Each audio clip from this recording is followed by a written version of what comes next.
Recording शुरू कर लो।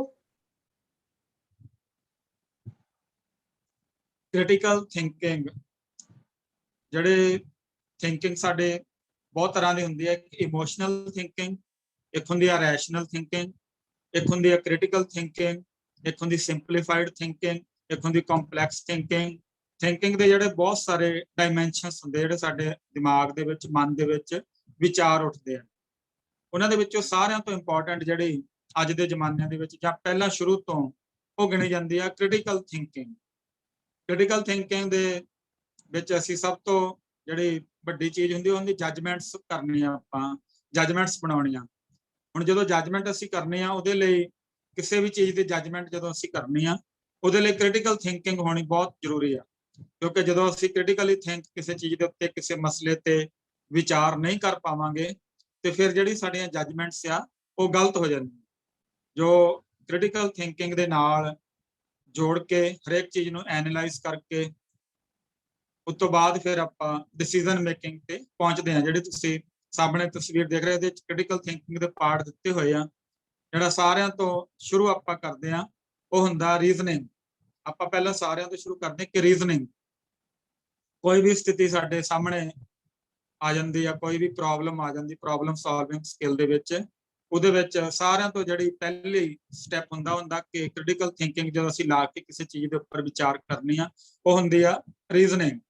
ਕਿ ਜਿਹੜੀ ਚੀਜ਼ ਮੈਂ ਸੁਣ ਰਿਹਾ ਉਹਨੂੰ ਮੈਂ ਉਸੇ ਤਰ੍ਹਾਂ ਆਪਣੇ ਅੰਦਰ ਬਿਲਕੁਲ ਹਜਮ ਕਰਦਾ ਜਾ ਰਿਹਾ, ਜਾਂ ਉਹਦੇ ਤੇ ਮੈਂ ਰੀਜ਼ਨ ਕਰਕੇ ਸੋਚਦਾ ਆ, ਉਹਦੇ ਤੇ ਰੀਜ਼ਨ ਲਾ ਕੇ ਸੋਚਣਾ, ਉਹਦੇ ਤੇ ਲੌਜਿਕ ਲਾ ਕੇ ਮੈਂ ਸੋਚ ਸਕਦਾ ਕਿ ਨਹੀਂ ਸੋਚ ਸਕਦਾ, ਜਾਂ ਜਿਸ ਤਰ੍ਹਾਂ ਕਿਸੇ ਨੇ ਕਿਹਾ ਮੈਂ ਉਹਨੂੰ ਉਸੇ ਤਰ੍ਹਾਂ ਸਵੀਕਾਰ ਕਰ ਲੈਂਦਾ। ਸੋ ਰੀਜ਼ਨਿੰਗ ਕਰਨ ਦੇ ਵਿੱਚ ਜਿਸ ਤਰ੍ਹਾਂ ਮੈਂ ਆਪਣੀ ਕਲਾਸ ਦੇ ਵਿੱਚ ਇੱਕ ਐਗਜ਼ਾਮਪਲ ਦਿੰਦਾ ਕਿ ਭਗਤ ਸਿੰਘ ਦੇ ਬਾਰੇ, ਕਿ ਉਹ ਜਦੋਂ ਮੈਂ ਕਲਾਸ ਲੈ ਰਿਹਾ ਸੀਗਾ ਸੁਲਤਾਨਪੁਰ ਲੋਧੀ ਵਿਖੇ, ਕਿ ਉੱਥੇ ਇੱਕ ਵੱਡਾ ਉਹਨਾਂ ਨੇ ਸਾਰੇ ਸਕੂਲਾਂ ਦੇ ਬੱਚੇ ਇਕੱਠੇ ਕੀਤੇ ਹੋਏ ਸੀਗੇ। ਉਹ ਕਹਿੰਦੇ ਕਿ ਭਗਤ ਸਿੰਘ ਲੈਨਿਨ ਦੀ ਕਿਤਾਬ ਜਿਹੜੀ ਪੜ੍ਹਦਾ ਸੀਗਾ ਜਦੋਂ ਉਹਦੀ ਫਾਂਸੀ ਵਾਲੇ ਦਿਨ ਤੋਂ ਪਹਿਲਾਂ ਤੱਕ ਅੰਦਰ। ਹੁਣ ਮੈਂ ਉਹਨਾਂ ਨੂੰ ਕੁਐਸਚਨ ਪੁੱਛਿਆ, ਰੀਜ਼ਨਿੰਗ ਆਪਾਂ ਕਰਕੇ ਦੇਖੀ ਕਿ ਤੁਸੀਂ ਇੱਕ ਵਾਰ ਰੀਜ਼ਨਿੰਗ ਨਾਲ ਸੋਚ ਕੇ ਦੇਖੋ, ਤੁਸੀਂ ਜਿੱਦਾਂ ਤੁਹਾਨੂੰ ਕਾਮਰੇਡ ਇਤਿਹਾਸਕਾਰਾਂ ਨੇ ਪੜ੍ਹਾਇਆ ਤੁਸੀਂ ਉਸੇ ਤਰ੍ਹਾਂ ਪੜ੍ਹ ਲਿਆ ਕਿ ਜਿਹੜੇ ਲੈਨਨ ਨੇ ਕਿਤਾਬ ਲਿਖੀ ਬਾਲਸ਼ਵਿਕ ਕ੍ਰਾਂਤੀ ਦੀ 1917 ਦੇ ਵਿੱਚ, ਉਹ ਕਿਹੜੀ ਭਾਸ਼ਾ 'ਚ ਲਿਖੀ? ਉਹ ਲਿਖੀ ਹੋ ਸੀਗੀ ਰਸ਼ੀਅਨ ਭਾਸ਼ਾ ਦੇ ਵਿੱਚ। 1923 ਤੱਕ ਕਿ 1923 ਤੋਂ ਬਾਅਦ ਉਹ ਜੇਲ੍ਹ ਦੇ ਵਿੱਚ ਚਲਾ ਗਿਆ ਜਾਂ ਹੋਰ ਕਿਤੇ ਚਲਾ ਗਿਆ। 1931 ਤੱਕ ਕਿ ਉਹਦਾ ਅੰਗਰੇਜ਼ੀ ਤਰਜਮਾ, ਉਹਦੀ ਇੰਗਲਿਸ਼ ਟ੍ਰਾਂਸਲੇਸ਼ਨ ਹੋ ਗਈ ਸੀਗੀ। ਪਹਿਲੇ ਕੁਐਸਚਨ ਤੇ ਸਾਨੂੰ ਇਹ ਰੀਜ਼ਨ ਕਰਨਾ ਪਏਗਾ। ਫਿਰ ਉਹ ਭਗਤ ਸਿੰਘ ਦੇ ਕੋਲ ਕਿ ਇੰਗਲਿਸ਼ ਪੜ੍ਹਨ ਦੀ ਸਕਿੱਲਸ ਹੈਗੀਆਂ ਸੀਗੀਆਂ, ਕਿੰਨੀ ਦੇਰ ਤੱਕ ਉਹ ਸਕੂਲ ਗਿਆ, ਕਿੰਨੀ ਦੇਰ ਤੱਕ ਨਹੀਂ ਗਿਆ। ਦੂਸਰਾ ਕੁਐਸਚਨ ਸਾਡੇ ਕੋਲ ਇਹ ਆਏਗਾ। ਤੀਸਰਾ ਕੁਐਸਚਨ ਇਹ ਆਏਗਾ ਕਿ ਜੇਲ੍ਹ ਦੇ ਵਿੱਚ ਕਿ ਜੇ ਉਹਦੀ ਇੰਗਲਿਸ਼ ਟ੍ਰਾਂਸਲੇਸ਼ਨ ਹੋ ਵੀ ਗਈ ਸੀ 1931 ਤੋਂ ਪਹਿਲੇ ਕਿ ਉਹ ਕਿਤਾਬ ਭਾਰਤ ਦੇ ਵਿੱਚ ਉਪਲਬਧ ਸੀ। ਇਹ ਮੈਂ ਕਿਹਾ ਤੁਸੀਂ ਇੱਕ ਰੀਜ਼ਨ ਲਾ ਕੇ ਇਹਦੇ ਤੇ ਸਰਚ ਕਰਨ ਦੀ ਕੋਸ਼ਿਸ਼ ਕਰੋ, you will get two different answers. ਤੁਹਾਨੂੰ ਬਿਲਕੁਲ ਅਲੱਗ ਆਨਸਰ ਮਿਲਣਗੇ, ਅਲੱਗ ਉਹਦਾ ਜਿਹੜਾ ਆ ਤੁਹਾਡਾ ਪਰਸਪੈਕਟਿਵ ਜਿਹੜਾ ਇੱਕ ਆਪਾਂ ਨੈਰੇਟਿਵ ਸਿਰਜ ਦਿੰਦੇ ਆ ਕਿ ਉਹਨੂੰ ਕਾਮਰੇਡ ਬਣਾਉਣਾ। ਉਹ ਲੈਨਨ ਦੀ ਕਿਤਾਬ ਪੜ੍ਹਦਾ ਸੀਗਾ। ਮੈਂ ਕਿਹਾ ਜਿਹੜਾ ਵੀ ਤੁਹਾਨੂੰ ਕਹਿੰਦਾ ਉਹਨੂੰ 4 ਕੁਐਸਚਨ ਇਹ ਪੁੱਛ ਲਓ, ਰੀਜ਼ਨ ਕਰਕੇ ਉਹਨੂੰ ਕੋ ਲੌਜਿਕ ਦੇ ਨਾਲ। ਕਿਉਂਕਿ ਜਦੋਂ ਵੀ ਆਪਾਂ ਕੋਈ ਵੀ ਵਿਚਾਰ ਸੁਣਦੇ ਆ, ਜਦੋਂ ਅਸੀਂ ਬਿਨਾਂ ਲੌਜਿਕ ਤੋਂ, ਬਿਨਾਂ ਰੀਜ਼ਨਿੰਗ ਕੀਤੇ ਉਹਨੂੰ ਆਪਣੇ ਅੰਦਰ ਲੈ ਜਾਂਦੇ ਆ, ਕਈ ਵਾਰ ਆਪਾਂ ਸੱਚ ਸੁਣਨ ਦੀ ਬਜਾਏ ਸਾਡੇ ਅੰਦਰ ਜਿਹੜਾ ਵਿਚਾਰ ਆ ਉਹ ਝੂਠ ਵਾਲਾ ਉਹ ਸ਼ਾਮਲ ਹੋ ਜਾਂਦਾ। ਤਾਂ ਸਭ ਤੋਂ ਪਹਿਲੇ ਜਿਹੜੀ ਗੱਲ ਆਪਾਂ ਕਰਕੇ ਦੇਖਣੀ ਆ, ਜਦੋਂ ਕੋਈ ਵੀ ਡਿਸੀਜਨ ਮੇਕਿੰਗ ਬਣਾਉਣਾ, ਕਿਸੇ ਵੀ ਵਿਚਾਰ ਨੂੰ ਆਪਣੀ ਜ਼ਿੰਦਗੀ ਦਾ ਹਿੱਸਾ ਬਣਾਉਣਾ, ਉਹਦੇ ਲਈ ਸਭ ਤੋਂ ਜ਼ਿਆਦਾ ਜ਼ਰੂਰੀ ਹੈਗੀ ਆ ਉਹ ਰੀਜ਼ਨਿੰਗ। ਜੋ ਇਤਿਹਾਸ ਦੇ ਵਿੱਚੋਂ ਜੇਕਰ ਆਪਾਂ ਉਦਾਹਰਣ ਲੈਣੀ ਹੋਵੇ ਤੇ ਸਾਨੂੰ ਸਾਰਿਆਂ ਨੂੰ ਪਤਾ ਕਿ ਜਦੋਂ ਗੁਰੂ ਨਾਨਕ ਪਾਤਸ਼ਾਹ ਕੁਰੂਕਸ਼ੇਤਰ ਗਏ, ਉਹਨਾਂ ਨੇ ਪਾਣੀ ਪੁੱਠੇ ਪਾਸੇ ਨੂੰ ਸੁੱਟਣਾ ਸ਼ੁਰੂ ਕਰ ਦਿੱਤਾ ਤੇ ਉਹ ਸਾਰੀ ਸਾਖੀ ਆਪਾਂ ਜਾਣਦੇ। ਇਹਨੂੰ ਕਹਿੰਦੇ ਆਪਾਂ ਰੀਜ਼ਨਿੰਗ ਲਾ ਕੇ ਦੇਖਣੀ, ਇਹਨੂੰ ਆਪਾਂ ਕਹਿੰਦੇ ਆ ਕਿ ਅਸੀਂ ਲੌਜਿਕ ਲਾ ਕੇ ਦੇਖਣਾ। ਪਰ ਕ੍ਰਿਟੀਕਲ ਥਿੰਕਿੰਗ ਦਾ ਇੱਕ ਬਹੁਤ ਹੀ ਛੋਟਾ ਜਿਹਾ ਪਾਰਟ ਹੈ ਕਿ ਰੀਜ਼ਨਿੰਗ ਤੇ ਲੌਜਿਕ ਜਿਹੜਾ ਆ ਉਹ ਕਿਸੇ ਵੀ ਵਿਚਾਰ ਦੇ ਉੱਪਰ ਲਗਾ ਕੇ ਦੇਖਣਾ, ਬਿਨਾਂ ਰੀਜ਼ਨ ਕੀਤੇ, ਬਿਨਾਂ ਉਹਨੂੰ ਲੌਜਿਕ ਦੇ ਮਾਪਦੰਡਾਂ ਦੇ ਉੱਪਰ, ਲੌਜਿਕ ਦੇ ਸਟੈਂਡਰਡ ਦੇ ਉੱਪਰ ਪਰਖੇ ਤੋਂ ਬਿਨਾਂ ਕਿਸੇ ਵਿਚਾਰ ਨੂੰ ਆਪਣੀ ਜ਼ਿੰਦਗੀ ਦਾ ਹਿੱਸਾ ਬਣਾ ਲੈਣਾ, ਕਿਸੇ ਵਿਚਾਰ ਨੂੰ ਪ੍ਰੋਬਲਮ ਸੋਲਵਿੰਗ ਸਕਿੱਲਸ ਦਾ ਹਿੱਸਾ ਬਣਾ ਲੈਣਾ, ਉਹ ਜਿਹੜਾ ਆ ਉਹ ਹਮੇਸ਼ਾ ਖਤਰਨਾਕ ਹੁੰਦਾ। ਸੋ ਸਾਰਿਆਂ ਤੋਂ ਪਹਿਲਾਂ ਜਿਹੜੀ ਕ੍ਰਿਟੀਕਲ ਥਿੰਕਿੰਗ ਸਕਿੱਲਸ ਦੀ ਜਿਹੜੀ ਸਾਰਿਆਂ ਤੋਂ ਵੱਡੀ ਚੀਜ਼ ਆ ਉਹ ਹੈ ਰੀਜ਼ਨ, ਉਹ ਹੈ ਲੌਜਿਕ। ਹੁਣ ਲੌਜਿਕ ਡਿਵੈਲਪ ਕਿਵੇਂ ਹੋਵੇ? ਲੌਜਿਕ ਨੂੰ ਹਰ ਬੰਦਾ ਜਿਹੜਾ ਆ ਉਹ ਲੌਜਿਕ ਲਾ ਕੇ ਨਹੀਂ ਸੋਚਦਾ। ਪਰ ਜਦੋਂ ਤੱਕ ਅਸੀਂ ਜੋ ਸਾਡੀ ਲੀਡਰਸ਼ਿਪ ਹੈ ਜਿਹਨੇ ਥਿੰਕ ਟੈਂਕ ਬਣਨਾ ਪੰਥ ਦਾ, ਸਮਾਜ ਦਾ, ਕੰਟਰੀ ਦਾ, ਦੁਨੀਆ ਦਾ, ਉਹਨੇ ਉਹ ਕੰਮ ਸੇ ਕੰਮ ਜਿਹੜਾ ਆ ਉਹ ਲੌਜੀਕਲ ਜਿਹੜਾ ਲੀਡਰਸ਼ਿਪ ਰੋਲ ਨਿਭਾ ਰਿਹਾ, ਪੂਰੇ ਸਮਾਜ ਨੂੰ ਲੀਡਰਸ਼ਿਪ ਦੇ ਰਿਹਾ, ਕਿਉਂਕਿ ਸਾਰਾ ਸਮਾਜ ਕਦੀ ਵੀ ਲੌਜੀਕਲ ਰੂਪ ਦੇ ਵਿੱਚ ਨਹੀਂ ਸੋਚਦਾ। ਜੇਕਰ ਸਾਰਾ ਸਮਾਜ ਲੌਜੀਕਲ ਰੂਪ ਦੇ ਵਿੱਚ ਸੋਚਦਾ ਹੁੰਦਾ ਤੇ ਕਦੀ ਵੀ ਮੀਡੀਆ ਜਿਹੜਾ ਆ ਉਹ ਸਾਡੇ ਬਹਾ ਨੂੰ ਆਪਣੇ ਮੁਤਾਬਕ ਨਾ ਬਹਾ ਪਾਉਂਦਾ। ਕਦੀ ਵੀ ਜਿਹੜੀਆਂ ਐਡਸ ਆ ਉਹ ਸਾਡੇ ਬਹਾ ਨੂੰ, ਸਾਡੇ ਸਮਾਜ ਦੇ, ਸਾਡੇ ਦੇਸ਼ ਦੇ, ਸਾਡੇ ਧਰਮ ਦੇ ਬਹਾ ਨੂੰ ਆਪਣੇ ਮੁਤਾਬਕ ਨਾ ਬਹਾ ਪਾਉਂਦੀਆਂ। ਬੰਦਾ ਆਮ ਤੌਰ ਦੇ ਉੱਤੇ ਇਮੋਸ਼ਨਲੀ ਸੋਚਦਾ, ਇਮੋਸ਼ਨ ਦੇ ਅਧੀਨ ਹੋ ਕੇ ਸੋਚਦਾ। ਪਰ ਜਿਹੜਾ ਜਿਹਨੇ ਲੀਡਰਸ਼ਿਪ ਦੇ ਵਿੱਚ ਜਾਣਾ, ਜਿਹਨੇ ਲੀਡਰਸ਼ਿਪ ਕੁਆਲਿਟੀਜ਼ ਆਪਣੇ ਅੰਦਰ ਪੈਦਾ ਕਰਨੀਆਂ, ਉਹਨੂੰ ਹਰ ਵਿਚਾਰ ਦੇ ਉੱਪਰ, ਖਾਸ ਕਰਕੇ ਪ੍ਰਚਾਰਕ, ਕਿਉਂਕਿ ਸਿੱਖ ਮਿਸ਼ਨਰੀ ਕਾਲਜ ਪ੍ਰਚਾਰਕ ਸੰਸਥਾ ਆ, ਜਿਹੜਾ ਪ੍ਰਚਾਰਕ ਆ ਉਹਦੇ ਅੰਦਰ ਜਿਹੜੀਆਂ ਲੌਜੀਕਲ ਸਕਿੱਲਸ ਜਿਹੜੀਆਂ ਉਹ ਹੋਣੀਆਂ ਬੜੀਆਂ ਜ਼ਰੂਰੀ ਹੈ। ਹੁਣ ਜਦੋਂ ਸਾਡੇ ਪ੍ਰਚਾਰਕ ਆਮ ਤੌਰ ਤੇ ਆਪਾਂ ਕੀ ਸੋਚਦੇ ਹਾਂ ਕਿ ਜਦੋਂ ਵੀ ਕੋਈ ਨਵਾਂ ਵਿਚਾਰ ਆਇਆ ਅਸੀਂ ਕਹਿੰਦੇ ਫੜ ਦੇਣੀ ਉਹਨੂੰ ਮਾਰਕੀਟ ਦੇ ਵਿੱਚ, ਫੜ ਦੇਣੀ ਉਹਨੂੰ ਆਪਣੇ ਪ੍ਰਚਾਰ ਦੇ ਵਿੱਚ, ਆਪਣੇ ਕਥਾ ਦੇ ਵਿੱਚ, ਆਪਣੇ ਲੈਕਚਰ ਦੇ ਵਿੱਚ ਉਹਨੂੰ ਪ੍ਰਗਟ ਕਰ ਦਈਏ ਤਾਂ ਕਿ ਅਸੀਂ ਸਾਰਿਆਂ ਤੋਂ ਪਹਿਲੇ ਬਣ ਸਕੀਏ। ਤੇ ਕਦੋਂ ਉਹਨੂੰ ਆਪਾਂ ਕਦੇ ਵੀ ਲੌਜਿਕ ਦੇ ਉੱਪਰ, ਕਦੇ ਵੀ ਰੀਜ਼ਨਿੰਗ ਕਰਕੇ ਨਹੀਂ ਸੋਚਦੇ ਕਿ ਇਹ ਵਿਚਾਰ ਜਿਹੜਾ ਪੈਦਾ ਹੋਇਆ, ਨਵਾਂ ਵਿਚਾਰ ਆਇਆ ਸਮਾਜ ਦੇ ਵਿੱਚ, ਕਿਸੇ ਨੇ ਸੁੱਟਿਆ ਵਿਚਾਰ। ਆਮ ਤੌਰ ਤੇ ਜਿਹੜਿਆਂ ਨੇ ਧਰਮ ਨੂੰ ਖਰਾਬ ਕਰਨਾ ਹੁੰਦਾ ਉਹ ਏਜੰਸੀਆਂ, ਇੱਕ ਦੂਜੇ ਦੇ ਧਰਮਾਂ ਦੇ ਉੱਪਰ ਹਮਲੇ ਕਰਦੀਆਂ ਉਹ ਏਜੰਸੀਆਂ, ਕਿਸੇ ਨਾ ਕਿਸੇ ਤਰੀਕੇ ਮੀਡੀਆ ਦੇ ਥਰੂ, ਕਿਸੇ ਖਰੀਦੇ ਹੋਏ ਬੰਦੇ ਦੇ ਥਰੂ ਉਹ ਵਿਚਾਰ ਧਰਮ ਦੇ ਅੰਦਰ, ਪੰਥ ਦੇ ਅੰਦਰ, ਸਮਾਜ ਦੇ ਅੰਦਰ, ਜਿਹੜੀ ਵੀ ਚੀਜ਼ ਨੂੰ ਉਹਨੇ ਤੋੜਨਾ, ਜਿਹੜੀ ਵੀ ਚੀਜ਼ ਨੂੰ ਉਹਨੇ ਖਰਾਬ ਕਰਨਾ, ਉਹਦੇ ਅੰਦਰ ਸੁੱਟ ਦਿੰਦੀਆਂ। ਤੇ ਜਦੋਂ ਸਮਾਜ ਉਸੇ ਤਰ੍ਹਾਂ ਉਹਨੂੰ ਸਵੀਕਾਰ ਕਰ ਲੈਂਦਾ, ਹੁਣ ਸਮਾਜ ਕਿਵੇਂ ਸਵੀਕਾਰ ਕਰੇਗਾ? ਜਦੋਂ ਉਹ ਪਹਿਲੇ ਲੀਡਰਸ਼ਿਪ ਜਾਂ ਪ੍ਰਚਾਰਕ ਸੰਸਥਾ ਜਿਹੜੀ ਆ ਉਹ ਉਹਨੂੰ ਆਪਣੇ ਪ੍ਰਚਾਰ ਦਾ ਹਿੱਸਾ ਬਣਾ ਲਏਗੀ। ਹੁਣ ਲੌਜਿਕ ਲਾ ਕੇ ਦੇਖਣਾ ਪਏਗਾ ਪਹਿਲੇ ਤੇ ਕਿ ਜਿਹੜਾ ਵਿਚਾਰ ਦਿੱਤਾ ਗਿਆ ਇਹ ਸਹੀ ਵੀ ਉਤਰਦਾ ਸੱਚ ਦੇ, ਕਿਉਂਕਿ ਗੁਰਬਾਣੀ ਸਾਡੇ ਕੋਲ ਸਭ ਤੋਂ ਵੱਡਾ ਲੌਜਿਕ ਹੁੰਦੀ ਆ, ਪਰ ਗੁਰਬਾਣੀ ਦੀਆਂ ਵਿਆਖਿਆਵਾਂ ਅਲੱਗ-ਅਲੱਗ ਹੋ ਸਕਦੀਆਂ। ਉਹ ਲੌਜਿਕ, ਉਹ ਰੀਜ਼ਨਿੰਗ ਦੇ ਸਕੇਲ ਦੇ ਉੱਪਰ, ਰੀਜ਼ਨਿੰਗ ਦੇ ਸਟੈਂਡਰਡ ਦੇ ਉੱਪਰ ਸਭ ਤੋਂ ਪਹਿਲੇ ਉਸ ਵਿਚਾਰ ਨੂੰ ਉਤਾਰ ਕੇ ਦੇਖਣਾ, ਸਟੈਂਡਰਡ ਨੂੰ ਉਤਾਰ ਕੇ ਦੇਖਣਾ ਪਏਗਾ। ਫਿਰ ਉਹਨੂੰ ਪ੍ਰਚਾਰਕ ਕੋਈ ਵੀ ਜਾਂ ਕਿਸੇ ਵੀ ਮੈਗਜ਼ੀਨ ਦੇ ਵਿੱਚ ਛਾਪਣਾ ਜਾਂ ਕਿਸੇ ਵੀ ਪ੍ਰਚਾਰ ਦੇ ਵਿੱਚ ਲੈ ਕੇ ਜਾਣਾ, ਫਿਰ ਉਹ ਸੰਭਵ ਹੋ ਸਕੇਗਾ। ਮੰਨ ਲਓ ਉਹ ਸੱਚ ਦੇ ਜਾਂ ਸਾਡੀ ਜਿੰਨੀ ਕੋ ਬੁੱਧੀ ਪ੍ਰਮਾਤਮਾ ਨੇ ਬਖਸ਼ੀ ਉਹ ਲੌਜਿਕ ਦੇ ਆਧਾਰ ਦੇ ਉੱਪਰ ਪੂਰਾ ਵੀ ਉਤਰਦਾ ਆ। ਹੁਣ ਅਗਲਾ ਕ੍ਰਿਟੀਕਲ ਥਿੰਕਿੰਗ ਦਾ ਇੱਕ ਪਾਰਟ ਹੋਰ ਹੁੰਦਾ ਐਮਪੈਥੀ, ਕਿ ਉਹ ਜਿਹੜਾ ਵਿਚਾਰ ਹੈ ਮੰਨ ਲਓ ਸੱਚ ਵੀ ਆ, ਜੇ ਅਸੀਂ ਇੱਕ ਵਾਰ ਲੈ ਲਈਏ ਤਾਂ ਸੱਚ ਵੀ ਆ, ਕਿ ਉਹ ਸਮਾਜ ਨੂੰ, ਕਿ ਉਹ ਸੰਗਤ ਦੇ ਵਿੱਚ, ਕਿ ਉਹ ਲੋਕਾਂ ਨੂੰ ਫਾਇਦਾ ਦੇਵੇਗਾ। ਮੰਨ ਲਓ ਮੇਰੇ ਵਿਚਾਰ ਜਿਹੜੇ ਪ੍ਰਾਈਵੇਟ ਵਿਚਾਰ ਆ ਉਹ ਚਰਿੱਤਰੋਪਖਿਆਨ ਬਾਰੇ ਕੁਝ ਹੋ ਰਿਹਾ, ਜਦੋਂ ਮੈਂ ਜੇਕਰ ਉਹਨੂੰ ਮੈਨੂੰ ਸਟੇਜ ਤੇ ਪੇਸ਼ ਕਰਨ ਤੋਂ ਪਹਿਲੇ, ਦੁਨੀਆ ਦੇ ਵਿੱਚ ਲੈ ਕੇ ਜਾਣ ਤੋਂ ਪਹਿਲੇ ਇਹ ਸੋਚਣਾ ਪਏਗਾ ਕਿ ਜੇ ਮੈਂ ਵਿਚਾਰੇ ਸਿਰਫ ਆਪਣੇ ਆਪ ਨੂੰ ਪ੍ਰੋਜੈਕਟ ਕਰਨ ਦੇ ਲਈ ਦੁਨੀਆ ਦੇ ਵਿੱਚ ਰੱਖਦਾ ਕਿ ਇਹਦਾ ਅਸਰ ਮਾੜਾ ਪਏਗਾ, ਕਿ ਇਹ ਸੰਗਤ ਨੂੰ ਵੰਡ ਦੇਗਾ ਦੋ ਹਿੱਸਿਆਂ ਦੇ ਵਿੱਚ, ਕਿ ਇਹ ਜਿਹੜੀਆਂ ਸੰਸਥਾਵਾਂ ਸਾਡੀਆਂ ਚੱਲਦੀਆਂ ਉਹਨਾਂ ਨੂੰ ਦੋ ਹਿੱਸਿਆਂ 'ਚ ਵੰਡ ਕੇ ਉਹਦਾ ਸਰਵਨਾਸ਼ ਕਰ ਸਕਦਾ ਹੈ, ਤਾਂ ਮੈਂ ਉਹਨੂੰ ਪੇਸ਼ ਕਰਾਂਗਾ। ਸੋ ਰੀਜ਼ਨਿੰਗ ਦੇ ਨਾਲ ਨਾਲ ਐਮਪੈਥੀ ਜਿਹੜੀ ਆ ਉਹ ਹੋਣੀ ਬੜੀ ਜ਼ਰੂਰੀ ਆ, ਕਿ ਮੈਨੂੰ ਵਿਚਾਰ ਇੱਕ ਮਿਲ ਗਿਆ, ਉਹ ਵਿਚਾਰ ਸੱਚਾ ਸੁੱਚਾ ਵੀ ਬੜਾ ਆ, ਉਹ ਵਿਚਾਰ ਮੇਰੇ ਲੌਜਿਕ ਦੇ ਉੱਪਰ ਵੀ ਪੂਰਾ ਉਤਰਦਾ, ਜਿਹੜੇ ਲੌਜਿਕ ਦੇ ਨਾਲ ਮੈਂ ਅੱਗੇ ਅਸੀਂ ਗੱਲ ਕਰਾਂਗੇ ਐਨਾਲਾਈਜ਼ਿੰਗ ਦੇ ਵਿੱਚ ਕਿ ਐਨਾਲਿਸਿਸ ਕਿਸ ਤਰ੍ਹਾਂ ਕਰਨਾ।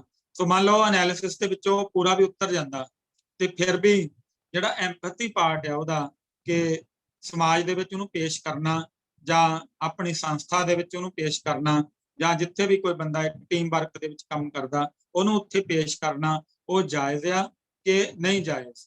ਕਈ ਵਾਰ ਸਹੀ ਚੀਜ਼ ਵੀ ਸਾਨੂੰ ਆਪਣੇ ਹਿਰਦੇ ਦੇ ਅੰਦਰ ਰੱਖ ਕੇ ਚੱਲਣਾ ਪੈਂਦਾ ਤੇ ਸਮਾਂ ਆਉਣ ਦੇ ਉੱਪਰ ਉਹਨੂੰ ਪ੍ਰਗਟ ਕਰਨਾ ਹੁੰਦਾ।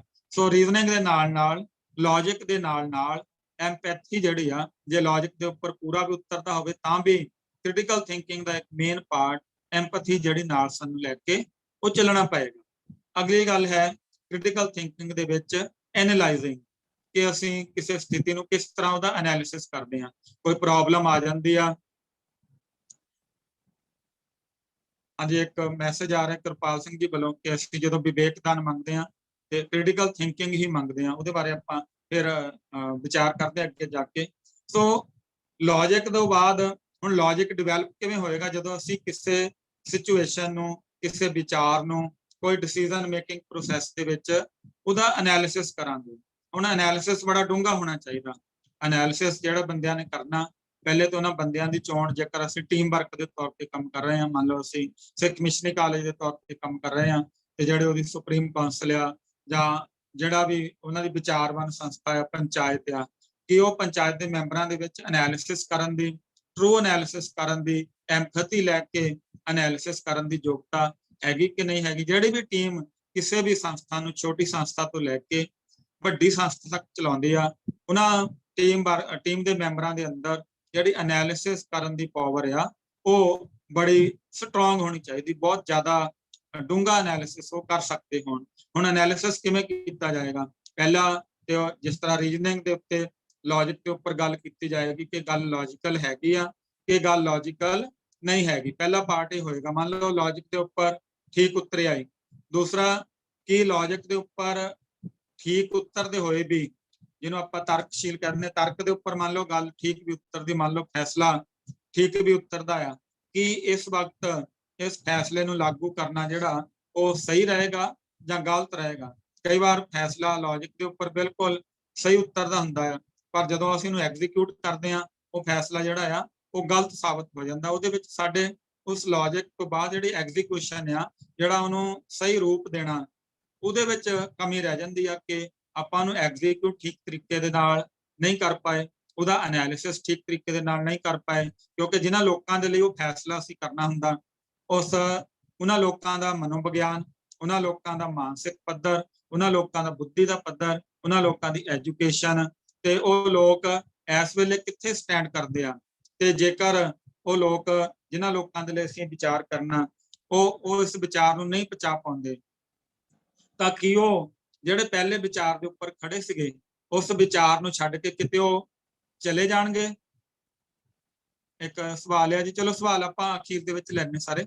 ਸੋ ਕਿ ਉਹ, ਮੰਨ ਲਓ ਜਿਸ ਤਰ੍ਹਾਂ ਆਪਾਂ, ਮੰਨ ਲਓ ਮੈਂ ਇੱਕ ਪ੍ਰਚਾਰਕ ਦੇ ਤੌਰ ਤੇ, ਮੈਨੂੰ 1 ਘੰਟੇ ਦੀ ਕਥਾ ਦਾ ਟਾਈਮ ਦਿੱਤਾ, ਸਾਡੇ ਸਾਰੇ ਪ੍ਰਚਾਰਕਾਂ ਨੂੰ ਇਹ ਟ੍ਰੇਨਿੰਗ ਦਿੱਤੀ। ਮੰਨ ਲਓ ਮੈਂ ਸਪੋਜ਼ ਕਰਦਾ ਕਿ ਤੁਸੀਂ ਡੇਰਾਬਾਦ ਦੇ ਖਿਲਾਫ, ਬਾਬਾਬਾਦ ਦੇ ਖਿਲਾਫ ਗੱਜ ਕੇ ਬੋਲਣਾ, ਗੁਰਬਾਣੀ ਦੀ ਗੱਲ ਹੋਵੇ ਨਾ ਹੋਵੇ, 10ਵੇਂ ਗ੍ਰੰਥ ਦੇ ਖਿਲਾਫ ਗੱਜ ਕੇ ਬੋਲਣਾ। ਹੁਣ ਜਦੋਂ ਮੈਂ ਸਥਿਤੀ ਨੂੰ ਐਨਾਲਾਈਜ਼ ਕਰੂੰਗਾ, ਜਦੋਂ ਮੈਂ ਸਥਿਤੀ ਦਾ ਐਨਾਲਿਸਿਸ ਕਰੂੰਗਾ ਕਿ ਜਿਹੜੇ ਲੋਕ ਮੰਨ ਲਓ ਇੱਕ ਡੇਰੇ ਤੇ ਜਾਂਦੇ ਜਿੱਥੇ ਗੁਰੂ ਗ੍ਰੰਥ ਸਾਹਿਬ ਦਾ ਪ੍ਰਕਾਸ਼ ਆ, ਚਾਹੇ ਗੁਰੂ ਨਾਲ ਜੋੜਦੇ ਜਾਂ ਆਪਣੀ ਦੇਹ ਨਾਲ ਜੋੜਦੇ ਆ, ਕਿ ਜਦੋਂ ਉਹਨਾਂ ਦੀ ਬੁੱਧੀ ਦਾ ਲੈਵਲ ਇਸ ਲੈਵਲ ਤੱਕ ਹੈਗਾ ਕਿ ਉਹ ਮੇਰੇ ਵਿਚਾਰਾਂ ਨੂੰ ਲੈ ਕੇ ਇੱਕਦਮ ਛੱਡ ਦੇਣਗੇ, ਜਾਂ ਉਹ ਮੇਰੇ ਵਿਚਾਰਾਂ ਦੇ ਨਾਲ ਟੁੱਟ ਜਾਣਗੇ, ਅੰਦਰੋਂ ਇੱਕ ਟੁੱਟਾ ਹੋਇਆ, ਅੰਦਰੋਂ ਇੱਕ ਖਾਲੀਪਣ, ਵੈਕਿਊਮ ਮਹਿਸੂਸ ਕਰਨਗੇ। ਤੇ ਫਿਰ ਜਦੋਂ ਉਹ ਵੈਕਿਊਮ ਮਹਿਸੂਸ ਕਰਨਗੇ, ਉਹ ਵੈਕਿਊਮ ਭਰੇਗਾ ਕੌਣ? ਕਿ ਮੇਰੇ ਅੰਦਰ, ਉਹ ਸਾਡੀ ਸੰਸਥਾ ਦੇ ਅੰਦਰ ਜਾਂ ਮੇਰੇ ਅੰਦਰ, ਇੱਕ ਪ੍ਰਚਾਰਕ ਦੇ ਅੰਦਰ ਉਹ ਵੈਕਿਊਮ ਭਰਨ ਦੀ ਕੈਪੇਬਿਲਿਟੀ ਹੈਗੀ ਆ ਕਿ ਨਹੀਂ ਹੈਗੀ? ਜੇ ਤੇ ਕੈਪੇਬਿਲਿਟੀ ਹੈ ਤਾਂ ਮੈਨੂੰ ਉਹ ਵਿਚਾਰ ਸੰਗਤ ਦੇ ਵਿੱਚ ਲੈ ਕੇ ਜਾਣਾ ਪਏਗਾ। ਜੇਕਰ ਮੇਰੇ ਅੰਦਰ, ਮੈਂ 1 ਘੰਟਾ ਉੱਥੇ ਪ੍ਰਚਾਰ ਕਰਕੇ ਨਿਕਲ ਗਿਆ, ਅਗਲੇ ਗੁਰਦੁਆਰੇ ਚਲਾ ਗਿਆ, ਮੈਨੂੰ ਪੈਸਾ ਚਾਹੀਦਾ, ਮੈਨੂੰ ਧਨ ਚਾਹੀਦਾ, ਮੈਨੂੰ ਡਾਲਰ ਚਾਹੀਦੇ ਆ, ਤੇ ਉੱਥੇ ਦੀ ਸਥਿਤੀ ਜਿਹੜੀ ਆ ਉਹਨੂੰ ਮੁੜ ਕੇ ਮੈਂ ਫਾਲੋ ਅਪ ਕਰਨ ਦੀ ਮੇਰੇ ਅੰਦਰ ਕੋਈ ਹਿੰਮਤ ਨਹੀਂ, ਜਾਂ ਮੇਰੇ ਅੰਦਰ ਕੋਈ ਚਾਹਤ ਹੀ ਨਹੀਂ, ਤੇ ਫਿਰ ਮੈਂ ਸ਼ਾਇਦ ਨੁਕਸਾਨ ਕਰ ਰਿਹਾ ਹੋਵਾਂਗਾ। ਉਹ ਲੋਕ ਫਿਰ ਟੁੱਟਣਗੇ। ਉਹ ਟੁੱਟ ਕੇ ਫਿਰ, ਜੇਕਰ ਅੱਜ ਪੰਜਾਬ 'ਚ ਆਉਣ ਵਾਲੇ ਸਮੇਂ ਦੇ ਅੰਦਰ ਤੁਸੀਂ ਦੇਖੋਗੇ, ਅੱਬਲ ਤੇ ਇਹ ਚੀਜ਼ ਬਿਲਕੁਲ ਹੁਣ ਮਹਿਸੂਸ ਕੀਤੀ ਜਾਣ ਲੱਗ ਪਈ ਆ ਕਿ ਆਉਣ ਵਾਲੇ ਸਮੇਂ ਦੇ ਵਿੱਚ ਪੰਜਾਬ ਜਿਹੜਾ ਆ ਉਹ ਕ੍ਰਿਸਚੈਨਿਟੀ ਦਾ ਗੜ੍ਹ ਬਣ ਜਾਏਗਾ। ਹੁਣ ਉਹ ਲੋਕ, ਕਿਹੜੇ ਲੋਕ ਉੱਥੇ ਗਏ? ਜਿਨ੍ਹਾਂ ਨੇ, ਜਿਹੜੇ ਗੁਰਦੁਆਰਾ ਸਾਹਿਬ ਨੂੰ ਟੁੱਟੇ, ਜਿਹੜੇ ਅੱਗੇ ਸਿਧਾਂਤ ਦੇ ਨਾਲ ਨਹੀਂ ਜੁੜ ਸਕੇ, ਕਿਉਂਕਿ ਉਹਨਾਂ ਦਾ ਫਾਲੋ ਅਪ ਨਹੀਂ ਹੋਇਆ। ਅਸੀਂ ਆਪਣੇ ਇੱਕ ਦੂਸਰੇ ਨੂੰ, ਜੇ ਡੇਰੇ ਜਾਂਦੇ ਸੀਗੇ, ਉਹਨਾਂ ਚੀਜ਼ਾਂ ਤੋਂ ਬਚੇ ਹੋਏ ਸੀਗੇ। ਜਿੱਥੋਂ ਟੁੱਟ ਕੇ, ਡੇਰੇ ਤੋਂ ਟੁੱਟ ਕੇ ਗੁਰਦੁਆਰਾ ਸਾਹਿਬ ਨਾਲ ਜਾਣ ਦੀ ਸਾਡੇ ਅੰਦਰ ਕੈਪੈਸਿਟੀ ਹੈਗੀ, ਲੈ ਕੇ ਜਾਣ ਦੀ, then we should go further. ਜੇ ਸਾਡੇ ਅੰਦਰ ਗੁਰਦੁਆਰਾ ਸਾਹਿਬ ਨਾਲੋਂ, ਡੇਰੇ ਨਾਲੋਂ ਤੋੜ ਕੇ ਉਹਨਾਂ ਨੂੰ ਗੁਰਦੁਆਰਾ ਸਾਹਿਬ ਲੈ ਕੇ ਆਉਣ ਦੀ, ਸਿਧਾਂਤ ਨਾਲ ਜੋੜਨ ਦੀ ਕੈਪੈਸਿਟੀ ਨਹੀਂ ਹੈ, ਇੱਕ ਪ੍ਰਚਾਰਕ ਨੂੰ 10 ਸਾਲ ਲੱਗਣਗੇ ਪਿੰਡ ਦੇ ਵਿੱਚ, ਇੱਕ ਇਲਾਕੇ ਦੇ ਵਿੱਚ ਕੰਮ ਕਰਨ ਦੇ ਲਈ। ਜੇਕਰ ਅਸੀਂ 1 ਘੰਟਾ ਕਥਾ ਕਰਨ ਤੋਂ ਬਾਅਦ ਆਪਾਂ ਉੱਥੋਂ ਛੱਡ ਕੇ ਚਲੇ ਜਾਂਦੇ, ਕਿਤੇ ਹੋਰ ਚਲੇ ਜਾਂਦੇ, ਜਿੱਥੇ ਹੋਰ ਮੇਰੇ 3 ਪ੍ਰੋਗਰਾਮ ਆ, 4 ਪ੍ਰੋਗਰਾਮ ਆ ਰੋਜ਼ ਦੇ, ਤੇ ਉਹ ਫਿਰ ਜਦੋਂ ਇੱਕ ਕਨਫਿਊਜ਼ਨ ਆਪਾਂ ਸੋਸਾਇਟੀ ਦੇ ਅੰਦਰ, ਕਨਫਿਊਜ਼ਨ ਅਸੀਂ ਸੰਗਤ ਦੇ ਅੰਦਰ ਪੈਦਾ ਕਰ ਦਿੰਦੇ ਆ, ਤੇ ਉਸ ਕਨਫਿਊਜ਼ਨ ਦਾ ਫਿਰ ਇਲਾਜ ਨਹੀਂ ਦੇ ਪਾਉਂਦੇ। ਇਹ ਐਨਾਲਿਸਿਸ ਮੈਨੂੰ ਕਰਨਾ ਪਏਗਾ, ਤੇ ਫਿਰ ਉਹ ਕਨਫਿਊਜ਼ਨ ਦੇ ਵਿੱਚੋਂ ਉਹ ਫਿਰ ਬੰਦਾ ਕਿਤੇ ਵੀ ਜਾ ਕੇ, ਕਿਸੇ ਵੀ ਤਰੀਕੇ ਦੇ ਨਾਲ ਜਾ ਕੇ ਉਹ ਜੁੜੇਗਾ।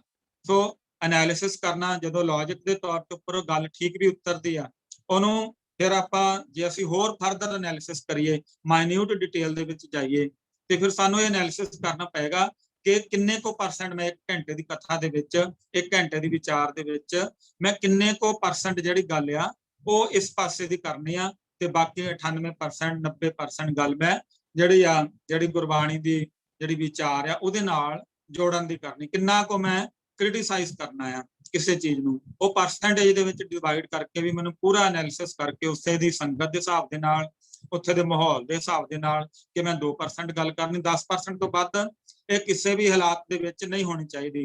हौली हौली हौली सट मारदियां फिर जिहड़ा बुत घड़िया जांदा, जेकर एक बार जोर दे नाल हथौड़ा मार दईए तो पत्थर जिहड़ा टुट के टुकड़े टुकड़े चूर चूर हो जांदा। सो इस गल दा जिहड़ा होर डीप एनालिसिस करन दी मेरे अंदर किसी संस्था के अंदर किसी, मैं एक उदाहरण ली है, कोई भी डिसीजन मेकिंग किसी भी संस्था के लिए, किसी भी विचार करने वाले के लिए, ये जिहड़ा डिसीजन मेकिंग के लिए डीप एनालिसिस जिहड़ा असर की होएगा, जिहड़ा कि मैं सिर्फ पूरा सच बोलांगा या उस सच के असर नूं, जेकर वो सच का असर गलत पासे वल होर नीवें पासे वल लैके जाण दे लई ਉਹ सहायक हो जाए, तो सच बोलण दे नालों जिहनूं आपां कहने कि अंदर ही अपने वो पर्दे दे अंदर रख के हौली हौली बुत घड़न वांग संगत की घाड़त, समाज की घाड़त, पंथ के अंदर बदलाव, संगत के अंदर बदलाव, धर्म के अंदर बदलाव, जिहड़ियां बेसिक चीज़ां तो इलावा वो लैके आउण दी पावर जिहड़ी आ वो मेरे अंदर जरूर होनी चाहिए। वो टाइम मंगदा, वो एनालिसिस मंगदा, डीप एनालिसिस मंगदा। हुण जदों लॉजिक हो गया, ਜਦੋਂ ਉਹਦੇ ਲਈ ਐਨਲਾਈਜ਼ ਕਰ ਲਿਆ ਕਿ ਹਾਂ ਮੈਂ 10% ਗੱਲ ਕਰਾਂਗਾ ਇਹਦੇ ਬਾਰੇ ਜਾਂ ਕੋਈ ਵੀ ਅਸੀਂ ਫੈਸਲਾ ਕਰਨਾ ਉਹਦਾ ਡੀਪ ਐਨਾਲਿਸਿਸ, ਉਸ ਤੋਂ ਬਾਅਦ ਆ ਗਿਆ ਡਿਸੀਜਨ ਮੇਕਿੰਗ। ਹੁਣ ਡਿਸੀਜਨ ਮੇਕਿੰਗ ਜਿਹੜਾ ਆ ਇਹ ਵੀ ਇੱਕ ਕ੍ਰਿਟੀਕਲ ਥਿੰਕਿੰਗ ਦਾ ਇੱਕ ਬਹੁਤ ਵੱਡਾ ਪਾਰਟ ਹੁੰਦਾ ਕਿ ਜਦੋਂ ਆਪਾਂ ਐਨਾਲਿਸਿਸ ਕਰਕੇ ਸਾਰੀ ਸਿਚੁਏਸ਼ਨ ਆ ਗਈ, ਹੁਣ ਫੈਸਲਾ ਲੈਣਾ, ਆਪਾਂ ਵੱਡਾ ਫੈਸਲਾ ਲੈਣਾ, ਫੈਸਲੇ ਲੈਣ ਦੇ ਜਿਹੜੇ ਤਰੀਕੇ ਹੁੰਦੇ ਆ ਇਹਨਾਂ ਦੇ ਵਿੱਚ ਇੱਕ ਡਿਸੀਜਨ ਮੇਕਿੰਗ ਹੁੰਦੀ, ਵੱਡੇ ਡਿਸੀਜਨ ਸੰਸਥਾਵਾਂ ਲੈਂਦੀਆਂ, ਧਰਮ ਲੈਂਦੇ ਆ, ਉਹਨੂੰ ਆਪਾਂ ਕਹਿੰਦੇ ਪੈਰਾਡਾਈਮ ਸ਼ਿਫਟ। ਮੈਨੂੰ ਉਹਦਾ ਪੰਜਾਬੀ ਸ਼ਬਦ ਪੈਰਾਡਾਈਮ ਸ਼ਿਫਟ ਦੇ ਲਈ ਮੈਨੂੰ ਅੱਜ ਤੱਕ, ਜਿਹਨੂੰ ਆਪਾਂ ਕਹਿ ਦਿੰਦੇ ਆ ਕਿ ਕਿਸੇ ਚੀਜ਼ ਦਾ ਬਿਰਤਾਂਤ ਬਦਲ ਦੇਣਾ, ਕਿ ਉਹ ਕਈ ਵਾਰ ਡਿਸੀਜਨ ਮੇਕਿੰਗ ਦੇ ਨਾਲ ਉਹ ਪੈਰਾਡਾਈਮ ਸ਼ਿਫਟ ਆਉਂਦੇ ਆ।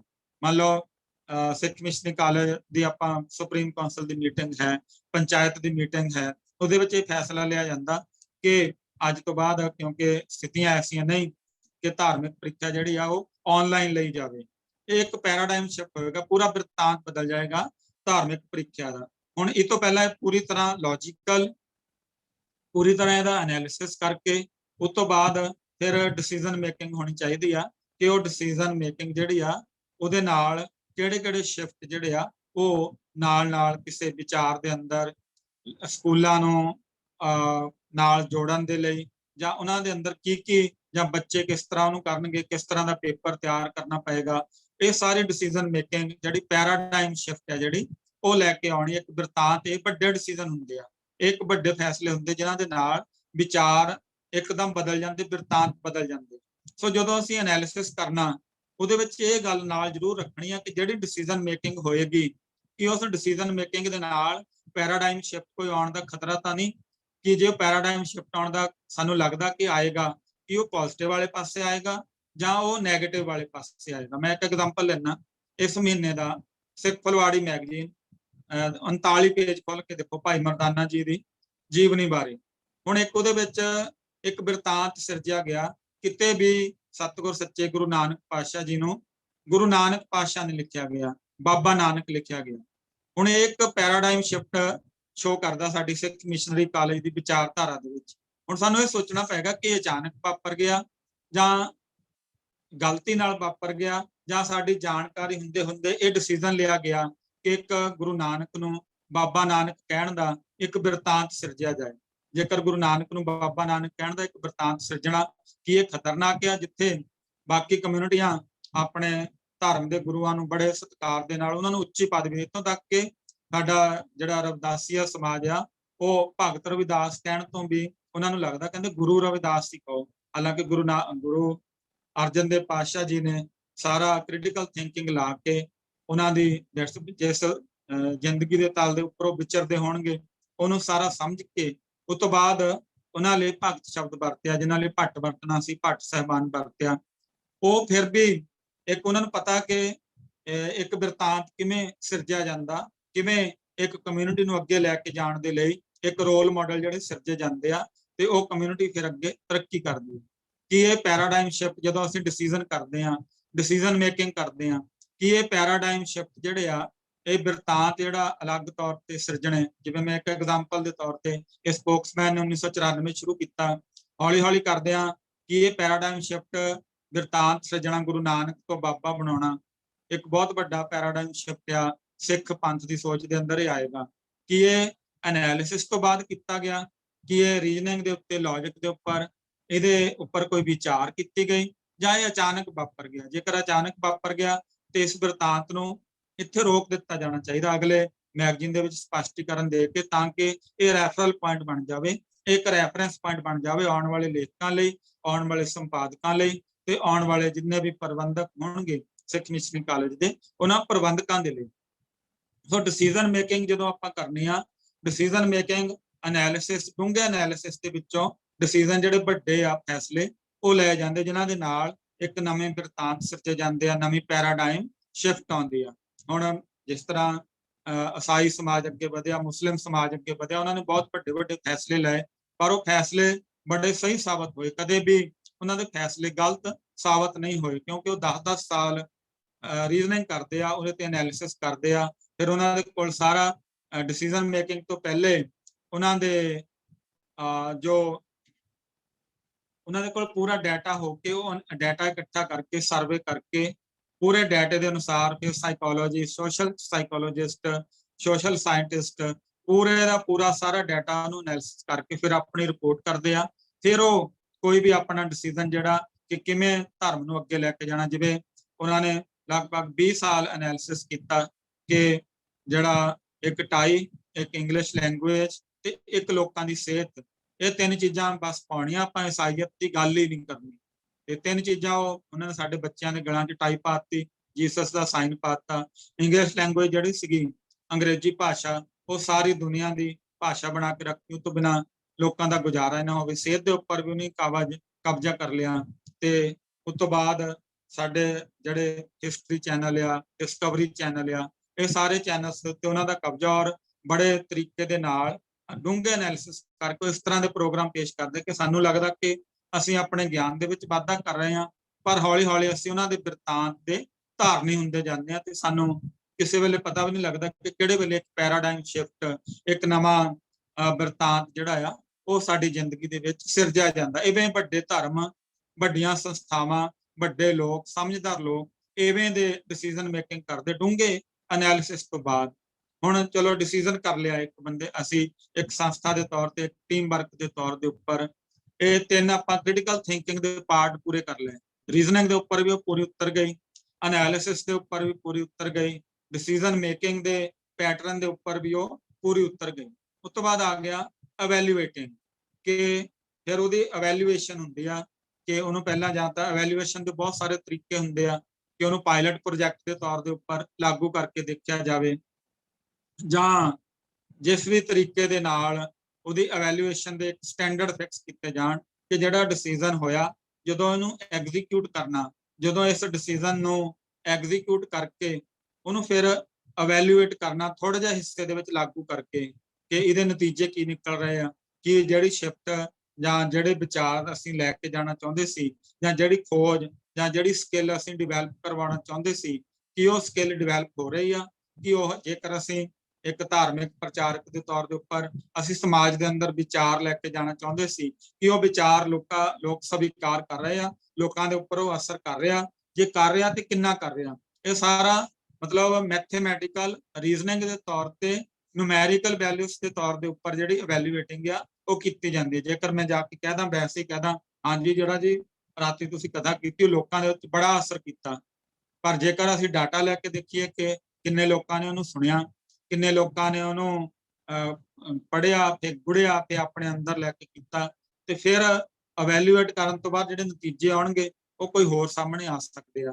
ਫਿਰ ਮੈਨੂੰ ਫਿਰ ਦੁਬਾਰਾ ਮੁੜ ਕੇ ਰੀਜ਼ਨਿੰਗ ਤੇ ਐਨਾਲਿਸਿਸ ਤੇ ਡਿਸੀਜਨ ਮੇਕਿੰਗ ਵੱਲ ਜਾਣਾ ਪਏਗਾ ਕਿ ਕੀ ਇਹ ਡਿਸੀਜਨ ਮੇਕਿੰਗ ਮੈਂ ਠੀਕ ਲਈ ਸੀ, ਕੀ ਇਹ ਡਿਸੀਜਨ ਮੇਕਿੰਗ ਮੇਰੀ ਜਿਹੜੀ ਸੀਗੀ ਉਹ ਸਹੀ ਸੀਗੀ।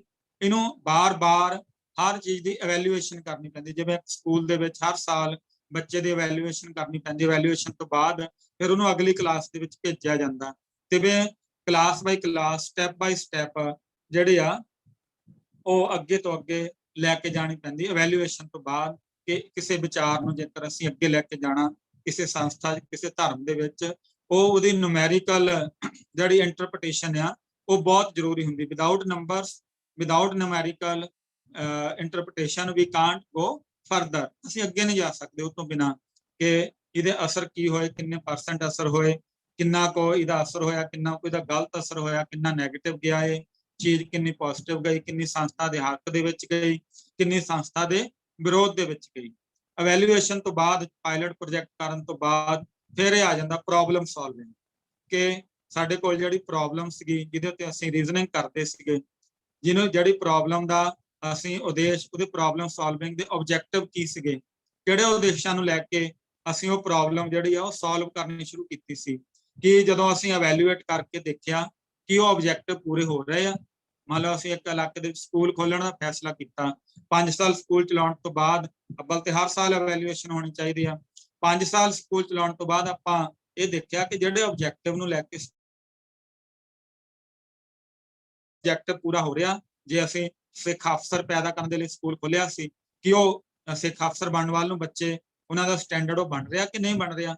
ਇਹ ਨਾ ਹੋਵੇ ਕਿ 20 ਸਾਲ ਸਕੂਲ ਚਲਾਉਣ ਤੋਂ ਬਾਅਦ ਇਹ ਲੱਗੇ ਕਿ IAS IPS ਜਾਂ ਕੋਈ CA ਤਾਂ ਇੱਕ ਵੀ ਨਹੀਂ ਨਿਕਲਿਆ ਸਕੂਲ ਦੇ ਵਿੱਚੋਂ, ਉਹ ਤੇ ਐਵੇਂ ਅਸੀਂ ਆਪਣੀ એનર્ਜੀ ਸੀ ਜਿਹੜੀ ਉਹ ਵੇਸਟ ਕਰਦੇ ਰਹੇ। ਹਰ ਸਟੈਪ ਦੇ ਉੱਪਰ, ਚਾਹੇ ਸਟੈਪ 1 ਸਾਲ ਦਾ ਹੋਵੇ, 1 ਮਹੀਨੇ ਦਾ ਹੋਵੇ, ਪ੍ਰੋਬਲਮ ਦੇ ਹਿਸਾਬ ਦੇ ਨਾਲ 1 ਹਫ਼ਤੇ ਦਾ ਹੋਵੇ, ਡੇਲੀ ਹੋਵੇ, ਉਹ ਉਹਦੇ ਮੁਤਾਬਕ ਦੇਖਣੇ ਚਾਹੀਦੇ ਕਿ ਉਹ ਰਿਜ਼ਲਟ ਜਿਹੜੇ ਆ ਉਹ ਨਿਕਲਦੇ ਪਏ, ਜਾਂ ਅਸੀਂ ਰਿਜ਼ਲਟ ਵੱਲ ਨੂੰ ਵੱਧਦੇ ਪਏ ਆ ਕਿ ਨਹੀਂ ਵੱਧਦੇ ਪਏ। ਜੇਕਰ ਨਹੀਂ ਵੱਧਦੇ ਪਏ ਤੇ ਮੁੜ ਕੇ ਫਿਰ ਰੀਜ਼ਨਿੰਗ ਤੇ ਆਉਣਾ ਪਏਗਾ, ਸਾਰਾ ਸਰਕਲ ਘੁੰਮ ਕੇ ਮੁੜ ਕੇ ਫਿਰ ਰੀਜ਼ਨਿੰਗ ਤੇ ਆਉਣਾ ਪਏਗਾ ਕਿ ਇਸ ਪ੍ਰੋਜੈਕਟ ਨੂੰ ਅਸੀਂ ਬੰਦ ਕਰਨਾ ਕਿ ਸਾਡੇ ਰਿਸੋਰਸਿਸ ਖਾ ਰਿਹਾ, ਜਾਂ ਇਸ ਪ੍ਰੋਜੈਕਟ ਦੇ ਅੰਦਰ ਜਿਨ੍ਹਾਂ ਕਾਰਨਾਂ ਕਰਕੇ ਸਾਡੇ ਪ੍ਰੋਬਲਮ ਸੋਲਵਿੰਗ ਦੇ ਆਬਜੈਕਟਿਵ ਜਿਹੜੇ ਪੂਰੇ ਨਹੀਂ ਹੋ ਰਹੇ, ਉਹ ਕਾਰਨਾਂ ਨੂੰ ਦੂਰ ਕਰਕੇ ਫਿਰ ਆਪਾਂ ਅੱਗੇ ਵਧਣਾ ਹੈ।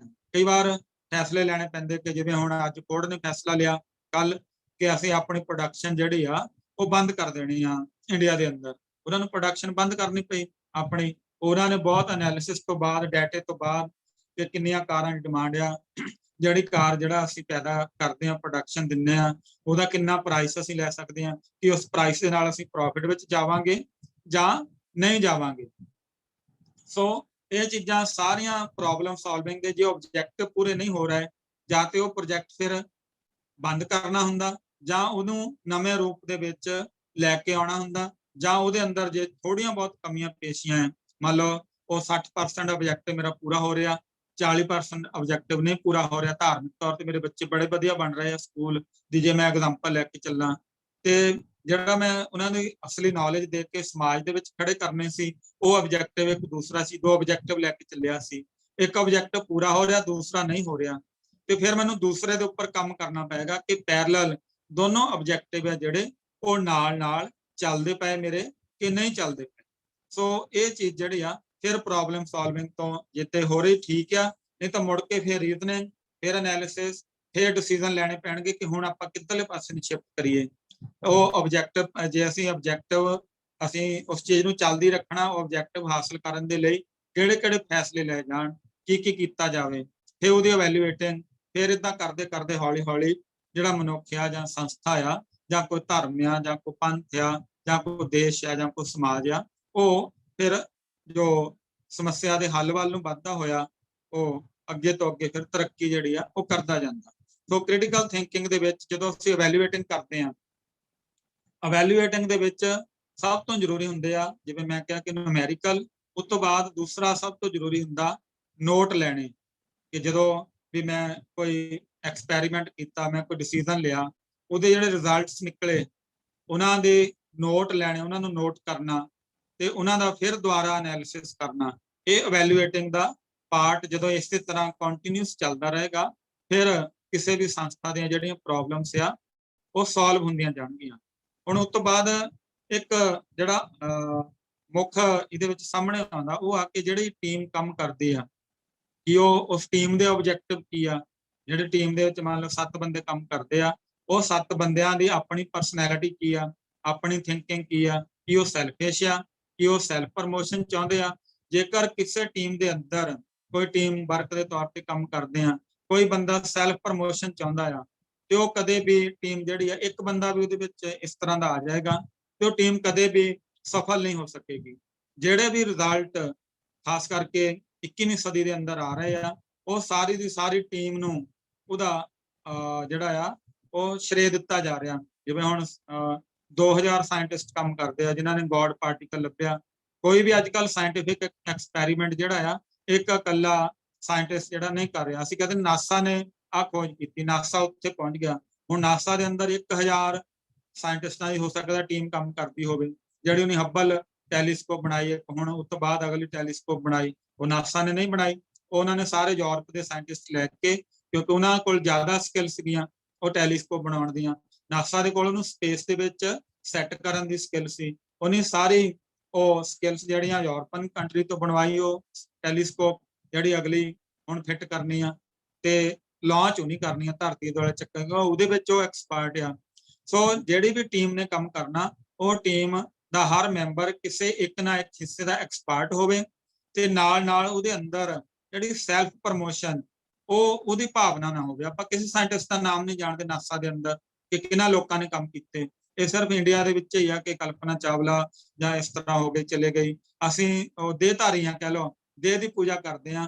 ਬੇਸ਼ੱਕ ਆਪਾਂ ਕਹੀਏ ਕਿ ਦੇਹ ਦੀ ਪੂਜਾ ਨਹੀਂ ਕਰਦੇ, ਆਮ ਤੌਰ ਦੇ ਉੱਪਰ ਅਸੀਂ ਜਿਹੜੇ ਆ ਉਹ ਦੇਹ ਦੇ ਨਾਲ, ਸਰੀਰ ਦੇ ਨਾਲ, ਨਾਮ ਦੇ ਨਾਲ ਜੁੜਦੇ ਆ, ਕਦੇ ਵੀ ਟੀਮ ਵਰਕ ਦੇ ਨਾਲ ਨਹੀਂ ਜੁੜਦੇ ਆ। ਚਾਈਨਾ ਨੇ ਇੰਨੀ ਤਰੱਕੀ ਕੀਤੀ, ਉਹਦੇ ਪਿੱਛੇ ਇੱਕ ਪੂਰੀ ਟੀਮ, ਲਗਭਗ ਉਹਨਾਂ ਦੀ 120 ਪੋਲਿਟ ਬਿਊਰੋ ਮੈਂਬਰ ਹੈ ਜਿਹੜੇ ਸਾਰੇ ਉਹ ਡਿਵੈਲਪ ਕਰਦੇ। ਆਪਾਂ ਇੱਕ ਦਾ ਨਾਮ ਵੀ ਨਹੀਂ ਜਾਣਦੇ, ਪੂਰੀ ਦੀ ਪੂਰੀ ਟੀਮ ਕੰਮ ਕਰਦੀ ਆ ਔਰ ਉਹਨਾਂ 'ਚ ਕੋਈ ਵੀ ਸੈਲਫ ਪ੍ਰਮੋਸ਼ਨ ਨਹੀਂ ਕਰਦਾ। RSS ਕੰਮ ਕਰਦੀ ਆ ਨਾਗਪੁਰ ਦੇ ਵਿੱਚ, ਉਹਨਾਂ ਨੇ ਲਗਭਗ 200 ਦੇ ਕਰੀਬ IAS, ਫਿਰ ਬਹੁਤ ਵੱਡੇ ਵੱਡੇ ਮੈਨੇਜਰ, ਉਹ ਸਾਰੇ ਉਹਨਾਂ ਦੀ ਇੱਕ ਪੂਰੀ ਦੀ ਪੂਰੀ ਟੀਮ ਉੱਥੇ ਕੰਮ ਕਰਦੀ ਸੀ। ਇੱਕ ਦਾ ਨਾਮ ਵੀ ਨਹੀਂ ਜਾਣਦੇ ਉਹਨਾਂ ਚੋਂ ਕਿ ਕਿਹੜੇ ਉੱਥੇ ਬੈਠ ਕੇ ਕ੍ਰਿਟੀਕਲ ਐਨਾਲਿਸਿਸ ਕਰਕੇ ਸਾਰੇ ਸਮਾਜ ਨੂੰ ਪੜ੍ਹ ਕੇ ਕਿਵੇਂ ਕਿਸੇ ਧਰਮ ਨੂੰ ਖਰਾਬ ਕਰਨਾ, ਕਿਵੇਂ ਆਪਣੇ ਧਰਮ ਨੂੰ ਉੱਪਰ ਚੁੱਕਣਾ, ਉਹ ਸਾਰੀ ਦੀ ਸਾਰੀ ਪਲਾਨ ਉੱਥੋਂ ਬਣਦੀ ਆ। ਇੱਕ ਸਿਲੇਬਸ ਦੇ ਵਿੱਚ ਕਿਹੜੀ ਚੀਜ਼ ਐਡ ਕਰਨੀ ਆ ਤੇ ਲੋਕਾਂ ਨੂੰ ਪਤਾ ਵੀ ਨਾ ਲੱਗੇ, ਹੌਲੀ ਹੌਲੀ ਕਰਕੇ ਕਿਵੇਂ ਐਡ ਕਰਦੇ ਚਲੇ ਜਾਣਾ। ਤੇ ਉਹ ਪੂਰੀ ਦੀ ਪੂਰੀ ਇੱਕ ਟੀਮ ਵਰਕ, ਇੱਕ ਜਿਹੜੀ ਪਰਦੇ ਦੇ ਪਿੱਛੇ ਰਹਿ ਕੇ, ਜਿਹਨੂੰ ਆਪਾਂ ਥਿੰਕ ਟੈਂਕ ਕਹਿ ਦਿੰਦੇ ਆ, ਉਹ ਕੰਮ ਕਰਦੇ ਆ। ਉਸ ਥਿੰਕ ਟੈਂਕ ਦੇ ਵਿੱਚ ਜਿਸ ਦਿਨ ਸੈਲਫ ਪ੍ਰਮੋਸ਼ਨ ਵਾਲੇ ਲੋਕ ਜਾਂ ਸੈਲਫਿਸ਼ ਲੋਕ ਆ ਜਾਣਗੇ, ਉਹ ਫਿਰ ਟੀਮ ਜਿਹੜੀ ਆ ਉਹ ਕਦੇ ਕੰਮ ਨਹੀਂ ਕਰ ਸਕੇਗੀ, ਉਹ ਟੀਮ ਕਦੇ ਵੀ ਸਫਲ ਨਹੀਂ ਹੋ ਸਕੇਗੀ। ਸੋ ਇਵੈਲੂਏਟਿੰਗ ਕਰਦੇ, ਡਿਸੀਜਨ ਮੇਕਿੰਗ ਕਰਦੇ, ਐਨਾਲਿਸਿਸ ਕਰਦੇ, ਪ੍ਰੋਬਲਮ ਸੋਲਵਿੰਗ ਦੇ ਵਿੱਚ ਜਾਂਦਿਆਂ ਹੋਇਆਂ ਹਮੇਸ਼ਾ ਮਨੁੱਖ ਨੂੰ, ਕਿਸੇ ਵੀ ਸੰਸਥਾ ਨੂੰ ਉਹ ਟੀਮ ਤਿਆਰ ਕਰਨੀ ਪਏਗੀ, ਉਹ ਟੀਮ ਨੂੰ ਵਿੱਚ ਲੈ ਕੇ ਆਉਣਾ ਪਏਗਾ ਜਿਨ੍ਹਾਂ ਦੇ ਅੰਦਰ ਆਪਣੇ ਆਪ ਨੂੰ ਪ੍ਰਮੋਟ ਕਰਨ ਦੀ ਜਿਹੜੀ ਭਾਵਨਾ ਨਾ ਹੋਵੇ, ਆਪਣੀ ਸੰਸਥਾ ਨੂੰ ਪ੍ਰਮੋਟ ਕਰਨ ਦੀ ਭਾਵਨਾ ਹੋਵੇ, ਐਕਸਪੈਰੀਮੈਂਟ ਦੇ ਵਿੱਚੋਂ ਰਾਈਟ ਰਿਜ਼ਲਟ ਕੱਢਣ ਦੀ ਭਾਵਨਾ ਹੋਵੇ। ਰਿਜ਼ਲਟ ਕਿਹਨੇ ਕੱਢੇ, ਉਹ ਕਿਹਦੇ ਨਾਮ ਦੇ ਨਾਲ ਜੋੜੇ ਜਾਣਗੇ। ਹੋ ਸਕਦਾ ਕਿ ਸਾਰੀ RSS ਦਾ ਕੰਮ ਪਿੱਛੇ ਟੀਮ ਕਰਦੀ ਆ, ਪਰ ਨਾਮ ਮੋਹਨ ਭਾਗਵਤ ਦਾ ਲੱਗ ਜਾ ਕੇ ਮੋਹਨ ਭਾਗਵਤ ਸਾਰਾ ਕੁਝ ਕਰਦਾ, ਕਿਉਂਕਿ ਉਹਨਾਂ ਨੇ ਚਿਹਰਾ ਬਣਾਇਆ ਹੋਇਆ, ਪਰ ਉਹ ਤਾਂ ਕੁਝ ਨਹੀਂ ਕਰਦਾ ਹੋਏਗਾ। ਉਹਦੇ ਪਿੱਛੇ ਬੈਠੇ ਟੀਮ ਉਹਨੂੰ ਦੱਸਦੀ ਹੋਏਗੀ। ਉਹ ਇੱਕ ਬੁਲਾਰਾ ਆ, ਸਾਡੇ ਅਕਾਲ ਤਖਤ ਸਾਹਿਬ ਦਾ ਜਥੇਦਾਰ ਇੱਕ ਬੁਲਾਰਾ ਹੁੰਦਾ, ਸਾਰੀ ਪਿੱਛੇ ਜਿਹੜੀ ਉਹਦੀ ਟੀਮ ਕੰਮ ਕਰਦੀ ਆ, ਪਰ ਸਾਡੇ ਵਿੱਚ ਉਹ ਚੀਜ਼ ਜਿਹੜੀ ਆ ਉਹ ਸਥਾਪਿਤ ਨਹੀਂ ਹੋ ਸਕੀ। ਅਕਾਲ ਤਖਤ ਦਾ ਜਥੇਦਾਰ ਆਪੇ ਸਭ ਕੁਝ ਆਪਣੇ ਆਪ ਨੂੰ ਸੈਲਫ ਪ੍ਰਮੋਸ਼ਨ ਲਈ, ਕਈ ਤੇ ਥੈਲੀਆਂ ਵੀ ਲੈਂਦੇ ਆ, ਪੈਸਾ ਵੀ ਲੈਂਦੇ, ਸਾਨੂੰ ਸਾਰਾ ਕੁਝ ਪਤਾ ਆ। ਉਹ ਜਿਸ ਦਿਨ ਇਸ ਤਰ੍ਹਾਂ ਦੀ ਜਿਹੜੀ ਆ ਇਸ ਤਰ੍ਹਾਂ ਦਾ ਇੱਕ ਤਰੀਕਾ, ਇਸ ਤਰ੍ਹਾਂ ਦੇ ਵਿਚਾਰ, ਇਸ ਤਰ੍ਹਾਂ ਦੀ ਵਿਚਾਰਧਾਰਾ ਆ ਜਾਏਗੀ ਕਿਸੇ ਵੀ ਧਰਮ ਦੇ ਅੰਦਰ, ਕਿਸੇ ਵੀ ਸੰਸਥਾ ਦੇ ਅੰਦਰ, ਫਿਰ ਉਹ ਰਾਈਟ ਡਿਸੀਜਨ ਜਿਹੜੇ ਆ ਉਹ ਨਹੀਂ ਲੈ ਪਾਏਗੀ। ਹੁਣ ਉਸ ਤੋਂ ਬਾਅਦ ਜਦੋਂ ਆਪਾਂ ਰੀਜ਼ਨਿੰਗ ਦੇ ਤੌਰ ਦੇ ਉੱਪਰ ਇੱਕ ਹੋਰ ਜਿਹੜੀ ਇਹਦੇ ਵਿੱਚ ਗੱਲ ਯਾਦ ਰੱਖਣ ਵਾਲੀ ਆ, ਉਹ ਇਹ ਆ ਕਿ ਜਦੋਂ ਆਪਾਂ ਰੀਜ਼ਨਿੰਗ ਦੇ ਤੌਰ ਤੇ ਕਰਦੇ ਆ, ਉਹਦੇ ਵਿੱਚ ਇਮੋਸ਼ਨਲ ਜਿਹੜਾ ਆ ਪਾਰਟ ਉਹ ਗਾਇਬ ਹੁੰਦਾ ਹਮੇਸ਼ਾ। ਕ੍ਰਿਟੀਕਲ ਥਿੰਕਿੰਗ ਦੇ ਵਿੱਚ ਐਮਪੈਥੀ ਹੁੰਦੀ ਆ, ਸਿੰਪਥੀ ਹੁੰਦੀ ਆ, ਪਰ ਓਵਰ ਇਮੋਸ਼ਨਲ ਪਾਰਟ ਹੈ ਜਿਹੜਾ ਉਹ ਗਾਇਬ ਹੁੰਦਾ। ਕ੍ਰਿਟੀਕਲ ਥਿੰਕਿੰਗ ਨਾ ਸਾਰੀ ਤਾਰਕਸ਼ੀਲ ਸੋਚ ਹੁੰਦੀ ਆ ਤੇ ਨਾ ਹੀ ਸਾਰੀ ਇਮੋਸ਼ਨਲ ਪਾਰਟ ਜਿਹੜਾ ਆ ਬਹੁਤ ਥੋੜਾ ਪਾਰਟ ਹੁੰਦਾ। ਲੌਜੀਕਲ ਪਾਰਟ ਵੀ ਬਹੁਤ ਥੋੜਾ ਪਾਰਟ ਹੁੰਦਾ। ਜਿਹੜਾ ਮੇਨ ਹੁੰਦਾ ਐਨਾਲਿਸਿਸ, ਡਿਸੀਜਨ ਮੇਕਿੰਗ ਤੇ ਇਵੈਲੂਏਟਿੰਗ। ਹੋ ਸਕਦਾ ਲੌਜਿਕ ਦੇ ਤੌਰ ਤੇ ਸੱਚ ਉੱਤਰ ਦੀ ਹੋਵੇ ਗੱਲ, ਪਰ ਐਨਾਲਿਸਿਸ ਵਿੱਚ ਜਾਂ ਡਿਸੀਜਨ ਮੇਕਿੰਗ ਦੇ ਲੈਵਲ ਤੇ ਜਾਂ ਉਹਦੇ ਜਦੋਂ evaluate ਕਰਨਾ ਉਹ ਰਿਜ਼ਲਟ ਜਿਹੜੇ ਆ ਉਹ ਸਹੀ ਨਾ ਦਿੰਦੀ ਹੋਵੇ। ਹੁਣ ਮੰਨ ਲਓ ਇੱਕ ਅਸੀਂ ਧਰਮ ਪ੍ਰਚਾਰ ਦੀ ਸੋਚਣਾ ਕਿ ਅੱਜ 2021 ਚੱਲਦਾ, 2030 ਤੱਕ ਧਰਮ ਪ੍ਰਚਾਰ ਦਾ ਜਿਹੜਾ ਉਹ ਸਰੂਪ ਕੀ ਹੋਏਗਾ, ਸੋਚਣ ਵਾਲੀ ਗੱਲ ਆ। ਅੱਜ ਆਪਾਂ ਇੱਕ ਪ੍ਰਚਾਰਕ, ਤੁਸੀਂ ਦੇਖੋ ਅਸੀਂ ਇੱਕ ਪੈਰਾਡਾਈਮ ਸ਼ਿਫਟ ਇੱਕ ਪੂਰੇ ਸਮਾਜ ਦੇ ਅੰਦਰ, ਇੱਕ ਮੀਡੀਆ ਨੇ, ਇੱਕ ਕਹਿ ਲਓ ਕਿ ਪੱਛਮ ਦੀ ਵਿਚਾਰਧਾਰਾ ਨੇ ਜਿਹੜੀ ਸਾਰੇ ਵਰਲਡ ਨੂੰ ਇਸ ਵੇਲੇ ਡੋਮੀਨੇਟ ਕਰਦੀ ਪਈ ਆ। ਉਹਨਾਂ ਨੇ ਇਮੋਸ਼ਨਲ ਲਿੰਕ ਜਿਹੜੇ ਉਹਨਾਂ ਨੇ ਪਰਿਵਾਰ ਨੂੰ ਤੋੜ ਦਿੱਤਾ। ਉਹਨਾਂ ਨੇ ਇਮੋਸ਼ਨਲ ਲਿੰਕ ਜਿਹੜੇ ਆ ਹੌਲੀ ਹੌਲੀ ਉਹ ਖਤਮ ਕਰਨੇ ਸ਼ੁਰੂ ਕਰ ਦਿੱਤੇ। ਇਹ ਜਿਹੜਾ ਮੋਬਾਈਲ ਭੇਜਿਆ, ਡਿਜੀਟਲ ਮੀਡੀਆ ਭੇਜਿਆ, ਵੀਡੀਓ ਗੇਮਸ ਭੇਜੀਆਂ, ਇਹਦੇ ਨਾਲ ਸਾਰੇ ਪਰਿਵਾਰ ਦਾ ਟੁੱਟ ਗਿਆ। ਉਹ ਬੱਚਾ ਆਪਣੇ ਕਮਰੇ 'ਚ ਬੈਠਾ ਮੋਬਾਈਲ ਤੇ ਲੱਗਾ, ਉਹਨੂੰ ਆਪਣੇ ਮਾਪੇ ਦੀ ਗੱਲ ਸੁਣਨੀ ਨਹੀਂ, ਉਹਨੂੰ ਸੁਣਨ ਦਾ ਟਾਈਮ ਹੀ ਹੈ ਨਹੀਂ। ਜਿਹੜਾ ਮਾਪਿਆ ਉਹ ਆਪਣੇ ਤਰੀਕੇ ਦੇ ਨਾਲ ਬੈਠਾ ਆ, ਉਹਨੂੰ ਬੱਚਿਆਂ ਦੀ ਕੋਈ ਪ੍ਰੋਬਲਮ ਜਿਹੜੀ ਆ ਉਹ ਪਤਾ ਨਹੀਂ ਲੱਗ ਰਹੀ ਕਿ ਮੇਰੇ ਬੱਚੇ ਨੂੰ ਕੀ ਚਾਹੀਦਾ, ਕੀ ਉਹਦੀ ਪ੍ਰੋਬਲਮ ਹੈ, ਕਿਹੜੇ ਮਾਨਸਿਕ ਲੈਵਲ ਦੇ ਵਿੱਚੋਂ ਗੁਜ਼ਰ ਰਿਹਾ, ਕਿਹੜੇ ਮੈਡੀਕਲ ਲੈਵਲ ਦੇ ਵਿੱਚੋਂ ਗੁਜ਼ਰ ਰਿਹਾ, ਕਿਹੜੇ ਉਹ ਸਕਿੱਲ ਲੈਵਲ ਇਸ ਵੇਲੇ ਉਹਨੂੰ ਚਾਹੀਦੇ ਆ ਡਿਵੈਲਪ ਕਰਨੇ, ਉਹ ਮਾਪੇ ਨੂੰ ਨਹੀਂ ਪਤਾ। ਸਾਡਾ ਜਿਹੜਾ ਇਸ ਚੀਜ਼ ਨੇ ਜਿਹੜੇ ਸਿੱਟੇ ਗਏ ਮਾਰਕੀਟ ਦੇ ਵਿੱਚ, ਜਿਹੜੀ ਟੈਕਨੋਲੋਜੀ ਸੁੱਟੀ ਗਈ, ਉਹਦਾ ਕਾਰਨ ਇਹੀ ਸੀਗਾ ਕਿ ਜਿਹੜਾ ਇਮੋਸ਼ਨਲ ਲਿੰਕਸ ਆ ਜਿਹੜੇ ਉਹ ਤੋੜ ਦਿੱਤੇ ਜਾਣੇ। ਐਸਾ ਵਾਪਰਿਆ ਵੀ ਅੱਜ ਵੀ ਆਪਾਂ 3-4 ਦਿਨ ਪਹਿਲਾਂ ਦੀ ਘਟਨਾ ਪੜ੍ਹਦੇ ਹਾਂ ਕਿ ਉਹਨੇ ਬੰਦੇ ਨੇ ਆਪਣੀ ਨਾਨੀ, ਆਪਣੀ ਭੈਣ, ਆਪਣੀ ਮਾਂ ਨੂੰ ਗੋਲੀਆਂ ਮਾਰ ਕੇ ਮਾਰ ਦਿੱਤਾ। 5 ਲੱਖ ਰੁਪਏ ਲੈ ਕੇ ਸਿਰਫ ਬਾਹਰ ਜਾਣਾ ਚਾਹੁੰਦਾ ਸੀ। ਉਹ ਇਮੋਸ਼ਨਲ ਲਿੰਕ ਤੋੜ ਦਿੱਤੇ। ਤਾਂ ਕੀ ਜਦੋਂ ਵੈਸਟਰਨ ਜਾਂ ਉਹ ਜਿਹੜਾ ਵੈਸਟਰਨ ਵਰਲਡ ਆ ਉਹ ਸਾਡੇ ਸਾਰੇ ਇਮੋਸ਼ਨਲ ਲਿੰਕ ਤੋੜ ਰਿਹਾ। ਹੁਣ ਮਤਲਬ ਪਿਓ ਪੁੱਤਰ ਦੇ ਵਿੱਚ ਉਹ ਪਿਆਰ ਨਹੀਂ ਰਿਹਾ ਪਹਿਲਾਂ ਵਾਲਾ, ਜਿਵੇਂ ਪਹਿਲਾਂ ਹੁੰਦਾ ਸੀ। ਪਿਓ ਪੁੱਤਰ ਨੂੰ ਝਿੜਕ ਨਹੀਂ ਸਕਦਾ, ਆਪਣੇ ਧੀਆਂ ਪੁੱਤਰਾਂ ਨੂੰ ਮੁੜ ਕੇ ਵੱਡੇ ਵੱਡੇ ਜਵਾਬ ਦਿੰਦੇ ਆ, ਪਹਿਲਾਂ ਹਿੰਮਤ ਨਹੀਂ ਸੀ ਹੁੰਦੀ। ਉਹ ਇਮੋਸ਼ਨਲ ਲਿੰਕ ਜਿਹੜੇ ਟੁੱਟ ਗਏ। ਦਾਦੇ ਦਾਦੀਆਂ ਨਾਲ ਤਾਂ ਬਿਲਕੁਲ ਹੀ ਸੰਬੰਧ ਹੈ ਜਿਹੜਾ ਮਨੁੱਖ ਦਾ ਵੈਸਟਰਨ ਚੀਜ਼ਾਂ ਨੇ ਉਹ ਤੋੜ ਦਿੱਤਾ। ਹੁਣ ਜਦੋਂ ਅਸੀਂ ਇਹ ਹੋ ਗਿਆ, ਇਹ ਵਾਪਰ ਗਿਆ ਸਾਡੇ ਨਾਲ, ਆਉਣ ਵਾਲੇ ਸਮੇਂ 'ਚ ਵੀ ਵਾਪਰਨ ਜਾ ਰਿਹਾ। ਇਹਦੇ ਅੰਦਰ ਜਦੋਂ ਅਸੀਂ ਕੀ ਇਮੋਸ਼ਨਲ ਸਟੋਰੀਆਂ ਸੁਣਾ ਕੇ, ਇਮੋਸ਼ਨਲ ਇਤਿਹਾਸ ਸੁਣਾ ਕੇ ਧਰਮ ਦੇ ਨਾਲ ਬੱਚਿਆਂ ਨੂੰ ਜੋੜ ਸਕਾਂਗੇ। ਕਿ ਜਿੰਨਾ ਸਾਖੀ ਮੈਨੂੰ ਭਾਈ ਤਾਰੂ ਸਿੰਘ ਦੀ ਮੈਨੂੰ ਪ੍ਰਭਾਵਿਤ ਕਰਦੀ ਸੀ, ਕਿ ਮੇਰੇ ਬੱਚਿਆਂ ਨੂੰ ਨਾ ਪ੍ਰਭਾਵਿਤ ਕਰਦੀ ਆ? ਉੱਤਰ ਹੋਏਗਾ ਨਹੀਂ, ਕਿਉਂਕਿ ਮੈਂ ਇਮੋਸ਼ਨਲ ਹੋ ਕੇ ਜੁੜਦਾ ਸੀ ਧਰਮ ਦੇ ਨਾਲ, ਮੇਰੇ ਪਿਆਰ ਦੇ ਤੌਰ ਤੇ ਧਰਮ ਦੇ ਨਾਲ ਮੈਂ ਜੁੜਦਾ ਸੀ। ਜਿੰਨੀ ਸਾਖੀ ਮੈਨੂੰ ਬਾਬਾ ਬੰਦਾ ਸਿੰਘ ਬਹਾਦਰ ਦੀ ਪ੍ਰਭਾਵਿਤ ਕਰਦੀ ਸੀ, ਕਿ ਆਉਣ ਵਾਲੀ ਪੀੜ੍ਹੀ ਨੂੰ ਪ੍ਰਭਾਵਿਤ ਕਰੇਗੀ? ਜਵਾਬ ਹੋਏਗਾ ਨੋ, ਕਿਉਂਕਿ ਇਮੋਸ਼ਨਲ ਥਿੰਕਿੰਗ ਤੋਂ ਜਿਹੜੀ ਆ ਰੀਜ਼ਨਿੰਗ ਥਿੰਕਿੰਗ ਜਾਂ ਸੈਲਫਿਸ਼ ਥਿੰਕਿੰਗ, ਕ੍ਰਿਟੀਕਲ ਥਿੰਕਿੰਗ ਸਾਡੇ 'ਚ ਆਈ ਨਹੀਂ। ਲੌਜੀਕਲ ਥਿੰਕਿੰਗ ਤੇ ਸੈਲਫਿਸ਼ ਥਿੰਕਿੰਗ ਵੱਲੋਂ ਚਲਾ ਗਿਆ। ਮਨੁੱਖ ਆਪਣੇ ਆਪ ਦੇ ਉੱਤੇ ਕੇਂਦਰਿਤ ਹੋ ਗਿਆ। ਬੱਚੇ ਜਿਹੜੇ ਆ ਉਹ ਆਪਣੇ ਆਪ ਦੇ ਉੱਪਰ ਕੇਂਦਰਿਤ ਹੁੰਦੇ ਜਾ ਰਹੇ। ਜਿਹੜਾ ਪਰਿਵਾਰ ਆ ਉਹਨਾਂ ਦਾ ਆਪਸੀ ਇਮੋਸ਼ਨਲ ਲਿੰਕ ਵੀ ਟੁੱਟਦਾ ਜਾ ਰਿਹਾ। ਜਦੋਂ ਆਪਸੀ ਇਮੋਸ਼ਨਲ ਲਿੰਕ ਟੁੱਟਦਾ ਜਾਂਦਾ, ਮਤਲਬ ਸਾਡੇ ਇਤਿਹਾਸ ਨਾਲੋਂ ਵੀ ਉਹਨਾਂ ਦਾ ਇਮੋਸ਼ਨਲ ਲਿੰਕ ਟੁੱਟਦਾ ਜਾਏਗਾ। ਤਾਂ ਇਸ ਪੂਰੇ ਸਿਨੈਰੀਓ ਦੇ ਅੰਦਰ ਜਦੋਂ ਫਿਰ ਉਹ ਪ੍ਰਚਾਰ ਦਾ ਮੇਰਾ ਤਰੀਕਾ ਕੀ ਹੋਵੇ, ਕਿ ਉਹ ਮੈਂ ਹੁਣ ਪਹਿਲੇ ਜੇ ਮੈਂ ਆਪਣੀ ਕਥਾ ਦੇ ਵਿੱਚ 3 ਸਾਖੀਆਂ ਸੁਣਾਉਂਦਾ ਸੀਗਾ, ਉਹਨਾਂ ਨੂੰ ਕਰਨ ਦੇ ਲਈ ਮੈਂ ਬੜੇ ਭਾਵੁਕ ਹੋ ਕੇ ਸਾਖੀਆਂ ਸੁਣਾਉਂਦਾ ਸੀ। ਸੰਗਤ ਦੇ ਵਿੱਚੋਂ ਬੋਲੇ ਸੋ ਨਿਹਾਲ ਦੇ ਜੈਕਾਰੇ ਵੀ ਬਹੁਤ ਗੂੰਜਦੇ ਹੁੰਦੇ ਸੀ। ਅੱਜ ਉਹ ਨਹੀਂ ਗੂੰਜਦੇ, ਕਿਉਂਕਿ ਇਮੋਸ਼ਨਲੀ ਉਹਨਾਂ ਨੂੰ ਪ੍ਰਭਾਵਿਤ ਹੀ ਨਹੀਂ ਕਰ ਰਹੇ ਉਹ ਸਾਖੀ ਆਉਣ ਵਾਲੀ ਪੀੜ੍ਹੀ ਨੂੰ। ਹੁਣ ਮੇਰਾ ਡਿਸੀਜ਼ਨ ਮੇਕਿੰਗ ਦਾ ਐਨਾਲਿਸਿਸ ਕਰਾਂਗਾ ਵੀ ਕਿੰਨਾ ਪਾਰਟ ਉਹਦਾ ਇਮੋਸ਼ਨਲ ਸਾਖੀਆਂ ਹੋਣੀਆਂ ਚਾਹੀਦੀਆਂ, ਹੁਣ ਕਿੰਨਾ ਪਾਰਟ ਬਾਣੀ ਸਾਡੀ ਜ਼ਿੰਦਗੀ ਨੂੰ ਕਿਵੇਂ ਬਦਲ ਸਕਦੀ ਹੈ, ਕਿਵੇਂ ਸਾਡੀ ਜ਼ਿੰਦਗੀ 'ਚ ਖੁਸ਼ੀਆਂ ਲਿਆ ਸਕਦੀ ਆ, ਬਾਣੀ ਕਿਵੇਂ ਸਾਡੇ ਪਰਿਵਾਰਾਂ ਨੂੰ ਮੁੜ ਕੇ ਜੋੜ ਸਕਦੀ ਆ। ਉਹ ਹੁਣ ਮੇਰੀ ਕਥਾ ਦਾ ਪਾਰਟ ਹੋਏਗਾ। ਜਦੋਂ ਮੈਂ ਓਵਰ ਕ੍ਰਿਟੀਕਲ ਹੋ ਜਾਊਂਗਾ ਤੇ ਕੀ ਉਹ ਫਿਰ ਅਸਰ ਕਰਕੇ ਉਹ ਸੰਗਤ ਨੂੰ ਜਾਂ ਜਿਹੜੀ ਸੰਗਤ ਸੁਣਨ ਵਾਲੀ ਆ ਉਹਨੂੰ ਕਿੱਥੇ ਲੈ ਕੇ ਜਾਏਗੀ। ਇਹ ਸਾਰਾ ਐਨਾਲਿਸਿਸ ਮੈਨੂੰ 2021 ਤੋਂ 2030 ਤੱਕ ਦੇ ਪ੍ਰਚਾਰ ਦੇ 10-10 ਸਾਲ ਦੇ ਇਵੈਲੂਏਟਿੰਗ ਦਾ ਪੀਰੀਅਡ ਹੁੰਦਾ। ਮੈਨੂੰ ਆਉਣ ਵਾਲੇ ਇੱਕ ਸਿੱਖ ਮਿਸ਼ਨਰੀ ਕਾਲਜ ਦੇ ਪ੍ਰਚਾਰਕ ਦੇ ਤੌਰ ਤੇ ਜਾਂ ਸਿੱਖ ਮਿਸ਼ਨਰੀ ਕਾਲਜ ਨੂੰ ਇੱਕ ਟੀਮ ਦੇ ਤੌਰ ਤੇ ਇਹ ਸੋਚਣਾ ਪਏਗਾ ਕਿ ਆਉਣ ਵਾਲੇ 10 ਸਾਲਾਂ ਦੇ ਵਿੱਚ ਸਾਡੇ ਪ੍ਰਚਾਰ ਦਾ ਜਿਹੜਾ ਤਰੀਕਾ ਹੈ ਉਹ ਕੀ ਹੋਵੇ। 30 ਤੋਂ ਬਾਅਦ ਇੱਕ ਕਿਤਾਬ ਆ ਈਗੋ ਟਨਲ, ਮੈਂ ਸਾਰਿਆਂ ਨੂੰ ਕਹੂੰਗਾ ਕਿ ਜ਼ਰੂਰ ਪੜ੍ਹੀਏ। ਉਹ ਕਹਿੰਦਾ ਕਿ 30 ਤੋਂ ਬਾਅਦ ਜਿਹੜਾ ਇਮੋਸ਼ਨਲ ਲਿੰਕਸ ਆ ਉਹ ਬਿਲਕੁਲ ਖਤਮ ਹੋ ਜਾਣੇ। 30 ਤੋਂ 35 2030 ਤੋਂ 2035 ਦੇ ਵਿੱਚ ਮਨੁੱਖ ਦੇ ਨਾਲੋਂ ਇਮੋਸ਼ਨਲ ਲਿੰਕ ਜਿਹੜੇ ਆ ਉਹ ਬਿਲਕੁਲ ਖਤਮ ਹੋ ਜਾਣੇ। ਜਿਵੇਂ ਮਨੁੱਖ ਜਾਨਵਰ ਹੁੰਦਾ ਇਸ ਤਰੀਕੇ ਦਾ ਬਣ ਜਾਣਾ, ਉਹ ਤਾਂ ਕਹਿੰਦਾ ਕਿ ਤਰੱਕੀ ਕਰੂਗਾ। ਜਰਮਨ ਦੀ ਕਿਤਾਬ ਹੈ, ਇੰਗਲਿਸ਼ ਟ੍ਰਾਂਸਲੇਸ਼ਨ ਮਿਲ ਜਾਂਦੀ ਹੈ। ਜੋ ਉਹਨੇ ਲਿਖਿਆ ਸੀਗਾ 2008-9 ਦੇ ਵਿੱਚ ਕਿ 2020 ਤੱਕ ਇੰਨਾ ਕੋ ਇਮੋਸ਼ਨਲ ਲਿੰਕ ਰਹਿ ਜਾਏਗਾ ਲੋਕਾਂ ਦਾ, ਉਹ ਬਿਲਕੁਲ ਵਾਪਰ ਰਿਹਾ। ਜੋ ਅੱਜ ਸਹੀ ਵਾਪਰ ਰਿਹਾ, ਮਤਲਬ 2030-35 ਤੱਕ ਵੀ ਉਹਦਾ ਜਿਹੜੀ ਆ ਉਹਦੀ ਰਿਸਰਚ ਆ, ਉਹ ਸਾਈਕੋਲੋਜਿਸਟ ਆ ਦੁਨੀਆ ਦਾ ਸਭ ਤੋਂ ਵੱਡੇ, ਉਹਨਾਂ ਨੇ ਉਹ ਕਿਤਾਬ ਛਾਪੀ ਆ। ਉਹ ਬਿਲਕੁਲ ਉਹ ਵੀ ਉਸੇ ਤਰੀਕੇ ਵੱਲ ਨੂੰ ਮੈਂ ਵੱਧਦੀ ਹੋਈ ਚੀਜ਼ ਨੂੰ ਦੇਖਦਾ।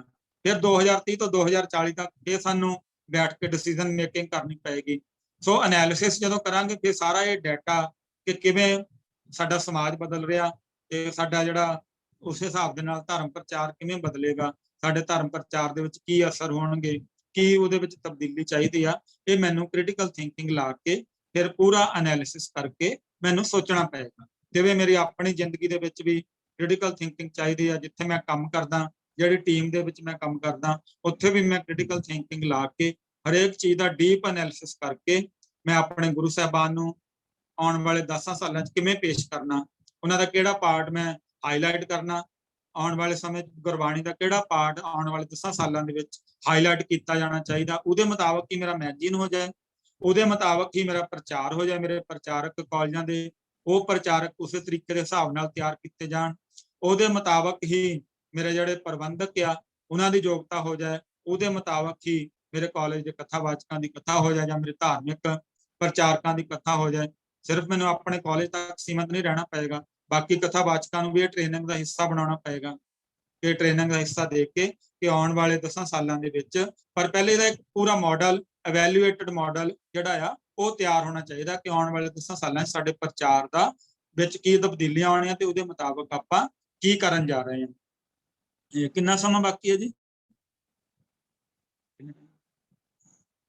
ਸਾਡਾ?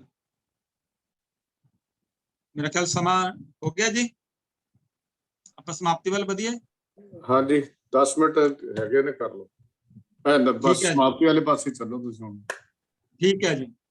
ਸੋ ਇਹ ਚੀਜ਼ਾਂ ਮੇਰੇ ਆਉਣ ਵਾਲੇ ਸਮੇਂ ਦੇ ਵਿੱਚ ਮੈਗਜ਼ੀਨ ਦੀ ਕੀ ਸਥਿਤੀ ਹੋਏਗੀ, ਮੇਰੇ ਧਰਮ ਪ੍ਰਚਾਰ ਦੀ ਕੀ ਸਥਿਤੀ ਹੋਏਗੀ, ਤੇ ਜਿਹੜੀ ਸ਼੍ਰੋਮਣੀ ਕਮੇਟੀ ਜਿਹਨੂੰ ਆਪਾਂ ਅੱਜ ਕਹਿੰਦੇ ਆ, ਜਿਹੜੀ ਸਾਡੀ ਸਿਰਮੌਰ ਸੰਸਥਾ ਆ, ਉਹ ਜੇਕਰ ਉਹ ਪੁਰਾਣੇ ਤਰੀਕਿਆਂ ਦੇ ਨਾਲ ਹੀ ਚੱਲਦੀ ਰਹੀ ਕਿ ਜਿਹੜੀ ਕ੍ਰਿਸਚੈਨਿਟੀ ਹੈ, ਜਿਨ੍ਹਾਂ ਨੂੰ ਸਾਰੀ ਜਿਹੜੀ ਫੀਡਿੰਗ ਆ, ਜਿਹੜਾ ਸਾਰੇ ਮਾਡਲ ਬਣ ਕੇ ਪਿੱਛੇ ਆਉਂਦੇ ਆ ਕਿ ਤੁਸੀਂ ਕੀ ਗੱਲ ਕਰਨੀ ਆ, ਕਿੱਥੇ ਤੱਕ ਗੱਲ ਕਰਨੀ ਆ, ਕਿੰਨਾ ਬਾਈਬਲ ਨੂੰ ਖੋਲਣਾ, ਕਿੰਨਾ ਬਾਈਬਲ ਨੂੰ ਨਹੀਂ ਖੋਲਣਾ, ਕਿੰਨੀ ਜੀਸਸ ਦੀ ਗੱਲ ਕਰਨੀ ਆ, ਕਿੰਨੀ ਨਹੀਂ ਕਰਨੀ, ਸਿਰਫ ਪ੍ਰੇਅਰ ਕਰਨੀ ਆ, ਉਹਨਾਂ ਦਾ ਸਾਰਾ ਮਾਡਲ ਮੈਂ ਉਹਨਾਂ ਦੇ ਵਿੱਚ ਕੰਮ ਕਰਦੇ ਹੋਏ ਸਿੱਖਿਆ ਕਿ ਸਾਰਾ ਮਾਡਲ ਉਹਨਾਂ ਕੋਲ ਪੂਰੇ ਦਾ ਪੂਰਾ ਬਣਿਆ ਬਣਾਇਆ ਹੁੰਦਾ, ਜਿਹੜਾ ਸੰਸਾਰ ਦੇ ਜਿਹੜੇ ਬਹੁਤ ਪੜ੍ਹੇ ਲਿਖੇ, ਜਿਹੜੇ ਲੌਜੀਕਲ ਥਿੰਕਰ ਆ, ਜਿਹੜੇ ਤਕੜੇ ਤਕੜੇ ਐਨਾਲਿਸਟ ਆ, ਉਹ ਉਹਨਾਂ ਨੂੰ ਬਣਾ ਕੇ ਮਾਡਲ ਦਿੰਦੇ ਆ ਕਿ ਜੇ ਭਾਰਤ ਦੇ ਅੰਦਰ ਪ੍ਰਚਾਰ ਕਰਨਾ ਤੇ ਕਿਹੜੇ ਤਰੀਕੇ ਅਪਣਾਉਣੇ ਆ, ਜੇ ਸ਼੍ਰੀਲੰਕਾ 'ਚ ਪ੍ਰਚਾਰ, ਕਿਉਂਕਿ ਇਸ ਵੇਲੇ ਉਹ ਏਸ਼ੀਆ ਨੂੰ ਕਵਰ ਕਰ ਰਿਹਾ ਕਿ ਏਸ਼ੀਆ ਨੂੰ ਈਸਾਈ ਬਣਾਉਣਾ, ਜੇ ਸ਼੍ਰੀਲੰਕਾ 'ਚ ਕੰਮ ਕਰਨਾ ਤਾਂ ਕਿੱਦਾਂ ਕਰਨਾ, ਪਾਕਿਸਤਾਨ ਦੇ ਅੰਦਰ ਕੰਮ ਕਰਨਾ, ਈਵਨ ਉੱਥੇ ਵੀ ਉਹ ਬਹੁਤ ਜ਼ੋਰ ਸ਼ੋਰ ਦੇ, ਹਾਲਾਂਕਿ ਇਸਲਾਮ ਉਹਨਾਂ ਲਈ ਬਹੁਤ ਵੱਡਾ ਇੱਕ ਕੰਧ ਆ, ਉਹਨਾਂ ਨੇ ਆਪਣੇ ਇਸਲਾਮ ਨੇ ਆਪਣੇ ਆਪ ਨੂੰ ਬਚਾ ਕੇ ਰੱਖਿਆ ਹੋਇਆ ਉਸ ਵਿਚਾਰਧਾਰਾ ਤੋਂ, ਸਿੱਖ ਨਹੀਂ ਬਚਾ ਸਕੇ, ਹਿੰਦੂ ਵੀ ਨਹੀਂ ਬਚਾ ਸਕੇ, ਤੇ ਉੱਥੇ ਤੁਸੀਂ ਕਿੱਦਾਂ ਕੰਮ ਕਰਨਾ, ਬੰਗਲਾਦੇਸ਼ 'ਚ ਕਿੱਦਾਂ ਕੰਮ ਕਰਨਾ, ਉਹਨਾਂ ਕੋਲ ਹਰ ਚੀਜ਼ ਦਾ ਜਿਹੜਾ ਮਾਡਲ ਆ ਉਹ ਤਿਆਰ ਆ। ਫਿਰ ਕਮਿਊਨਿਟੀ ਲੈਵਲ ਤੇ ਵੀ ਮਾਡਲ ਤਿਆਰ ਆ, ਦਲਿਤਾਂ 'ਚ ਕਿੱਦਾਂ ਕੰਮ ਕਰਨਾ, ਜੱਟਾਂ 'ਚ ਕਿੱਦਾਂ ਕੰਮ ਕਰਨਾ, ਇੱਥੇ ਲੋਕ ਕਮਿਊਨਿਟੀ ਦੇ ਤੌਰ ਤੇ ਡਿਵਾਈਡ ਕੀਤੇ ਹੋਏ ਆ।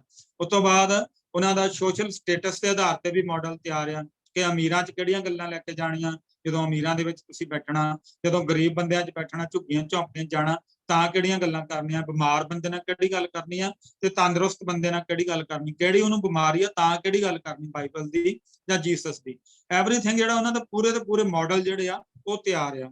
ਤੇ ਅਸੀਂ ਉਹਨਾਂ ਦਾ ਮੁਕਾਬਲਾ ਕਰਨ ਦੇ ਲਈ ਅਜੇ ਉਸ ਤਰੀਕੇ ਦੇ ਨਾਲ ਆਪਾਂ ਆਪਣੀ ਡਿਸੀਜਨ ਮੇਕਿੰਗ ਜਾਂ ਆਪਣਾ ਉਹ ਚੀਜ਼ਾਂ ਜਿਹੜੀਆਂ ਅਸੀਂ ਉਹ ਤਿਆਰ ਨਹੀਂ ਕਰ ਸਕੇ। ਸੋ ਜਿਹੜੀ ਸ਼੍ਰੋਮਣੀ ਕਮੇਟੀ ਆ ਉਸੇ ਤਰੀਕੇ ਦੇ ਨਾਲ ਪੁਰਾਣੇ ਪ੍ਰਬੰਧਾਂ ਦੇ ਹਿਸਾਬ ਨਾਲ ਚੱਲੀ ਜਾਂਦੀ, ਉਹਨਾਂ 'ਚ ਕੋਈ ਨਵਾਂਪਣ ਹੈ ਨਹੀਂ। ਐਜੂਕੇਸ਼ਨ ਲੈਵਲ ਸਿੱਖਾਂ ਦੀ ਜਿਹੜੀ ਆ, ਜਿਹੜੇ ਸਕੂਲ ਆ ਉਹਨਾਂ ਦੇ ਵਿੱਚ ਕੋਈ ਬਹੁਤਾ ਜ਼ਿਆਦਾ ਨਵਾਂਪਣ ਜਿਹੜਾ ਜਾਂ ਆਉਣ ਵਾਲੇ ਸਮੇਂ ਦੇ ਹਿਸਾਬ ਦੇ ਨਾਲ ਚੇਂਜਸ ਜਿਹੜੀਆਂ ਉਹ ਨਹੀਂ ਆ ਰਹੀਆਂ। ਸਿੱਖ ਮਿਸ਼ਨਰੀ ਕਾਲਜ ਦੇ ਤੌਰ ਤੇ ਜਿੰਨਾ ਕੁ ਕਰ ਸਕਦੇ ਹਾਂ ਇਸ ਚੀਜ਼ ਨੂੰ ਬੈਠ ਕੇ ਆਪਾਂ ਜਦ ਕਰੀਏ, ਆਪਾਂ ਕੋਸ਼ਿਸ਼ ਕਰੀਏ ਕਿ ਇਹ ਚੀਜ਼ ਆ ਜਿਹੜੀ ਇਹ ਇਸੇ ਤਰ੍ਹਾਂ ਚੱਲਦੀ ਰਹੇ, ਇਹ ਚੀਜ਼ ਜਿਹੜੀ ਆ ਇਸੇ ਤਰ੍ਹਾਂ ਕੰਮ ਕਰਦੀ ਰਹੇ, ਆਉਣ ਵਾਲੇ ਸਮੇਂ ਦੇ ਨਾਲ ਇਹਦੇ ਵਿੱਚ ਬਦਲਾਅ ਆਉਂਦੇ ਰਹਿਣ, ਇਸ ਤਰੀਕੇ ਦੇ ਨਾਲ ਇਹ ਕੰਮ ਜਿਹੜਾ ਅੱਗੇ ਸਾਡਾ ਚੱਲਦਾ ਰਹੇ। ਹੁਣ ਮੈਂ ਕੋਸ਼ਿਸ਼ ਕਰਾਂਗਾ ਕਿ ਜੇਕਰ ਕੁਐਸਚਨ ਹਨ, ਕਿਸੇ ਦੇ ਕੁਝ ਪੁੱਛੇ ਸਨ, ਉਹ ਕੋਈ ਬੋਲ ਕੇ ਦੱਸ ਸਕਦੇ ਤਾਂ ਆਪ ਜੀ ਕੁਐਸਚਨ ਆਨਸਰ ਕਰ ਸਕਦੇ। ਹਾਂਜੀ ਬੋਲ ਕੇ ਕਰ ਸਕਦੇ ਜੀ, ਲਿਖਿਓ, ਹੁਣ ਸਾਹਮਣੇ ਨਹੀਂ ਆ ਰਿਹਾ। ਕਿਰਪਾਲ ਸਿੰਘ ਜੀ ਹੱਥ ਖੜਾ ਕੀਤਾ। ਵਾਹਿਗੁਰੂ ਜੀ ਕਾ ਖਾਲਸਾ ਵਾਹਿਗੁਰੂ ਫਤਿਹ। Bhai Sahib, you are hitting the nail on the head. I think it is a very important thing to develop critical skill thinking Rajinder skills. Singh ji. Hello? हाँ जी, पहले एक मिनट कृपाल सिंह जी अपनी गल पूरी कर लो। ਅਮਿੰਦਰ ਸਿੰਘ ਜੀ, ਰਾਜਿੰਦਰ ਸਿੰਘ ਜੀ। पहले कृपाल सिंह ਹਰਬੰਸ ਸਿੰਘ ਜੀ पूरी हो ਪਹਿਲਾਂ जाए, ਕਿਰਪਾਲ ਸਿੰਘ ਦੇ ਕੁਐਸਚਨ ਲੈ ਰਹੇ ਆ, ਤੁਸੀਂ ਸਾਡੀ ਪਹਿਲਾਂ ਸੁਣੋ, ਸਾਡੇ ਅਸੀਂ ਵਾਰ-ਵਾਰੀ ਲੈਂਦੇ ਆ, ਤੁਸੀਂ ਉਹਦਾ ਜਵਾਬ ਦੇਣੇ ਬਸ। ਅੱਛਾ, ਤੁਹਾਡਾ ਲੈਕਚਰ ਜਿਹੜਾ very nice and critical skill ਸੁਣ ਰਹੀ ਹੈ ਆਵਾਜ਼ ਤੁਹਾਨੂੰ ਭਾਈ ਸਾਹਿਬ ਮੇਰੀ? ਆਵਾਜ਼ ਨਹੀਂ ਆ ਰਹੀ ਜੀ। ਆ ਨਹੀਂ ਰਹੀ ਆਵਾਜ਼? ਹੁਣ ਸੁਣ ਰਹੀ ਹੈ ਤੁਹਾਨੂੰ? ਭਾਈ ਹਰਬੰਸ ਸਿੰਘ ਦੀ ਆਵਾਜ਼ ਸੁਣ ਰਹੀ ਮੇਰੀ? ਜੀ ਕਾ ਖਾਲਸਾ ਵਾਹਿਗੁਰੂ ਫਤਿਹ। ਤੁਹਾਨੂੰ ਆਵਾਜ਼ ਸੁਣ ਰਹੀ ਹੈ ਮੇਰੀ? ਹਾਂਜੀ ਸੁਣ ਰਹੀ ਜੀ। ਵਾਹਿਗੁਰੂ ਜੀ ਕਾ ਖਾਲਸਾ ਵਾਹਿਗੁਰੂ ਜੀ ਕੀ ਵਾਹਿਗੁਰੂ ਫਤਿਹ। ਫਤਿਹ। ਤੁਹਾਡਾ ਲੈਕਚਰ ਬੜਾ ਸ਼ਾਨਦਾਰ ਹੈ ਕ੍ਰਿਟੀਕਲ ਥਿੰਕਿੰਗ ਸਕਿੱਲਸ ਤੇ ਸਿਮਿਲਰ ਕਾਈਂਡ ਜਿਹਨੂੰ ਅਸੀਂ ਵਿਵੇਕਤਾ ਕਹਿੰਦੇ, ਗੁਰਮਤ ਵਿਵੇਕਤਾ। ਪਰ ਜਿਹੜਾ ਤੁਹਾਡਾ ਕਮੈਂਟ ਨਾ, ਵੈਸਟਰਨ ਕਲਚਰ ਸਾਨੂੰ ਸੈਪਰੇਟ ਕਰ ਰਹੀ ਹੈ, ਸਾਨੂੰ ਇਹ ਡਿਸਟੈਂਟ ਕਰ ਰਹੀ ਹੈ ਇੱਕ ਦੂਜੇ ਤੋਂ, ਇਹ ਗੱਲ ਨਹੀਂ ਹੈ ਐਕਚੁਅਲੀ ਜੇ ਤੁਸੀਂ ਵੈਸਟਰਨ ਫੈਮਿਲੀਜ਼ ਦੇ ਵਿੱਚ ਰਲ ਮਿਲ ਕੇ ਦੇਖੋ, ਮੇਰਾ ਵਾਹ ਬਹੁਤ ਪੈਂਦਾ ਪਰਸਨਲ ਲੈਵਲ ਤੇ as well as professional level ਤੇ। ਉਹ ਇੰਨੀਆਂ ਸਾਡੇ ਨਾਲੋਂ ਬਾਹਲੀਆਂ ਵੱਖਰੀਆਂ ਨਹੀਂ ਹੈ।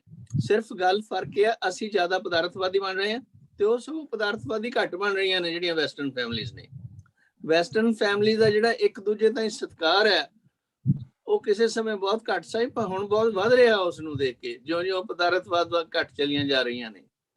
ਤੇ ਸਾਡੇ ਵੱਲ ਪ੍ਰੋਬਲਮ ਇਹ ਹੋ ਗਈ ਆ ਕਿ ਅਸੀਂ ਦੂਜੀ ਕਲਚਰ ਨੂੰ ਆਪਣੇ ਜਿਹੜੇ ਗੋਗਲਸ ਨੇ ਨਾ ਲਾ ਕੇ ਉਹਨਾਂ ਨਾਲ ਹੀ ਦੇਖਦੇ ਰਹਿੰਦੇ ਆ, ਉਹਨਾਂ ਦੇ ਵਿੱਚ ਬਹਿ ਕੇ ਨਹੀਂ ਸਮਝਣ ਦੀ, ਸੋਚਣ ਦੀ ਕੋਸ਼ਿਸ਼ ਕਰਦੇ ਕਿ ਵੀ ਕੀ ਕਰ ਰਹੇ ਨੇ। ਸਾਡੇ ਇੰਨੀ ਲੋਕ ਅਲੱਗ-ਅਲੱਗ ਮੁਲਕਾਂ ਦੇ ਵਿੱਚ ਆ ਵਸੇ ਨੇ, ਪਰ ਫਿਰ ਵੀ ਉਹ ਅਲੱਗ-ਅਲੱਗ ਜਗ੍ਹਾ ਤੇ ਬੈਠੇ ਨੇ ਲਾਈਕ ਅਨਟਚੇਬਲਸ। ਕਿਸੇ ਨਾਲ ਮਿਕਸ ਕਰਨ ਦੀ ਨਹੀਂ, ਉਹਨਾਂ ਨੂੰ ਸਿਰਫ ਨਫ਼ਰਤ ਦੀ ਜਗ੍ਹਾ ਨਾਲ ਦੇਖੀ ਜਾਂਦੇ ਆ ਕਿ ਵੀ ਇਹਨਾਂ ਚਾਹ ਨੁਕਸਾ, ਇਹਨਾਂ ਚਾਹ ਨੁਕਸਾ। ਅਸਲ 'ਚ ਗੱਲ ਇਹ ਆ ਕਿ ਜਿੰਨਾ ਚਿਰ ਉਹਨਾਂ ਦੇ ਨਾਲ ਗੱਲਬਾਤ ਸਾਂਝੀ ਨਹੀਂ ਨਾ ਕਰਦੇ ਤੇ ਸਾਨੂੰ ਨਾ ਉਹਨਾਂ ਨੂੰ ਪਤਾ ਲੱਗਦਾ, ਨਾ ਸਾਨੂੰ ਉਹਨਾਂ ਦਾ ਪਤਾ ਲੱਗਦਾ। ਸੋ ਇਸ ਲਈ ਸਾਨੂੰ ਜ਼ਰੂਰਤ ਹੈ ਜਿੱਥੇ ਜਿੱਥੇ ਅਸੀਂ ਬੈਠੇ ਆ ਕਿ ਉਹਨਾਂ ਚੀਜ਼ਾਂ ਨੂੰ ਸਮਝਣ ਦੀ ਕੋਸ਼ਿਸ਼ ਕਰੀਏ, ਨਾ ਕਿ ਉਹਨਾਂ ਨੂੰ ਕੰਡੈਮ ਕਰੀਏ।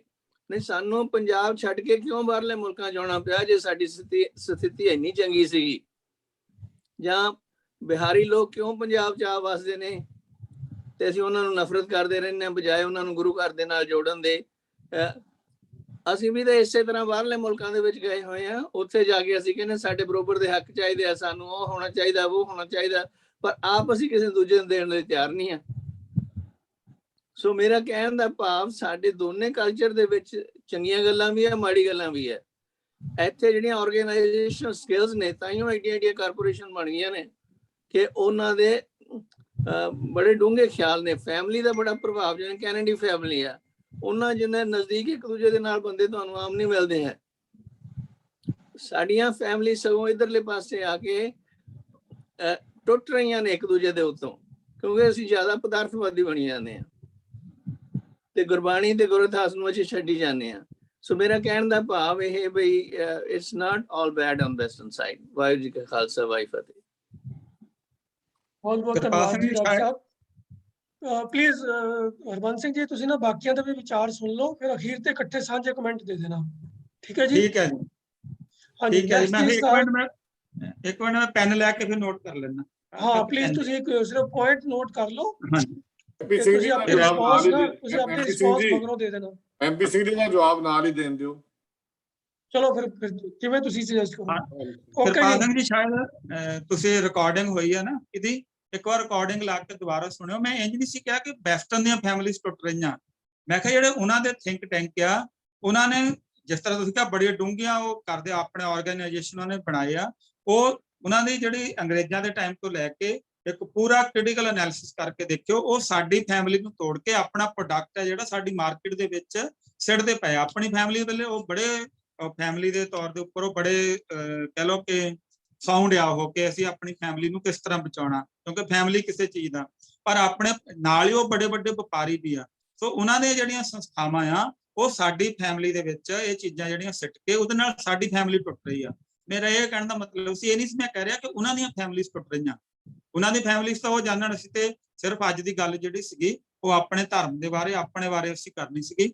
ਤੇ ਸਾਡੀਆਂ ਫੈਮਿਲੀਜ਼ ਤੁਸੀਂ ਦੇਖ ਲਓ, ਇਹਨਾਂ ਜਿਹੜੇ ਕਾਰਨ ਮੈਂ ਦੱਸੇ ਉਹ ਵੈਸਟਰਨ ਤੋਂ ਉਹ ਆ ਕੇ ਸਾਡੇ ਵਿੱਚ ਸੁੱਟੇ ਗਏ ਉਹ, ਤੇ ਉਹਦੇ ਨਾਲ ਉਹ ਜਿਹੜਾ ਆ ਇਮੋਸ਼ਨਲ ਜਿਹੜਾ ਲੈਵਲ ਆ ਸਾਡਾ ਉਹ ਇੱਕ ਦੂਜੇ ਨਾਲੋਂ ਟੁੱਟ ਕੇ ਉਹ ਜਿਹੜਾ ਮੀਡੀਆ ਦੇ ਨਾਲ ਉਹਨਾਂ ਚੀਜ਼ਾਂ ਦੇ ਨਾਲ ਪੋਰਨੋਗ੍ਰਾਫੀ ਵੀ ਉਹਦੇ ਵਿੱਚ ਇੱਕ ਆਉਂਦੀ ਆ, ਉਹਦੇ ਨਾਲ ਜੁੜ ਕੇ ਉਹ ਸਾਡੀਆਂ ਫੈਮਿਲੀਜ਼ ਜਿਹੜੀਆਂ ਆ ਉਹ ਬ੍ਰੇਕ ਡਾਊਨ ਹੋ ਰਹੀਆਂ। ਉਹ ਮੈਂ ਇਹ ਕਹਿ ਰਿਹਾ ਸੀ ਭਾਈ ਸਾਹਿਬ, ਮੈਂ ਇਹ ਕਹਿ ਰਿਹਾ ਸੀਗਾ, ਇਹ ਪੁਆਇੰਟ ਨਹੀਂ ਮੈਂ ਤੁਹਾਡੇ ਨਾਲ ਗੱਲ ਕਰ ਰਿਹਾ ਸੀ, ਮੈਂ ਇਹ ਕਹਿ ਰਿਹਾ ਸੀਗਾ ਕਿ ਜਿਹੜੀ ਸਾਡੀਆਂ ਫੈਮਿਲੀਜ਼ ਇੱਧਰ ਪੱਛਮੀ ਮੁਲਕਾਂ 'ਚ ਆਈਆਂ ਹੋਈਆਂ ਨੇ ਉਹ ਜਿਹੜੀਆਂ ਨਾ ਇਸ ਤਰ੍ਹਾਂ ਸਟੱਡੀ ਨਹੀਂ ਕਰਦੀਆਂ ਜਿਹੜੀ ਲੋਕਲ ਜਿਹੜੀ ਜ਼ਿੰਦਗੀ ਹੈ, ਲੋਕਲ ਜਿਹੜਾ ਸਿਸਟਮ ਹੈ, ਸਿਰਫ ਇੰਨਾ ਹੀ ਕਹੀ ਜਾਂਦੇ ਆ ਅਸੀਂ ਪੰਜਾਬੀਅਤ ਵਾਲੇ ਆ ਤੇ ਅਸੀਂ ਸਭ ਚੰਗੇ ਆ, ਬਾਕੀ ਇਹ ਤਾਂ ਸਾਰੇ ਮਾੜੇ ਹੀ ਹੈ। ਨਹੀਂ, ਇਹ ਸਾਡੇ ਅੱਜ ਦਾ ਵਿਸ਼ਾ ਨਹੀਂ ਨਾ, ਇਹ ਸਾਡਾ ਅੱਜ ਦਾ ਵਿਸ਼ਾ ਨਹੀਂ ਹੈਗਾ ਗੱਲ ਦਾ। ਸਾਡਾ ਵਿਸ਼ਾ ਆ ਕਿ ਕ੍ਰਿਟੀਕਲ ਥਿੰਕਿੰਗ ਲਾ ਕੇ ਉਹ ਮੈਂ ਇੱਕ ਐਗਜ਼ਾਮਪਲ ਦੇ ਤੌਰ ਤੇ ਉਹਨੂੰ ਲਿਆ ਸੀਗਾ। ਇਹ ਵਿਸ਼ਾ ਇਹ ਸਾਡਾ ਅੱਜ ਦਾ ਵਿਸ਼ਾ ਨਹੀਂ ਸੀਗਾ, ਇਹਦੇ ਵਿਸ਼ੇ ਬਾਰੇ ਫਿਰ ਇੱਕ ਦਿਨ ਕਲਾਸ ਪੂਰੀ ਕੀਤੀ ਜਾ ਸਕਦੀ ਹੈ। ਓਕੇ, ਮੈਂ ਇਹ ਨਹੀਂ ਡਾਕਟਰ ਸਾਹਿਬ ਦੀ ਬੇਨਤੀ ਹੈਗੀ ਹੈ, ਡਾਕਟਰ ਸਾਹਿਬ ਦੀ ਬੇਨਤੀ ਹੈ ਵੀ ਕ੍ਰਿਟੀਕਲ ਥਿੰਕਿੰਗ ਦਾ ਜਿਹੜਾ ਸਬਜੈਕਟ ਹੈ ਇਹ ਹੈ ਵੀ ਉਹਨਾਂ ਦਾ ਜਿਹੜਾ ਇਹ ਫੈਮਿਲੀਜ਼ ਦੀ ਗੱਲ ਹੀ ਨਹੀਂ ਹੈਗੀ ਇੱਥੇ, ਇਹ ਉੱਪਰਲੇ ਲੈਵਲ ਦੀ ਗੱਲ ਹੈ ਵੀ ਉਹਨਾਂ ਦੀ ਥਿੰਕਿੰਗ ਲੈਵਲ ਜਿਹੜਾ ਥਿੰਕ ਟੈਂਕ ਹੈਗਾ ਉਹ ਕਿਵੇਂ ਪਲਾਨ ਕਰਦਾ ਔਰ ਕਿਵੇਂ ਦੂਜਿਆਂ ਨੂੰ ਕਮਿਊਨਿਟੀ ਨੂੰ ਜਾ ਕੇ ਆਪਣੇ ਵੱਲ ਖਿੱਚਣਾ ਹੈ। ਇਹ ਸਾਰਾ ਹਾਂਜੀ ਬਸ ਹਾਂਜੀ, ਇਹਦਾ ਸਿਸਟਮ ਇਹ ਨਹੀਂ ਸੀ ਹੈਗਾ ਵੀ ਇੱਥੇ ਫੈਮਿਲੀ ਸਾਰੀਆਂ ਚੰਗੀਆਂ ਹੋਣ, ਫੈਮਿਲੀ ਨੂੰ ਪਤਾ ਹੀ ਨਹੀਂ ਹੁੰਦਾ ਉਹ ਗੱਲਾਂ ਦਾ। ਆਮ ਪਬਲਿਕ ਨੂੰ ਕੀ ਪਤਾ, ਆਮ ਸਿੱਖ ਨੂੰ ਕੀ ਪਤਾ ਵੀ ਉੱਤੇ ਕੀ ਅਸੀਂ ਜੇ ਅਸੀਂ ਅੱਜ ਥਿੰਕਿੰਗ ਬਣਾ ਕੇ ਕਰ ਲਈ ਵੀ ਅਸੀਂ 10 ਸਾਲਾਂ 'ਚ ਆਹ ਕੰਮ ਕਰਾਂਗੇ, ਆਮ ਸਿੱਖ ਨੂੰ ਨਹੀਂ ਪਤਾ ਹੋਏਗਾ। ਇਸੇ ਤਰ੍ਹਾਂ ਹੀ ਇੱਥੇ ਜਿਹੜੇ ਇਹਨਾਂ ਦਾ ਉੱਪਰਲਾ ਲੈਵਲ ਜਿਹੜਾ ਥਿੰਕ ਟੈਂਕ ਹੈ ਉਹਨਾਂ ਨੂੰ ਇਹ ਚੀਜ਼ਾਂ ਦਾ ਨਹੀਂ ਪਤਾ, ਉਹਨਾਂ ਨੇ ਕਰਨਾ। ਜਿਹੜੇ ਥੱਲੇ ਵਾਲੇ ਬੰਦੇ ਉਹ ਤਾਂ ਆਮ ਆਪਣੀ ਜ਼ਿੰਦਗੀ ਜੀ ਰਹੇ ਆ, ਉਹਨਾਂ ਨੂੰ ਇਸ ਗੱਲ ਨਾਲ ਕੋਈ ਮਤਲਬ ਨਹੀਂ ਹੈਗਾ। ਉਹ ਚੰਗੀ ਫੈਮਿਲੀ ਦੇ ਚੰਗਾ ਕੰਮ ਕਰਦੇ ਆ, ਚੰਗਾ ਰਹਿ ਸਕਦੇ ਆ। ਹਾਂਜੀ ਨੈਕਸਟ ਜੀ। ਹਾਂਜੀ next sir ਤਮਿੰਦਰ Singh ji.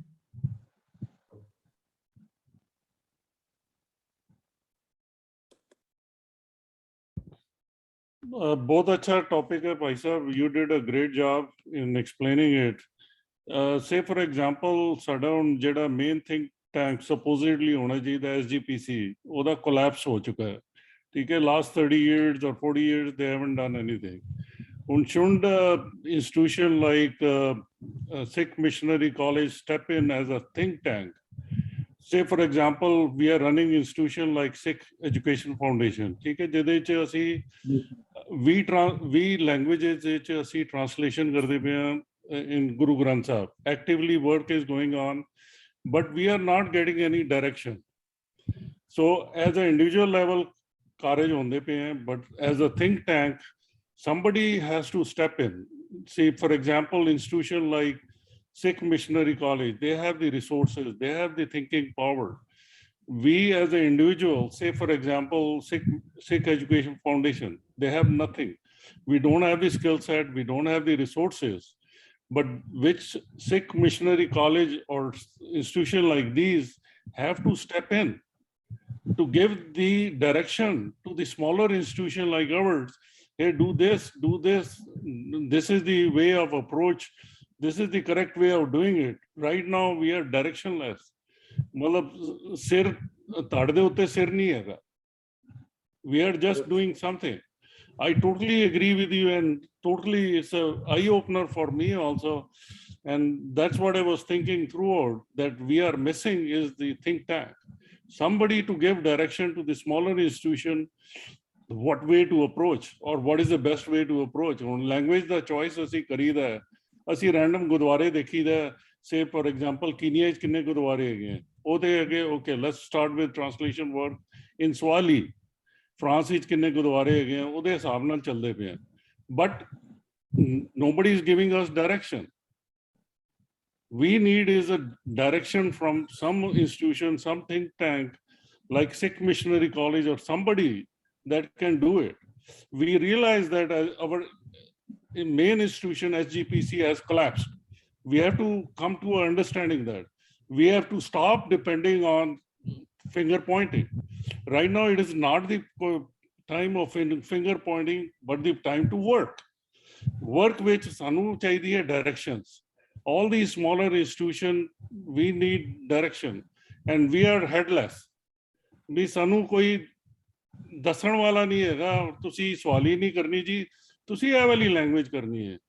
You have to do approach here, or this is the correct way of doing things. ਬਿਲਕੁਲ ਸਹੀ ਗੱਲ We are directionless, total directionless. wastage of resources. जी ਚਲੋ thank ਠੀਕ you ਹੈ ਜੀ, sir, ਤੁਹਾਡਾ that was my point comment. ਤੁਹਾਡਾ point ਸਮਝ ਆ ਗਿਆ ਹੈ। ਇਹ over to let Harjeet us- Singh ji, ਇਹਦਾ ਜਵਾਬ ਤੇ ਹਰਜੀਤ ਸਿੰਘ ਜੀ ਦੇ ਸਕਦੇ ਆ। ਸੁਰਿੰਦਰ ਸਿੰਘ ਜੀ, ਬੇਨਤੀ ਹੈਗੀ ਹੈ, ਸਾਡੀ ਕੀ ਪ੍ਰੋਬਲਮ ਹੈ ਵੀ ਜਿਹੜੀਆਂ ਆਰਗੇਨਾਈਜੇਸ਼ਨਸ ਭਾਵੇਂ ਬਹੁਤ ਛੋਟੀਆਂ ਹਾਂ, ਬਿਲਕੁਲ ਥੋੜਾ ਜਿਹਾ ਕੰਮ ਕਰਦੀਆਂ, ਉਹ ਦੂਜੇ ਦੇ ਨਾਲ ਮਿਲ ਕੇ ਚੱਲਣ ਨੂੰ ਤਿਆਰ ਹੀ ਨਹੀਂ ਹੈਗੀਆਂ। ਈਵਨ ਤੁਸੀਂ ਉਹਨਾਂ ਨਾਲ ਗੱਲ ਕਰੋਗੇ, ਉਹ ਕਹਿੰਦੇ ਨਹੀਂ ਸਾਡੀ ਜਥੇਬੰਦੀ ਠੀਕ ਕੰਮ ਕਰਦੀ ਹੈ, ਜਿਹੜੀ ਸਿੱਖ ਮਿਸ਼ਨ ਕਾਲਜ ਨੂੰ ਤਾਂ ਉਹ ਠੀਕ ਨਹੀਂ ਕਰ ਰਹੇ। ਮੇਰਾ ਸਿਰਫ ਇਹ ਮਤਲਬ, ਇਹਦੇ ਲਈ ਸਾਨੂੰ ਕੁਛ ਨਾ ਕੁਛ ਥਿੰਕ ਟੈਂਕ ਦੇ ਲਈ ਬੈਠ ਕੇ ਵਿਚਾਰਾਂ ਕਰਨੀਆਂ ਪੈਣਗੀਆਂ। ਤੋ ਇਹ ਇੱਕ ਅਲੱਗ ਸਬਜੈਕਟ ਹੈ ਜਿਹਨੂੰ ਆਪਾਂ ਇੱਥੇ ਸਹੀ ਤੇ ਡਿਸਕਸ ਵੀ ਨਹੀਂ ਕਰ ਸਕਦੇ। ਤੋ ਮੇਰੀ ਸਿਰਫ ਇਹ ਬੇਨਤੀ ਹੈ ਵੀ ਅਸੀਂ ਇਹਦੇ ਬਾਰੇ ਵੱਖਰੀ ਗੱਲ ਕਰ ਸਕਦੇ ਹਾਂ, ਕੋਈ ਵੱਖਰਾ ਬਣਾ ਸਕਦੇ ਹਾਂ, ਤੇ ਥਿੰਕ ਟੈਂਕ ਦਾ ਹੋਣਾ ਜ਼ਰੂਰੀ ਹੈ। ਅਦਰਵਾਈਜ਼ ਕੌਮ ਜਿਹੜੀ ਆ ਉਹਦਾ ਭਵਿੱਖ ਬੜਾ ਜਿਹੜਾ ਖਰਾਬ ਹੀ ਹੋਏਗਾ ਜੇ ਥਿੰਕ ਟੈਂਕ ਸਾਡੀ ਕੌਮ ਦਾ ਨਹੀਂ ਹੋਏਗਾ। ਹਾਂਜੀ, ਨੈਕਸਟ ਜੀ ਸਰ ਰਜਿੰਦਰ ਸਿੰਘ ਜੀ। ਵਾਹਿਗੁਰੂ ਜੀ ਕਾ ਖਾਲਸਾ, ਵਾਹਿਗੁਰੂ ਜੀ ਕੀ ਫਤਿਹ। ਆਪਨੇ ਦੱਸਿਆ ਕਿ ਪੰਜਾਬ ਵਿੱਚ ਕ੍ਰਿਸਚੀਅਨਿਟੀ ਦਾ ਗੜ ਬਣ ਰਿਹਾ। Is that based on some critically analyzed study? And ਉਹਦੇ ਤੋਂ ਰੋਕਣੇ ਵਾਸਤੇ ਜਾਂ ਉਹਨੂੰ ਘਟਾਉਣ ਵਾਸਤੇ ਕੁਝ ਅਟੈਂਪਟਸ ਕੀਤੇ ਜਾ ਰਹੇ ਨੇ? ਹਾਂਜੀ, ਕੀਤੇ ਜਾ ਰਹੇ ਜੀ, ਕੀਤੇ ਜਾ ਰਹੇ ਸੀ, ਪਰ ਉਸ ਲੈਵਲ ਤੇ ਨਹੀਂ ਹੈਗੇ ਜਿਸ ਲੈਵਲ ਤੇ ਹੋਣੇ ਚਾਹੀਦੇ ਆ। ਜਿਹੜਾ ਲੈਵਲ ਜਿਹੜੀ ਸੈਂਟਰਲ ਬਾਡੀ ਕੋਈ ਬਣ ਕੇ ਜਿੱਦਾਂ ਅਸੀਂ ਕਰ ਸਕਦੇ ਸੀ, ਉਹ ਨਹੀਂ ਹੋ ਰਿਹਾ। ਸਾਡਾ ਥਿੰਕ ਟੈਂਕ ਹੀ ਨਹੀਂ ਹੈਗਾ ਉਹਨੂੰ ਰੋਕਣ ਲਈ। ਜਿੱਥੇ ਤੱਕ ਇਹ ਸਿਰਫ ਛੋਟੇ ਲੈਵਲ ਦੇ ਯਤਨ ਸਾਡੇ ਹੈਗੇ ਨੇ, ਜਿਹੜੇ ਅਸੀਂ ਇੰਡੀਵਿਜੂਅਲ ਇੱਕ ਸੰਸਥਾ ਦੇ ਲੈਵਲ ਤੇ ਕਰ ਲਏ, ਜਾਂਦੇ ਇੱਕ 2-4-10 ਸੰਸਥਾਵਾਂ ਰਲ ਕੇ ਅਸੀਂ ਕਰ ਲਿਆ। ਅਦਰਵਾਈਜ਼ ਜੇ ਤੁਸੀਂ ਉਹਨੂੰ ਕਹੋਗੇ ਇੱਕ ਬੇਸਿਕਲੀ ਸੈਂਟਰਲ ਬਾਡੀ ਦੇ ਉੱਤੋਂ ਜੋ ਸਾਨੂੰ ਕਰਨਾ ਚਾਹੀਦਾ, ਉਹ ਅਜੇ ਨਹੀਂ ਕਰ ਸਕੇ। ਕਿਉਂਕਿ ਦੇਖੋ, ਜੇ ਉਹਨਾਂ ਨਾਲੋਂ ਵਧੀਆ ਚੀਜ਼ ਅਸੀਂ ਦਿਆਂਗੇ ਤਾਂ ਸਾਡੀ ਚੀਜ਼ ਨੂੰ ਪ੍ਰਵਾਨ ਕਰਨਗੇ। ਜੇ ਅਸੀਂ ਚੀਜ਼ ਸਾਡੀ ਉਹਨਾਂ ਦੇ ਬਰਾਬਰ ਹੈ ਤਾਂ ਵੀ ਲੋਕੀ ਉਧਰ ਨਹੀਂ ਆਣਗੇ। ਸਾਨੂੰ ਕੋਈ ਇਹੋ ਜਿਹੀ ਚੀਜ਼ ਤਿਆਰ ਕਰਕੇ ਰੱਖਣੀ ਚਾਹੀਦੀ ਹੈ ਜਿਹੜਾ ਭੋਜਨ ਉਹਦੇ ਨਾਲ ਸਵਾਦ ਹੋਵੇ। ਉਹ ਸਵਾਦ ਦੇ ਭੋਜਨ ਨੂੰ ਹੀ ਲੋਕੀ ਜਿਹੜੇ ਆ ਸਵਾਦ ਖਾਣਗੇ, ਦੂਜੇ ਅਦਰਵਾਈਜ਼ ਨਹੀਂ ਗੱਲ ਚੱਲੇਗੀ। ਜਿਹੜਾ ਸਾਡਾ ਯਤਨ ਹੈ ਛੋਟਾ ਹੈ, ਉਹਦਾ ਯਤਨ ਨਹੀਂ ਹੈਗਾ ਜਿੰਨਾ ਯਤਨ ਉਹਨਾਂ ਦਾ ਫੈਲਾਉਣ ਵਿੱਚ ਹੈ। ਰੋਕਣ ਵਿੱਚ ਸਾਡਾ ਯਤਨ ਬਹੁਤ ਛੋਟਾ ਜਿਹਾ ਹੈ। ਜੀ ਨੈਕਸਟ ਜੀ ਸਰ ਤਜਿੰਦਰ ਸਿੰਘ ਜੀ। ਵਾਹਿਗੁਰੂ ਜੀ ਕਾ ਖਾਲਸਾ, ਵਾਹਿਗੁਰੂ ਜੀ ਕੀ ਫਤਿਹ। ਬਹੁਤ ਵਧੀਆ ਐਨਾਲਿਸਿਸ ਔਰ ਕ੍ਰਿਟੀਕਲ ਥਿੰਕਿੰਗ ਦਾ ਲੈਕਚਰ ਡਾਕਟਰ ਹਰਬੰਸ ਸਿੰਘ ਜੀ ਨੇ ਦਿੱਤਾ ਹੈ। ਮੈਂ ਸਿਰਫ ਇਹ ਸੋਚਦਾ ਹਾਂ ਕਿ ਜਿੰਨੀ ਡੂੰਘੀ ਜਿਹੜੀ ਹੈ ਉਹ ਮੈਲਡੀ ਹੈ, ਉਹਨਾਂ ਜਿਹੜਾ ਸਾਡੇ ਸਾਹਮਣੇ ਉਹਦਾ ਰੈਜ਼ੋਲੂਸ਼ਨ ਨਹੀਂ ਹੈ। ਜਿੰਨੀ ਪ੍ਰੋਬਲਮ ਸਾਡੇ ਸਾਹਮਣੇ ਹੈ ਉਹਦੇ ਮੁਤਾਬਕ ਕੌਮੀ ਲੈਵਲ ਦੇ ਉੱਪਰ ਸਾਡੇ ਕੋਲ ਕੋਈ ਅਵੇਅਰਨੈਸ ਵੀ ਨਹੀਂ ਹੈ। ਜਿਵੇਂ ਕਈਆਂ ਨੇ ਵਿਚਾਰ ਐਕਸਪ੍ਰੈਸ ਵੀ ਕੀਤੇ ਨੇ ਕਿ ਕੀ ਇਹਨੇ ਲੈਵਲ ਦੇ ਉੱਪਰ ਕ੍ਰਿਸਚੀਅਨਿਟੀ ਜਿਹੜੀ ਆ ਪੰਜਾਬ ਦੇ ਅੰਦਰ ਛਾ ਰਹੀ ਹੈ। ਔਰ ਤੁਸੀਂ ਬੜੇ ਸਹੀ ਢੰਗ ਨਾਲ ਦੱਸਿਆ ਹੈ ਕਿ ਬਾਹਰਲੇ ਦੇਸ਼ਾਂ 'ਚ ਵੀ ਉਹਨਾਂ ਨੇ ਆਪਣੇ ਪ੍ਰੋਗਰਾਮ ਬਣਾਏ ਹੋਏ ਹਨ। ਤਾਂ ਮੈਂ ਸੋਚਦਾ ਕਿ ਜਿਵੇਂ ਸਾਡੇ ਤੇ ਵਾਰ ਕਰਨ ਵਾਲਿਆਂ ਨੇ ਬੜੇ ਐਕਸਪਰਟ ਬੰਦੇ ਜਿਹੜੇ ਹਨ ਉਹ ਬਣਾਏ ਹੋਏ ਹਨ, ਜਿਹੜੇ ਇਹਨਾਂ ਸਾਰੀਆਂ ਚੀਜ਼ਾਂ ਨੂੰ ਸਟੱਡੀ ਕਰਦੇ ਹਨ, ਕ੍ਰਿਟੀਕਲ ਐਨਾਲਿਸਿਸ ਕਰਦੇ ਹਨ, ਉਹ ਫਿਰ ਪ੍ਰੋਗਰਾਮ ਬਣਾਉਂਦੇ ਹਨ ਕਿਸੇ ਨੂੰ ਕਨਵਰਸ਼ਨ ਵਾਸਤੇ, ਕਿਸੇ ਦੂਸਰੇ ਧਰਮ ਨੂੰ ਅਟੈਕ ਕਰਨ ਵਾਸਤੇ। ਤੇ ਸਾਡੇ ਕੋਲ ਜਿਹੜਾ ਡਿਫੈਂਸ ਹੈਗਾ ਉਸ ਨੂੰ ਤਿਆਰ ਕਰਨ ਵਾਸਤੇ ਵੀ ਸਾਡੇ ਕੋਲ ਐਕਸਪਰਟ ਹੋਣੇ ਚਾਹੀਦੇ ਨੇ। ਜਿਵੇਂ RSS ਨੇ ਗੁੰਡਾ ਦੇ ਵਿੱਚ ਵੀ IAS ICS ਅਫਸਰ, IPS ਅਫਸਰ ਜਿਹੜੇ ਬਿਠਾਏ ਹੋਏ ਸਨ, ਉਹ ਕਰ ਰਹੇ ਹਨ। ਨਾਗਪੁਰ ਵੀ ਬੈਠੇ ਹੋਏ ਹਨ। ਪਰ ਸਾਡੇ ਕੋਲ ਵੀ ਜੇ ਅਸੀਂ ਮਤਲਬ ਸਿੱਖ ਮਿਸ਼ਨਰੀ ਕਾਲਜ ਲੈਵਲ ਦੇ ਉੱਪਰ ਵੀ ਸੋਚੀਏ ਤੇ ਸਾਨੂੰ ਵੀ ਉਹਨਾਂ ਐਕਸਪਰਟਸ ਨੂੰ ਅਪਰੋਚ ਕਰਨਾ ਚਾਹੀਦਾ ਹੈ ਜਿਹੜੇ ਕਿ ਇਹਨਾਂ ਐਨਾਲਿਸਿਸ ਦੇ ਉੱਪਰ ਸਾਨੂੰ ਗਾਈਡ ਕਰਨ। ਤੇ ਅਸੀਂ ਐਸਾ ਕੋਈ ਲਿਟਰੇਚਰ ਮਿਸ਼ਨਰੀ ਲੈਵਲ ਦੇ ਉੱਪਰ, ਸਿੱਖ ਮਿਸ਼ਨਰੀ ਲੈਵਲ ਦੇ ਉੱਪਰ ਕੋਈ ਤਿਆਰ ਕਰ ਸਕੀਏ ਜਿਹੜਾ ਉਹਨਾਂ ਇਲਾਕਿਆਂ 'ਚ ਡਿਸਟਰੀਬਿਊਟ ਕਰੀਏ, ਤਾਂ ਕਿ ਉਹਨਾਂ ਦਾ ਜਿਹੜਾ ਅਟੈਕ ਹੈਗਾ ਸਿੱਖੀਜ਼ਮ ਦੇ ਉੱਪਰ, ਉਹ ਗਰੀਬ ਸਿੰਘਾਂ ਦੇ ਉੱਪਰ ਜਿਹੜੇ ਉਹਨੂੰ ਕਨਵਰਟ ਕਰਕੇ ਕ੍ਰਿਸਚੀਅਨਿਟੀ 'ਚ ਕਨਵਰਟ ਕਰ ਰਹੇ ਨੇ, ਉਹਨਾਂ ਨੂੰ ਅਸੀਂ ਰੋਕ ਸਕੀਏ। ਐਸਾ ਉਪਰਾਲਾ ਜਿਹੜਾ ਹੈ ਉਹ ਸਾਨੂੰ ਕਰਨਾ ਚਾਹੀਦਾ ਹੈ। ਮੇਰੀ ਇੰਨੀ ਕੁ ਬੇਨਤੀ ਹੈ। ਵਾਹਿਗੁਰੂ ਜੀ ਕਾ ਖਾਲਸਾ, ਵਾਹਿਗੁਰੂ ਜੀ ਕੀ ਫਤਿਹ। ਨੈਕਸਟ ਜਿਨ੍ਹਾਂ ਦੀ ਆਈਡੀ ਹੈ ਜੀ iPhone 713 ਵਾਲਾ। iPhone ਜਿਨ੍ਹਾਂ ਦੀ ਆਈਡੀ ਹੈ। Hello, can you ਹਾਂਜੀ hear ਬੋਲੋ me? ਜੀ। ਹਾਂਜੀ ਆਵਾਜ਼ ਆ ਰਹੀ ਹੈ। ਹਾਂਜੀ ਆਵਾਜ਼ ਆਉਂਦੀ ਜੀ ਤੁਹਾਡੀ। Okay, ਮੈਂ ਇਸ ਅਪਰੋਚ ਨੂੰ ਬੜੇ ਛੋਟੇ ਤਰੀਕੇ ਨਾਲ ਲੈਣਾ। ਜਿਹੜੇ ਸਪੀਕਰ ਸਨ ਉਹਨਾਂ ਨੇ ਬੜੇ ਕ੍ਰਿਟੀਕਲ ਥਿੰਕਿੰਗ ਦੇ ਉੱਤੇ ਬੜੇ ਸੁਜੈਸ਼ਨਸ ਦਿੱਤੀਆਂ ਨੇ। ਮੈਂ ਇੱਕ ਦੂਜੇ ਪਾਸਿਓਂ ਸੋਚਣਾ ਕਿ ਸਾਡੇ ਵਿੱਚ ਬੜੀ ਕਮਜ਼ੋਰੀ ਹੈ ਬੜੀਆਂ ਚੀਜ਼ਾਂ ਦੇ ਵਿੱਚ ਕੰਪੇਅਰਿੰਗ ਦਾ ਵੈਸਟਰਨ ਵਰਲਡ, ਸਪੈਸ਼ਲੀ ਸਿੱਖਾਂ ਵਿੱਚ ਉਸ ਤੋਂ ਵੀ ਜ਼ਿਆਦਾ। ਉਹ ਇਸ ਤਰ੍ਹਾਂ ਹੈ ਕਿ ਮੈਂ ਇੱਕ ਛੋਟੀ ਜਿਹੀ ਐਗਜ਼ਾਮਪਲ ਲੈਣਾ ਕਿ ਇੱਕ 버ਗਰ ਹੈ, ਸੈਂਡਵਿਚ ਹੈ, ਸੈਂਡਵਿਚ ਦੇ ਉੱਤੇ ਸਪੈਸ਼ਲੀ ਅਮਰੀਕਾ 'ਚ ਇੰਨਾ ਕੰਮ ਹੋਇਆ ਪਿਛਲੇ 50 ਸਾਲਾਂ 'ਚ, ਉਹਦੀ ਰਿਸਰਚ ਐਂਡ ਡਿਵੈਲਪਮੈਂਟ, ਉਹਦੀ PR, ਉਹਦਾ ਬੜਾ ਕੁਝ ਹੋਇਆ ਤਾਂ ਜਾ ਕੇ ਉਹ ਤੁਹਾਡੇ ਮੁਲਕਾਂ ਵਿੱਚ ਜਾ ਕੇ ਉਹ 버ਗਰ ਬਣਦਾ। Otherwise it is nothing, 2 pieces of bread, ਉਹਦੇ ਵਿੱਚ ਇੱਕ ਪੈਟੀ ਪਾ ਦਿਓ ਤੇ ਗੱਲ ਖਤਮ ਹੋ ਜਾਂਦੀ ਹੈ। But how to present it, how to give it, how to prepare it, how to ਉਹਦੇ ਪਿੱਛੇ ਕਿੰਨਾ ਟਾਈਮ ਕਿੰਨਾ ਲੱਗਾ। ਹਾਂਜੀ, ਇਹ ਚੀਜ਼ਾਂ ਦੇ ਉੱਤੇ ਅਸੀਂ ਸੋਚਦੇ ਨਹੀਂ। ਅਸੀਂ ਵੈਸਟਰਨ ਵਰਲਡ ਦੇ ਵਿੱਚ ਵੱਡੇ ਵੱਡੇ ਗੁਰਦੁਆਰੇ ਬਣਾ ਰਹੇ ਹਾਂ, ਸਾਰਾ ਕੁਝ ਕਰ ਲਿਆ, 15-20 ਮਿਲੀਅਨ ਦੇ, ਕਈ 40 ਮਿਲੀਅਨ ਦੇ ਵੀ ਗੁਰਦੁਆਰੇ ਨੇ, ਪਰ ਸਾਡੇ ਵਿੱਚ ਬੜੀ ਕਮਜ਼ੋਰੀ ਇਹ ਹੈਗੀ ਹੈ ਕਿ ਅਸੀਂ ਪ੍ਰੈਜ਼ੈਂਟ ਆਪਣੇ ਆਪ ਨੂੰ ਨਹੀਂ ਕਰ ਸਕਦੇ। ਅਸੀਂ ਆਪਣੇ ਆਪ ਨੂੰ ਉਹ ਕ੍ਰਿਟੀਕਲ ਥਿੰਕਿੰਗ ਦੇ ਹਿਸਾਬ ਨਾਲ ਅਸੀਂ R&D ਨਹੀਂ ਕਰ ਸਕੇ ਕਿ ਕਿੱਥੇ ਕੀ ਕਹਿਣਾ, ਕਿੱਥੇ ਕੀ ਨਹੀਂ ਕਹਿਣਾ, ਤੇ ਉਹ ਚੀਜ਼ਾਂ ਸਾਡੇ ਵਿੱਚ ਬੜੀਆਂ ਹੈਗੀਆਂ ਨੇ। ਔਰ ਉਹ ਮੈਨੂੰ ਨਹੀਂ ਲੱਗਦਾ ਕਿ ਜਦ ਤੱਕ ਅਸੀਂ ਵੈਸਟਰਨ ਵਰਲਡ ਨੂੰ ਫੋਲੋ ਨਹੀਂ ਕਰਾਂਗੇ, ਸਪੈਸ਼ਲੀ ਅਮਰੀਕਾ ਨੂੰ, ਜਿਹੜਾ ਖੱਟਿਆ ਖਾਂਦਾ ਹੀ ਮੈਨੇਜਮੈਂਟ ਦਾ, ਇਹ ਕੋਈ ਹਾਰਡ ਵਰਕਿੰਗ ਸੁਸਾਇਟੀ ਨਹੀਂ ਹੈਗੀ। ਇਹ basically research and development, management ਦੇ ਉੱਤੇ ਸਾਰੀ ਦੁਨੀਆ ਨੂੰ ਕੰਟਰੋਲ ਕਰੀ ਬੈਠੇ ਨੇ। ਔਰ ਉਹੀ ਚੀਜ਼ ਸਾਡੇ ਵਿੱਚ ਡਿਵੈਲਪ ਹੋਣੀ ਚਾਹੀਦੀ ਹੈ। ਔਰ ਮੈਨੂੰ ਨਹੀਂ ਪਤਾ ਉਹਦੇ ਟੂਲ ਕੀ ਹੋਣਗੇ, ਕਿਸ ਤਰ੍ਹਾਂ ਹੋਣਗੇ। ਉਹ ਜਿਹੜੇ ਤੁਸੀਂ ਮੈਂ ਬੇਨਤੀ ਕਰਾਂਗਾ ਜੀ, ਸਵਾਲ ਪਲੀਜ਼ ਛੋਟਾ ਕਰੋ, ਆਪਣਾ ਟਾਈਮ ਹੋ ਗਿਆ ਆਲਰੇਡੀ। ਓਕੇ, ਦੈਟਸ ਆਲ ਕਿ ਭਾਈ ਇਹ ਡਿਵੈਲਪਮੈਂਟ ਤੁਹਾਡੇ ਅੰਦਰੋਂ ਆਣੀ ਚਾਹੀਦੀ। ਸਾਨੂੰ ਸਿਰਫ ਸਵਾਲ ਦਾ ਜੋ ਉਨੀ ਕੁ ਅਸੀਂ ਗੱਲ ਕਰੀਏ, ਜਿੰਨਾ ਸਾਡਾ ਸਵਾਲ ਆਏਗਾ ਉਹ ਸਵਾਲ ਕਰ ਬਣੀਏ, ਤਦ ਕਿ ਉਹਦੇ ਤੇ ਅਸੀਂ ਵਿਚਾਰ ਕਰੀਏ। ਤੁਹਾਡੀ ਵਿਚਾਰਧਾਰਾ ਆ ਗਈ, ਸਾਨੂੰ ਉਹਦੇ ਲਈ ਸੋਚਣ ਦੀ ਲੋੜ ਹੈ। ਜੋ ਤੁਸੀਂ ਅੱਜ ਪੁਆਇੰਟ ਚੁੱਕਿਆ ਉਹਦੇ ਬਾਰੇ ਵੀ ਤੁਹਾਨੂੰ ਪਲਾਨ ਕਰਨ ਦੀ ਲੋੜ ਹੈ। ਨੈਕਸਟ ਲੈ ਲਓ ਜੀ। ਹਾਂਜੀ, next is sir Hardeep Singh ji. Please be brief please. ਹਾਂਜੀ, ਵਾਹਿਗੁਰੂ ਜੀ ਕਾ ਖਾਲਸਾ, ਵਾਹਿਗੁਰੂ ਜੀ ਕੀ ਫਤਿਹ। ਹਾਂਜੀ ਵੀਰ ਜੀ, as usual everybody saying you did good job. And interesting thing that in Western world, on personal level, we've been using that one. I have been fortunate to be involved with the nuclear field for last 30-40 years. Every decision we made exactly same model, just like you have copied or they copied you, whatever, whichever the way may be. But you know, I am glad we are opening that one, and maybe we can, with the help of Sixth Missionary College, we can make a bigger panel which involve everybody who wants to get involved, and then you know we can analyze it and kide bande chahiye ne jehde ke will help this part or this part. Okay, anyway, I don't want to be long. Second thing, I was saying that I want to be a devil's advocate. SGPC is not doing great job, but they are doing good job. And let me clarify, I know they are the bad guys in the town, and that's a fact too. But you know, they produce lots of books, they produce lots of things to go to the other states, not America, but in India, different states. But there's no follow-up. They start one part, but they don't do the complete whole circle. They just start one part and they say, okay, it's done, I'm done my part, I'm going to wash my hand and move on. So maybe we can guide, or we can show, as with the help of Missionary College or some other stuff, okay, hey, things can be done better. So anyway, and it's the big discussions. So I will shut up and I will listen to your answer. Thank you. Next, ਜਿਨ੍ਹਾਂ ਦੀ ID ਹੈ ਜਸਬੀਰ ਪਾਟਿਆ। जी वाहिगुरू जी का खालसा, वाहिगुरू जी की फतेह सारे वीरां भैणां नूं जी।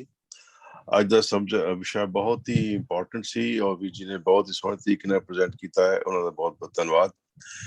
जो मेरा सवाल है वो ये है कि असीं ट्रांसलेशनस दी गल्लां बड़ियां कर रहे हां, इन्नी वारी दोबारा फिर कहा जाता है इसी इंग्लिश ट्रांसलेशन साडी रेडी है। मैं पिछले सुनता रहा, तो सवाल है ऑलरेडी साडे कोल कितनी dozens of English translations Guru Granth साहब जी ऑलरेडी अवेलेबल हैगी हैं। लेकिन सवाल ये है कि असीं प्रेजेंट किवें कर रहे हैं। जिवें वीर जी ने कहा है कि वो लोग जिस तरह प्रेजेंट करते हैं, किस तबके नूं किस तरीके नाल बाइबल दा किहड़ा हिस्सा प्रेजेंट करना है, ਉਹ ਸਾਡੇ ਚ ਵੈਸਟਰਨ ਕੰਟਰੀ ਚ ਤਾਕਤ ਹੈ ਹੀ ਨਹੀਂ। ਅਸੀਂ ਟ੍ਰਾਂਸਲੇਸ਼ਨ ਲੋਕਾਂ ਨੂੰ ਐਜ਼ ਇਜ਼ ਪੜ੍ਹ ਕੇ ਸੁਣਾ ਦਿੰਦੇ ਆ। ਗੁਰਦੁਆਰਿਆਂ ਵਿੱਚ ਅਸੀਂ ਸਕਰੀਨਾਂ ਲਾਈਆਂ ਹੋਈਆਂ ਨੇ, ਜੋ ਉਹ ਸਾਫਟਵੇਅਰ ਦੇ ਹਿਸਾਬ ਨਾਲ ਟ੍ਰਾਂਸਲੇਸ਼ਨ ਆਉਂਦੀ ਹੈ, ਅੱਧਾ ਮਤਲਬ ਨਿਕਲਦਾ ਹੀ ਕੋਈ ਨਹੀਂ। ਉਹ ਅਸੀਂ ਘੜੀ ਪ੍ਰੋਜੈਕਟ ਕਰੀ ਜਾਂਦੇ ਹਾਂ, ਲੇਕਿਨ ਉਹਨੂੰ ਐਕਸਪਲੇਨ ਕਰਨ ਵਾਲਾ ਕੋਈ ਨਹੀਂ। ਅਸੀਂ ਗੁਰਦੁਆਰੇ ਵੱਡੇ ਬਣਾਏ ਨੇ ਕਿਉਂ? ਕਿਉਂਕਿ ਪੈਸੇ ਲੋਕਾਂ ਕੋਲ ਆ ਗਏ ਨੇ। That's all what we can do. ਕਿ ਸਾਡੇ ਕੋਲ ਉਹ ਪ੍ਰੈਜੈਂਟੇਸ਼ਨ ਨਹੀਂ ਹੈ ਵੈਸਟਰਨ ਕੰਟਰੀਜ਼ ਦੇ ਵਿੱਚ, ਜਿਹੜੀ ਕਿ ਅਸੀਂ ਗੁਰੂ ਗ੍ਰੰਥ ਸਾਹਿਬ ਦੇ ਵਿੱਚੋਂ ਲੈ ਕੇ ਲੋਕਾਂ ਨੂੰ ਜਿਹੜੀ ਗੱਲ ਅਪੀਲ ਕਰੇ। ਕਿ ਮੇਰਾ ਆਪਣਾ ਪਰਸਨਲ ਐਕਸਪੀਰੀਅੰਸ ਹੈ ਇੰਟਰਫੇਥ ਕਾਉਂਸਲ ਦੇ ਨਾਲ ਹੋਣ ਕਰਕੇ, ਲੋਕ ਜਾਣਨਾ ਚਾਹੁੰਦੇ ਨੇ ਸਿੱਖੀ ਬਾਰੇ, ਪਰ ਅਸੀਂ ਉਹਨਾਂ ਨੂੰ ਦੱਸ ਨਹੀਂ ਸਕਦੇ। ਅਸੀਂ ਉਹ ਪੁਰਾਤਨ ਤਰੀਕੇ ਦੇ ਨਾਲ ਹੀ ਗੱਲਾਂ ਦੱਸੀ ਜਾਂਦੇ ਹਾਂ ਜੋ ਟ੍ਰਾਂਸਲੇਸ਼ਨ ਹੋਈ ਹੈ। ਸਵਾਲ ਟ੍ਰਾਂਸਲੇਸ਼ਨ ਦੀ ਕਮੀ ਨਹੀਂ ਹੈ, ਸਾਨੂੰ ਆਪ ਸਮਝ ਕੇ ਕਿਸ ਚੀਜ਼ ਪ੍ਰੈਜ਼ੈਂਟ ਕਰਨੀ ਹੈ, ਕਿਸ ਚੀਜ਼ ਦੀ ਉਹਨਾਂ ਨੂੰ ਲੋੜ ਹੈ, ਕਿਹੜੀ ਚੀਜ਼ ਉਹ ਲੱਭ ਰਹੇ ਨੇ ਸਾਡੀ ਫਿਲਾਸਫੀ ਵਿੱਚੋਂ, ਉਹ ਅਸੀਂ ਉਹਨਾਂ ਨੂੰ ਦੱਸ ਨਹੀਂ ਸਕਦੇ। ਇਸ ਵਾਸਤੇ ਸਾਨੂੰ ਬੜੇ ਸੂਝਵਾਨ ਪ੍ਰਚਾਰਕਾਂ ਦੀ ਲੋੜ ਹੈ, ਜਿਹੜੇ ਇਸ ਕ੍ਰਿਟੀਕਲ ਥਿੰਕਿੰਗ ਵੀ ਸੋਚਦੇ ਹੋਣ ਔਰ ਉਸ ਦੇ ਹਿਸਾਬ ਦੇ ਨਾਲ ਇਹਨਾਂ ਕੰਟਰੀਜ਼ ਵਿੱਚ ਆ ਕੇ ਉਹਨਾਂ ਨੂੰ ਪ੍ਰੈਜ਼ੈਂਟ ਵੀ ਕਰ ਸਕਣ। ਬਸ ਇੰਨੀ ਜੀ ਮੇਰੀ ਕੋਲ ਬੇਨਤੀ ਹੈ ਜੀ। ਵਾਹਿਗੁਰੂ ਖਾਲਸਾ ਵਾਹਿਗੁਰੂ ਫਤਿਹ। ਥੈਂਕ ਯੂ, ਧੰਨਵਾਦ। Next sir Manpreet Singh.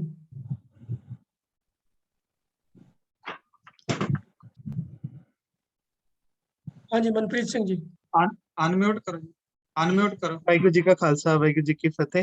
Sorry, I'm a bit late today to listen the lecture, but what I have gathered from the question answers, ਮੇਰੀ ਇਹ ਬੇਨਤੀ ਹੈ ਕਿ ਸਾਨੂੰ ਇਹ ਗੱਲ ਦਾ ਖਿਆਲ ਰੱਖਣਾ ਚਾਹੀਦਾ ਕਿ ਪੰਚਮ ਪਾਤਸ਼ਾਹ ਦੇ ਵੇਲੇ ਜਦ ਇੰਗਲੈਂਡ ਤੋਂ ਇੱਥੋਂ ਦੀ ਬਾਹਰਲੀ ਕੰਟਰੀਆਂ ਤੋਂ ਜਦ ਪ੍ਰਚਾਰਕ ਇੰਡੀਆ ਵਿੱਚ ਭੇਜੇ ਗਏ ਸੀਗੇ ਕਿ ਤੁਸੀਂ ਜਾ ਕੇ ਪੰਜਾਬ ਦੇ ਵਿੱਚ ਪ੍ਰਚਾਰ ਕਰੋ ਈਸਾਈ ਮਤ ਦਾ, ਤੇ ਉਹਨਾਂ ਨੇ ਆਪਣੀ ਲੈਟਰ ਦੇ ਵਿੱਚ ਭੇਜਿਆ ਸੀਗਾ ਕਿ ਜਦ ਤੱਕ ਗੁਰੂ ਅਰਜਨ ਦੇਵ ਜੀ ਇੱਥੇ ਹੈਗੇ ਨੇ ਤਦ ਤੱਕ ਇੱਥੇ ਈਸਾਈ ਧਰਮ ਦਾ ਪ੍ਰਚਾਰ ਹੋ ਹੀ ਨਹੀਂ ਸਕਦਾ। ਇਹ ਮੈਂ ਮਿਸ਼ਨਰੀ ਕਿਤਾਬਾਂ ਦੇ ਵਿੱਚ ਪੜ੍ਹਿਆ। ਸੋ ਅੱਜ ਸਾਨੂੰ ਉਹ ਚੀਜ਼ ਯਾਦ ਰੱਖਣੀ ਚਾਹੀਦੀ, ਕਿਉਂਕਿ ਗੁਰਸਾਹਿਬ ਦੀ ਸਿੱਖਿਆ ਅੱਜ ਵੀ ਸਾਡੇ ਕੋਲ ਗੁਰੂ ਗ੍ਰੰਥ ਸਾਹਿਬ ਦੇ ਰੂਪ ਵਿੱਚ ਮੌਜੂਦ ਹੈ। ਅਸੀਂ ਦੇਖੋ ਗੁਰੂ ਸਾਹਿਬ ਦੀ ਕਿੰਨੀ ਉਹਨਾਂ ਦੀ ਫਾਰਵਰਡ ਥਿੰਕਿੰਗ ਸੀਗੀ। ਜੋ ਗੁਰੂ ਗ੍ਰੰਥ ਸਾਹਿਬ ਦੇ ਵਿੱਚ ਲੌਕਿੰਗ ਸਿਸਟਮ ਹੈ, ਅੱਜ ਤੱਕ ਉਹਨੂੰ ਭੇਦਣਾ ਬਹੁਤ ਔਖਾ ਹੈ। ਬੜੇ ਦੁਨੀਆ ਕਾਫੀ ਚਿਰਾਂ ਤੋਂ ਲੱਗੀ ਹੋਈ ਉਹਨੂੰ ਖਤਮ ਕਰਨ ਦੇ ਲਈ, ਪਰ ਜਿਹੜਾ ਲੌਕਿੰਗ ਸਿਸਟਮ, ਨੰਬਰਿੰਗ ਸਿਸਟਮ ਜਿਹੜਾ ਗੁਰੂ ਸਾਹਿਬ ਨੇ ਕੀਤਾ, ਅਸੀਂ ਇੱਕ ਕਹਿ ਲਓ ਕਿ ਇੰਸਟੈਡ ਕਿ ਅਸੀਂ ਅੱਗੇ ਵੱਧ ਕੇ ਇਹਨੂੰ ਸਟਾਪ ਕਰ ਸਕੀਏ ਜਾਂ ਅੱਗੇ ਜਾ ਕੇ ਕਰੀਏ, ਗੁਰੂ ਸਾਹਿਬ ਦੀ ਦਿੱਤੀ ਹੋਈ ਦਾਤ ਨੂੰ ਹੀ ਅਸੀਂ ਸਿਰਫ ਸਾਂਭ ਰਹੇ ਹਾਂ। ਸਾਡੇ ਉੱਤੇ ਅਟੈਕਸ ਹੋ ਰਹੇ, ਅਸੀਂ ਬੜਾ ਡਿਫੈਂਸਿਵ ਖੇਡ ਰਹੇ ਹਾਂ। ਅਸੀਂ ਅੱਗੇ ਵੱਧ ਕੇ ਇਹਨੂੰ ਹੋਰ ਅੱਗੇ ਨਹੀਂ ਵਧਾ ਪਾ ਰਹੇ। ਸਿਰਫ ਜੇ ਕੋਈ ਸਾਡੇ ਉੱਤੇ ਕੋਈ ਕਰਦਾ ਹੈ, ਕੋਈ ਬਾਣੀ ਦੇ ਉੱਤੇ ਕਿੰਤੂ ਪਰੰਤੂ ਕਰਦਾ ਹੈ ਜਾਂ ਵਾਟਐਵਰ ਕੋਈ ਇਹੋ ਜਿਹੀ ਤੁਕ ਲੈ ਕੇ ਆਉਂਦਾ, ਫਿਰ ਅਸੀਂ ਆਪਣਾ ਸਿਸਟਮ ਖੋਲਦੇ ਕਿ ਨਹੀਂ, ਸਾਨੂੰ ਗੁਰੂ ਸਾਹਿਬ ਨੇ ਪੱਕਾ ਮੌਜੂਦ ਸਿਸਟਮ ਦਿੱਤਾ ਹੋਇਆ, ਇਹਦੇ ਵਿੱਚ ਇਹ ਚੀਜ਼ ਨਹੀਂ ਹੋ ਸਕਦੀ, ਸਾਹਮਣੇ ਲਈ ਜਾ ਸਕਦੀ। ਸੋ ਗੁਰੂ ਸਾਹਿਬ ਨੇ ਜੋ ਸਾਨੂੰ ਉਸ ਟਾਈਮ ਸਾਨੂੰ ਏਡਾ ਸਟਰੋਂਗ ਸਿਸਟਮ ਦਿੱਤਾ ਸੀਗਾ, ਉਹ ਸਾਨੂੰ ਅੱਜ ਵੀ ਫੋਲੋ ਕਰਨ ਦੀ ਲੋੜ ਹੈ। ਦੂਜਾ ਬੇਨਤੀ ਹੈ, ਹਾਂਜੀ ਜਿਨ੍ਹਾਂ ਦੀ ਆਈਡੀਆ ਜੀ ਹਰਵਿੰਦਰ ਚੱਡਾ। ਜੀ ਵੀਰ ਜੀ, ਵਾਹਿਗੁਰੂ ਜੀ ਕਾ ਖਾਲਸਾ ਵਾਹਿਗੁਰੂ ਜੀ ਕੀ ਫਤਿਹ। ਸਾਰਿਆਂ ਨੂੰ ਵੀਰ ਜੀ ਨੇ ਬਹੁਤ ਸੋਹਣਾ ਪ੍ਰੈਜੈਂਟੇਸ਼ਨ ਕੀਤਾ ਹੈ।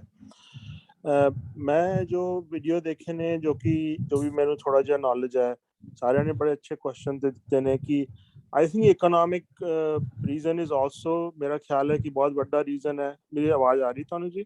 हाँ जी please continue. And correct me if I am wrong, economic reason ਅਸੀਂ ਬੜੇ ਗੁਰਦੁਆਰੇ ਬਣਾਉਂਦੇ ਹਾਂ, ਬੜੇ ਪੈਸੇ ਦਿੰਦੇ ਹਾਂ ਲੰਗਰਾਂ ਵਿੱਚ, ਦੁਨੀਆ ਨੂੰ ਖਿਲਾ ਕੇ ਵਾਈਪ ਕਰਦੇ ਹਾਂ। ਆਪਣੇ ਬੰਦਿਆਂ ਨੂੰ ਵਾਸਤੇ ਕੋਈ ਸਿਸਟਮ ਹੀ ਨਹੀਂ ਹੈਗਾ ਕਿ ਕੋਈ ਫੰਡ ਬਣਾ ਕੇ, ਕੋਈ ਅਕਾਊਂਟ ਬਣਾ ਕੇ ਜਾਂ ਕੋਈ ਆਰਗੇਨਾਈਜੇਸ਼ਨ ਜੋ ਗਰੀਬ ਨੇ, ਜੋ ਬੈਂਕਰਪਟ ਹੋ ਰਹੇ ਨੇ, ਜਿਨ੍ਹਾਂ ਦੇ ਲੋਨ ਨਹੀਂ ਪੇ ਕਰ ਸਕਦੇ, ਗਰੀਬੀ ਦੇ ਕਾਰਨ ਲੋਕੀ ਕਰਦੇ ਨੇ ਇਹ ਚੀਜ਼ਾਂ। ਐਂਡ ਤੁਸੀਂ ਕਿੱਥੇ ਵੀ ਚਲੇ ਜਾਓ, ਵਟ ਆਈ ਹੈਵ ਅੰਡਰਸਟੂਡ, ਇਸ ਇਸ਼ੂ ਤੇ ਐਡਰੈਸ ਕਰਨਾ ਬੜਾ ਜ਼ਰੂਰੀ ਹੈ। ਕਿਉਂ ਬਣ ਜਾਂਦੇ ਨੇ? ਕਿ ਸਾਡਾ ਮੈਸੇਜ ਉਹਨਾਂ ਦੇ ਮੈਸੇਜ ਤੋਂ ਕਮਜ਼ੋਰ ਹੈ? ਨਹੀਂ। I think economic reason is one of the main reasons which we need to think कि how we can channelize our funds in the right direction. मैं नहीं कहना वीर जी, अगर मैं गलत हूं तो प्लीज करेक्ट मी। भाई खालसा, भाई जी की फतेह। ठीक है जी, नेक्स्ट धन्यवाद सुखदेव कौर जी। फतेह वीर जी सारिਆਂ ਨੂੰ। मेरा तो छोटा ਜਿਹਾ ਇੱਕ ਸੁਜੈਸ਼ਨ ਹੈਗਾ ਵੀ ਗੱਲਾਂ ਸਾਰੀਆਂ ਸੁਣ ਕੇ ਮੇਰੇ ਦਿਮਾਗ 'ਚ ਗੱਲ ਇਹ ਆ ਰਹੀ ਹੈ ਵੀ ਅਸੀਂ ਆਪਣੇ ਬੱਚਿਆਂ ਵਿੱਚ ਵੀ, ਨੌਜਵਾਨ ਬੱਚਿਆਂ ਵਿੱਚ ਵੀ ਸਿੱਖੀ ਨੂੰ ਨਹੀਂ ਪਹੁੰਚਾ ਸਕੇ। ਬੱਚੇ ਗੁਰਦੁਆਰੇ ਜਾਂਦੇ ਨਹੀਂ। ਸਾਨੂੰ ਇਹ ਚਾਹੀਦਾ ਵੀ ਅਸੀਂ ਜਿਵੇਂ ਇਹਨਾਂ ਦੀਆਂ 10 ਕਮੈਂਡਮੈਂਟਸ ਨੇ ਕ੍ਰਿਸਚਨਾਂ ਦੀਆਂ, ਤੇ ਇੱਕ ਮੈਂ ਕਿਤਾਬ ਵੀ ਪੜ੍ਹ ਰਹੀ ਸੀ, ਕੋਈ ਡੇਲੀ ਸਟੋਇਕ ਫਿਲਾਸਫਰਾਂ ਦੀਆਂ ਜਿਹੜੀਆਂ ਛੋਟੀਆਂ ਗੱਲਾਂ, meditations and art of living, ਤੇ ਉਸ ਤਰ੍ਹਾਂ ਸਾਨੂੰ ਇੱਕ ਛੋਟੀ ਜਿਹੀ ਕਿਤਾਬ ਅੰਗਰੇਜ਼ੀ ਵਿੱਚ ਛਪਾ ਲੈਣੀ ਚਾਹੀਦੀ ਹੈ। ਜਿਹੜੇ ਹੈਪੀਨੈਸ ਤੇ ਫੈਮਿਲੀ ਤੇ ਹੋਣੀਆਂ ਚਾਹੀਦੀਆਂ ਹਨ। ਮੇਨ ਪੁਆਇੰਟਸ ਜਿਹੜੇ ਗੁਰਬਾਣੀ ਦੇ ਉਹਦੇ ਵਿੱਚ ਦੱਸੇ ਹੋਣੇ ਚਾਹੀਦੇ ਵੀ ਸਾਡੀ ਗੁਰਬਾਣੀ ਕੀ ਕਹਿੰਦੀ ਹੈ, ਕਿਵੇਂ ਇਹ ਆਰਟ ਆਫ ਲਿਵਿੰਗ ਹੈਗੀ ਡੇਲੀ ਲਾਈਫ ਵਾਸਤੇ, ਸਾਨੂੰ ਕੀ ਸਿੱਖਿਆ ਮਿਲਦੀ ਹੈ ਇਹਦੇ ਤੋਂ। ਤੇ ਉਹ 15-20 ਪੁਆਇੰਟ ਹੋਣ, ਉਹ ਜਿਹੜਾ ਸਾਰੇ ਪੜ੍ਹ ਸਕਣ, ਜਿਹਦਾ ਉਹ ਚ ਨਿਚੋੜ ਹੋਵੇ ਗੁਰੂ ਗ੍ਰੰਥ ਸਾਹਿਬ ਦਾ, ਤੇ ਅਸੀਂ ਹੋਰ ਆਪਦੇ ਆਂਢੀਆਂ ਗੁਆਂਢੀਆਂ ਗੋਰਿਆਂ ਨੂੰ ਵੀ ਅਸੀਂ ਉਹ ਦਿਖਾ ਸਕੀਏ ਵੀ ਆਹ ਸਾਡਾ ਧਰਮ ਹੈਗਾ, ਤੇ ਉਹ ਥੋੜੀ ਬਹੁਤੀ ਮਦਦ ਹੋ ਸਕਦੀ ਹੈ। ਮਨਪ੍ਰੀਤ ਸਿੰਘ ਜੀ। ਹਾਂਜੀ ਮਨਪ੍ਰੀਤ ਸਿੰਘ ਜੀ ਪਲੀਜ਼ ਅਨਮਿਊਟ ਕਰ ਲਓ ਦੁਬਾਰਾ। ਆਲਰੇਡੀ ਬਹੁਤ ਲੇਟ ਹੈ ਮਨਪ੍ਰੀਤ ਸਿੰਘ, 9:30 ਲਾਸਟ ਹੀ ਹੈ ਜੀ ਬਿਲਕੁਲ। ਹੁਣ ਮੈਂ ਬੜੀ ਛੇਤੀ ਬੇਨਤੀ ਕਰਾਂਗਾ ਜੀ, ਆਰਐਸਐਸ ਨੇ ਕੀ ਕੀਤਾ ਕਿ ਜਿਹੜੇ ਉਹਨਾਂ ਦੇ ਹਿੰਦੂ ਧਰਮ ਵਿੱਚੋਂ ਜਿਹੜੇ ਵੀ IAS IPS ਨਿਕਲਦੇ ਨੇ, ਰਿਟਾਇਰ ਹੁੰਦੇ, ਉਹਨਾਂ ਨੂੰ ਹਾਇਰ ਕਰਦੇ ਆ। ਸਾਨੂੰ ਉਸ ਵੱਲ ਥੋੜਾ ਖਿਆਲ ਦੇਣਾ ਚਾਹੀਦਾ ਤੇ ਸੈਲਫਲੈਸ, ਇਮਾਨਦਾਰ ਤੇ ਲਾਲਚ ਰਹਿਤ ਸਾਨੂੰ ਪ੍ਰਚਾਰਕ ਤਿਆਰ ਕਰਕੇ ਪਿੰਡਾਂ ਵਿੱਚ ਭੇਜਣੇ ਚਾਹੀਦੇ। ਹਰ ਪਿੰਡ ਵਿੱਚ ਗੁਰਦੁਆਰੇ ਹੈਗੇ ਆ, ਉੱਥੇ ਲਿਟਰੇਚਰ ਹੀ ਖਾਲੀ ਪਹੁੰਚਾ ਕੇ ਨਹੀਂ, ਹਰ ਇੱਕ ਨਾਲ ਇੰਡੀਵਿਜੂਅਲੀ ਸਾਰਿਆਂ ਨਾਲ ਮੇਲ ਜੋਲ ਕਰਕੇ ਵੀ ਕਰਨਾ ਚਾਹੀਦਾ। ਤੇ ਜਿੱਦਾਂ ਆਪ ਜੀ ਨੇ ਬੋਲਿਆ ਕਿ ਇਹ ਕਮੇਟੀ ਜਾਂ ਕੋਈ ਹੋਰ ਇਸ ਤਰ੍ਹਾਂ ਕਰਨਗੇ, ਸਾਨੂੰ ਆਪਣੇ ਲੈਵਲ ਤੇ ਅਸੀਂ ਕੀ ਕਰ ਸਕਦੇ ਹਾਂ, ਸਾਨੂੰ ਉਸ ਬਾਰੇ ਵਿਚਾਰ ਕਰਨਾ ਚਾਹੀਦਾ। ਜੇ ਇੱਕ ਘੋੜੇ ਸਾਫ਼ ਕਰਨ ਵਾਲਿਆਂ ਨੂੰ ਜਾਂ ਪੱਖਾ ਝੱਲਣ ਵਾਲੇ ਨੂੰ ਗੁਰੂ ਸਾਹਿਬ ਬੜੀ ਸਾਰੀ ਪਾਤਸ਼ਾਹੀ ਬਖਸ਼ਾ ਦੇ, ਤੇ ਅਸੀਂ ਵੀ ਇਹੋ ਜਿਹੇ ਅੱਗੇ ਜਾਂ ਸਾਨੂੰ ਜ਼ਿੰਮੇਵਾਰੀ ਮਿਲੇਗੀ, ਅਸੀਂ ਵੀ ਬੜੇ ਤਗੜੇ ਪ੍ਰਚਾਰਕ ਅਤੇ ਇਹਨਾਂ ਚੀਜ਼ਾਂ ਨੂੰ ਅਸੀਂ ਕਰ ਸਕਦੇ ਹਾਂ। ਤੇ ਇਹੀ ਮੇਰੀ ਬੇਨਤੀ ਹੈ ਜੀ। ਵਾਹਿਗੁਰੂ ਜੀ ਕਾ ਖਾਲਸਾ, ਵਾਹਿਗੁਰੂ ਜੀ ਕੀ ਫਤਿਹ। ਬਹੁਤ ਬਹੁਤ ਧੰਨਵਾਦ ਜੀ। तो फाइनल हरबंस सिंह जी तुसी कुछ कहना चाहोगे? जिस तरह एक दो विचार क्वेश्चन ਦੇ ਵਿੱਚੋਂ ਜਾਂ ਡਿਸਕਸ਼ਨ ਦੇ ਵਿੱਚੋਂ ਆਏ ਆ ਕਿ ਉਹ ਕਿਹੜੇ ਟੂਲ, ਇੱਕ ਵੀਰ ਜੀ ਦਾ ਮੇਰਾ ਨਾਮ ਯਾਦ ਭੁੱਲ ਗਿਆ, ਕਿ ਕਿਹੜੇ ਟੂਲ ਉਹ ਅਪਣਾਉਂਦੇ ਆ। ਸੋ ਇਹਨਾਂ ਟੂਲਸ ਦੇ ਬਾਰੇ ਇੱਕ ਅਲੱਗ ਕਲਾਸ ਮੈਂ ਵੀਰ ਹਰਜੀਤ ਸਿੰਘ ਜੀ ਨੂੰ ਬੇਨਤੀ ਕਰਾਂਗਾ ਕਿ ਮੇਰੀ ਕਲਾਸ ਰੱਖ ਲਿਓ ਜਾਂ ਕੋਈ ਹੋਰ ਇਹਦੇ ਤੇ, ਕਿ ਕਿਹੜੇ ਟੂਲਸ ਹੋਣੇ ਚਾਹੀਦੇ ਆ ਜਿਹੜੇ ਆਪਣੇ ਧਰਮ ਨੂੰ ਅੱਗੇ ਵਧਾਉਣ ਦੇ ਲਈ ਵਰਤੇ ਜਾਂਦੇ ਆ ਤੇ ਦੂਸਰੇ ਧਰਮਾਂ ਦੇ ਉੱਪਰ ਹਮਲਾ ਕਰਨ ਦੇ ਲਈ ਵਰਤੇ ਜਾਂਦੇ। ਇਹਨਾਂ ਟੂਲਸ ਦੇ ਉੱਪਰ ਇੱਕ ਕਲਾਸ ਅਲੱਗ ਪੂਰੀ ਦੀ ਪੂਰੀ ਬਹੁਤ ਇੰਪੋਰਟੈਂਟ ਇੱਕ ਉਹਨਾਂ ਨੇ ਪ੍ਰਸ਼ਨ ਉਠਾਇਆ ਸੀ ਕਿ ਮੈਨੂੰ ਨਾਮ ਯਾਦ ਭੁੱਲ ਗਿਆ। ਦੂਸਰਾ ਤੇ ਬਾਕੀ ਤੇ ਜਨਰਲ ਗੱਲਾਂ ਕਿ RSS ਕਿਵੇਂ ਕੰਮ ਕਰਦੀ, ਹੁਣ ਰਾਧਾ ਸਵਾਮੀ ਦੀ ਟੀਮ ਦਾ ਸਾਨੂੰ ਨਹੀਂ ਪਤਾ, ਉਹ ਪੂਰੀ ਦੀ ਪੂਰੀ। ਤੀਸਰੀ ਗੱਲ ਹੈ ਕਿ ਜਿੱਦਾਂ RSS ਅਸੀਂ ਕਹਿੰਦੇ ਹਾਂ ਦੂਸਰੇ ਦਾ ਮੁਕਾਬਲਾ ਕਿਵੇਂ ਕਰਨਾ, ਉਹ ਸਭ ਤੋਂ ਵੱਡੀ ਉਹਨਾਂ ਦੀ ਗੱਲ ਹੈ ਕਿ ਜਿੱਦਾਂ RSS ਅਸੀਂ ਕਹਿੰਦੇ ਖੇਤੀ ਕਾਨੂੰਨ ਬਣਾਏ। ਹਰਜੀਤ ਸਿੰਘ ਜੀ ਕਿੰਨਾ ਕੁ ਟਾਈਮ ਹੈ ਮੇਰੇ ਕੋਲ? ਟਾਈਮ ਤਾਂ ਖਤਮ ਹੋ ਚੁੱਕਾ ਆਲਰੇਡੀ। ਅੱਛਾ ਮੈਂ 2-3 ਮਿੰਟ ਚ ਫਿਰ ਮੈਂ 2-3 ਮਿੰਟ ਮੀਟਿੰਗ ਹੈਗੀ ਅੱਗੇ। ਅੱਛਾ ਜੀ, ਮੈਂ 2-3 ਮਿੰਟ ਹੀ ਲੈਣੇ ਬਸ ਤੁਹਾਡੇ ਪਲੀਜ਼। ਜਿਵੇਂ ਇਹਨਾਂ ਨੇ ਕਾਨੂੰਨ ਬਣਾਏ ਨੇ, ਕਾਨੂੰਨ ਬਣਾਉਣ ਦਾ ਕਾਰਨ ਕੀ ਸੀਗਾ ਕਿ RSS ਦੇ ਕੋਲ ਕਾਰਪੋਰੇਟ ਜਿਹੜੀ ਆ ਉਹ ਘੱਟ ਪੈ ਰਹੀ ਅਜੇ ਵੀ। ਹਾਲਾਂਕਿ ਇੰਡੀਆ ਦੇ ਵਿੱਚ ਬਹੁਤ ਵੱਡੇ ਰਿਲਾਇੰਸ, ਅਡਾਨੀ, ਅੰਬਾਨੀ, ਬਹੁਤ ਵੱਡੇ ਵੱਡੇ ਟਾਟਾ ਕਾਰਪੋਰੇਟ ਆ ਜਿਹੜੇ, ਪਰ ਅਸਾਈਆਂ ਦੇ ਮੁਕਾਬਲੇ ਇਹਨਾਂ ਦੀ ਕਾਰਪੋਰੇਸ਼ਨ ਜਿਹੜੀ ਆ ਕਾਰਪੋਰੇਟ ਫੰਡਿੰਗ ਉਹ ਘੱਟ ਪੈ ਰਹੀ ਸੀ। ਇਹ ਆਪਣੀਆਂ ਮਲਟੀਨੈਸ਼ਨਲ ਉਹਨਾਂ ਦੇ ਮੁਕਾਬਲੇ ਦੀਆਂ ਵੱਡੀਆਂ ਵੱਡੀਆਂ ਜਿਹੜੀਆਂ ਆ ਉਹ ਬਣਾਉਣੀਆਂ ਚਾਹੁੰਦੇ ਆ।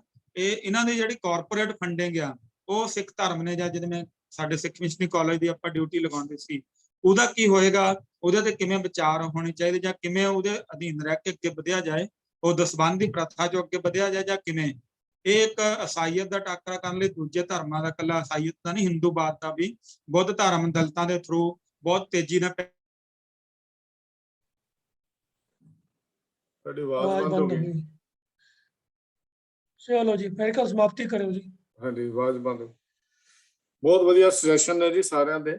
ਪਿੰਡ ਪੱਧਰ ਦੇ ਉੱਤੇ ਪ੍ਰਚਾਰ ਦੀ ਲੋੜ ਹੈ, ਅਸੀਂ ਇਹ ਗੱਲ ਮੰਨਦੇ ਹਾਂ, ਪਰ ਮੈਂ ਇੱਥੋਂ ਦੇ ਵੀਰ ਜਿਹੜੇ ਫਾਈਨੈਂਸ਼ੀਅਲੀ ਏਡ ਕਰ ਸਕਦੇ ਆ, ਕੋਈ ਇਹੋ ਜਿਹਾ ਪ੍ਰੋਜੈਕਟ ਬਣਾ ਲਓ। ਪ੍ਰਚਾਰਕ ਅਸੀਂ ਦੇ ਸਕਦੇ ਹਾਂ, ਕੰਮ ਕਰ ਸਕਦੇ ਹਾਂ, ਲੇਕਿਨ ਇਹ ਸਾਨੂੰ ਏਡ ਉਹਦੇ ਲਈ ਚਾਹੀਦੀ ਹੋਏਗੀ। ਅਸੀਂ 50 ਪਿੰਡ, 100 ਪਿੰਡ, ਜਿੰਨੇ ਵੀ 200 ਬੰਦਾ ਵੀ ਅਸੀਂ ਪ੍ਰਚਾਰਕ ਬੰਦੇ ਕਰ ਸਕਦੇ ਹਾਂ। ਸਾਡੇ ਕੋਲ ਏਦਾਂ ਦੀ ਕੋਈ ਚੱਕਰ ਨਹੀਂ, ਪ੍ਰਚਾਰਕ ਨਹੀਂ ਹੈਗੇ। ਪ੍ਰਚਾਰਕ ਅਸੀਂ ਅਰੇਂਜ ਕਰ ਸਕਦੇ, ਜਿਹੜੇ ਬੱਚੇ ਅਸੀਂ ਪੜ੍ਹਾ ਕੇ ਖੁੱਲੇ ਛੱਡ ਦਿੰਦੇ ਆ, ਜਿਹੜਾ ਨੂੰ ਵਿਚਾਰਿਆਂ ਨੂੰ ਰੋਜ਼ੀ ਲਈ ਤਰਲੇ ਕਰਨੇ ਪੈਂਦੇ ਆ। ਹਰ ਸਾਲ 40-50 ਬੱਚੇ ਤਿਆਰ ਹੁੰਦੇ ਆ, ਉਹਨਾਂ ਨੂੰ ਅਸੀਂ ਫੀਲਡ ਵਿੱਚ ਸੁੱਟ ਸਕਦੇ ਹਾਂ। ਉਹਨਾਂ ਦੀ ਤਨਖਾਹ ਵਗੈਰਾ ਦੇਣ ਦਾ ਸਿਸਟਮ ਦੇ ਸਾਡਾ ਕੋਈ ਬਣ ਜਾਏ ਤਾਂ ਅਸੀਂ ਉਹ ਕਰ ਸਕਦੇ ਹਾਂ। ਕਿਉਂਕਿ ਸਾਡੇ ਸੋਰਸਿਸ ਨਾ ਹੋਣ ਕਰਕੇ ਅਸੀਂ ਉਹ ਕੰਮ ਨਹੀਂ ਕਰ ਸਕੇ ਜਿਹੜਾ ਸਾਡੇ ਮਨ 'ਚ ਸੀ। ਉਹ ਮੈਂ ਬੇਨਤੀ ਕਰਾਂਗਾ ਕਿ ਕੁਛ ਜਿਹੜੇ ਜੇ ਕਰ ਸਕੀਏ, ਕੁਛ ਇਹੋ ਜਿਹਾ ਅਸੀਂ ਬਣਾ ਲਈਏ। ਇਹਦੇ ਵਾਸਤੇ ਵੱਖਰਾ ਡਿਪਾਰਟਮੈਂਟ ਵੱਖਰਾ ਹੀ ਹੋਣਾ ਚਾਹੀਦਾ ਸਰਵਿਸ ਦਾ। ਵੱਖਰਾ ਡਿਪਾਰਟਮੈਂਟ ਹੋਏਗਾ ਜਿਹੜੇ ਪਿੰਡਾਂ ਦੇ ਵਿੱਚ ਹੀ ਪ੍ਰਚਾਰਕ ਜਿਹੜੇ ਆ ਪਿੰਡ ਪੱਧਰ ਨੂੰ ਇਕਾਈ ਮੰਨ ਕੇ ਆਪਣਾ ਧਰਮ ਪ੍ਰਚਾਰ ਦਾ ਕੰਮ ਕਰਨ, ਤੇ ਉੱਥੇ ਐਜ਼ ਏ ਗ੍ਰੰਥੀ ਨਹੀਂ, ਐਜ਼ ਏ ਪ੍ਰਚਾਰਕ ਜਿਹੜਾ ਉਹ ਕੰਮ ਕਰਨ, ਤਾਂ ਉਹ ਕੰਮ ਜਿਹੜਾ ਚੱਲ ਸਕੇਗਾ। ਜਿਹੜਾ ਸਾਰਾ ਦਿਨ ਜਿਹਨਾਂ ਦਾ ਕੰਮ 7-8 ਘੰਟੇ ਦਾ ਉਸ ਫੀਲਡ ਵਿੱਚ ਜਾ ਕੇ ਸਿੱਖ ਧਰਮ ਦੇ ਪ੍ਰਚਾਰ ਪ੍ਰਸਾਰ ਦੀ ਗੱਲ ਕਰਨੀ ਹੀ ਹੋਵੇ। ਇਹ ਬੇਨਤੀ ਹੈ। ਮੈਂ ਆਪ ਜੀ ਦੇ ਸਨਮੁਖ ਅੱਜ ਕਦੀ ਇਹੋ ਜਿਹੀ ਗੱਲ ਕੀਤੀ ਨਹੀਂ ਹੈ, ਪਰ ਕਿਉਂਕਿ ਫੰਡਿੰਗ ਤੋਂ ਬਿਨਾਂ ਕੁਝ ਵੀ ਨਹੀਂ ਹੋਣਾ। ਜੇ ਅਸੀਂ ਸੋਚਾਂਗੇ ਵੀ ਮਿਸ਼ਨਰੀ ਕਾਲਜ ਦਾ ਬਜਟ ਇੰਨਾ ਹੈ ਨਹੀਂ ਵੀ ਜਿੰਨਾ ਅਸੀਂ ਸੋਚ ਲਈਏ ਵੀ ਅਸੀਂ ਉਹਨੂੰ 100 ਬੰਦੇ ਨੂੰ ਤਨਖਾਹ ਦੇ ਸਕਦੇ ਹਾਂ, ਨਹੀਂ ਹੈਗਾ, ਇੰਨਾ ਬਜਟ ਨਹੀਂ ਸਾਡੇ ਕੋਲ ਹੈਗਾ। ਅਸੀਂ ਸਿਰਫ ਹੋ ਜਾਏਗਾ ਤੇ ਅਸੀਂ ਜ਼ਰੂਰ ਇਸ ਪਾਸੇ ਸੋਚਦੇ ਹਾਂ ਜਿੰਨਾ ਸਾਡਾ ਕੰਮ ਚੱਲਦਾ, ਕਿਉਂਕਿ ਕਾਲਜ ਫ੍ਰੀ ਚੱਲਦੇ ਨੇ, ਉੱਥੇ ਉਹਨਾਂ ਦੇ ਪ੍ਰਚਾਰਕ ਫ੍ਰੀ ਪੜ੍ਹਦੇ ਆ, 3-3 ਸਾਲ ਦੀ ਉਹਨਾਂ ਦੀ ਟ੍ਰੇਨਿੰਗ ਕਰਾਉਂਦੇ ਆ, ਪਰ ਉਹਦੇ ਚੋਂ ਅਸੀਂ ਉਹ ਆਊਟਪੁੱਟ ਨਹੀਂ ਲੈ ਸਕੇ। ਕਿਉਂ ਨਹੀਂ ਲੈ ਸਕੇ? ਕਿਉਂਕਿ ਫੰਡਿੰਗ ਦੀ ਕਿਉਂ ਜਾ ਕੇ ਪ੍ਰੋਬਲਮ ਆਉਂਦੀ ਹੈ। ਇਸ ਵਾਸਤੇ ਬੇਨਤੀ ਕਰਾਂਗਾ ਸਾਰਿਆਂ ਨੂੰ ਕਿ ਆਪਾਂ ਇਹਦੇ ਬਾਰੇ ਬੈਠ ਕੇ ਵਿਚਾਰ ਕਰ ਸਕਦੇ ਹਾਂ। ਧੰਨਵਾਦ ਜੀ ਸਾਰਿਆਂ ਦਾ। ਹਰਬੰਸ ਸਿੰਘ ਜੀ, ਆਪ ਜੀ ਦਾ ਬਹੁਤ ਬਹੁਤ ਧੰਨਵਾਦ।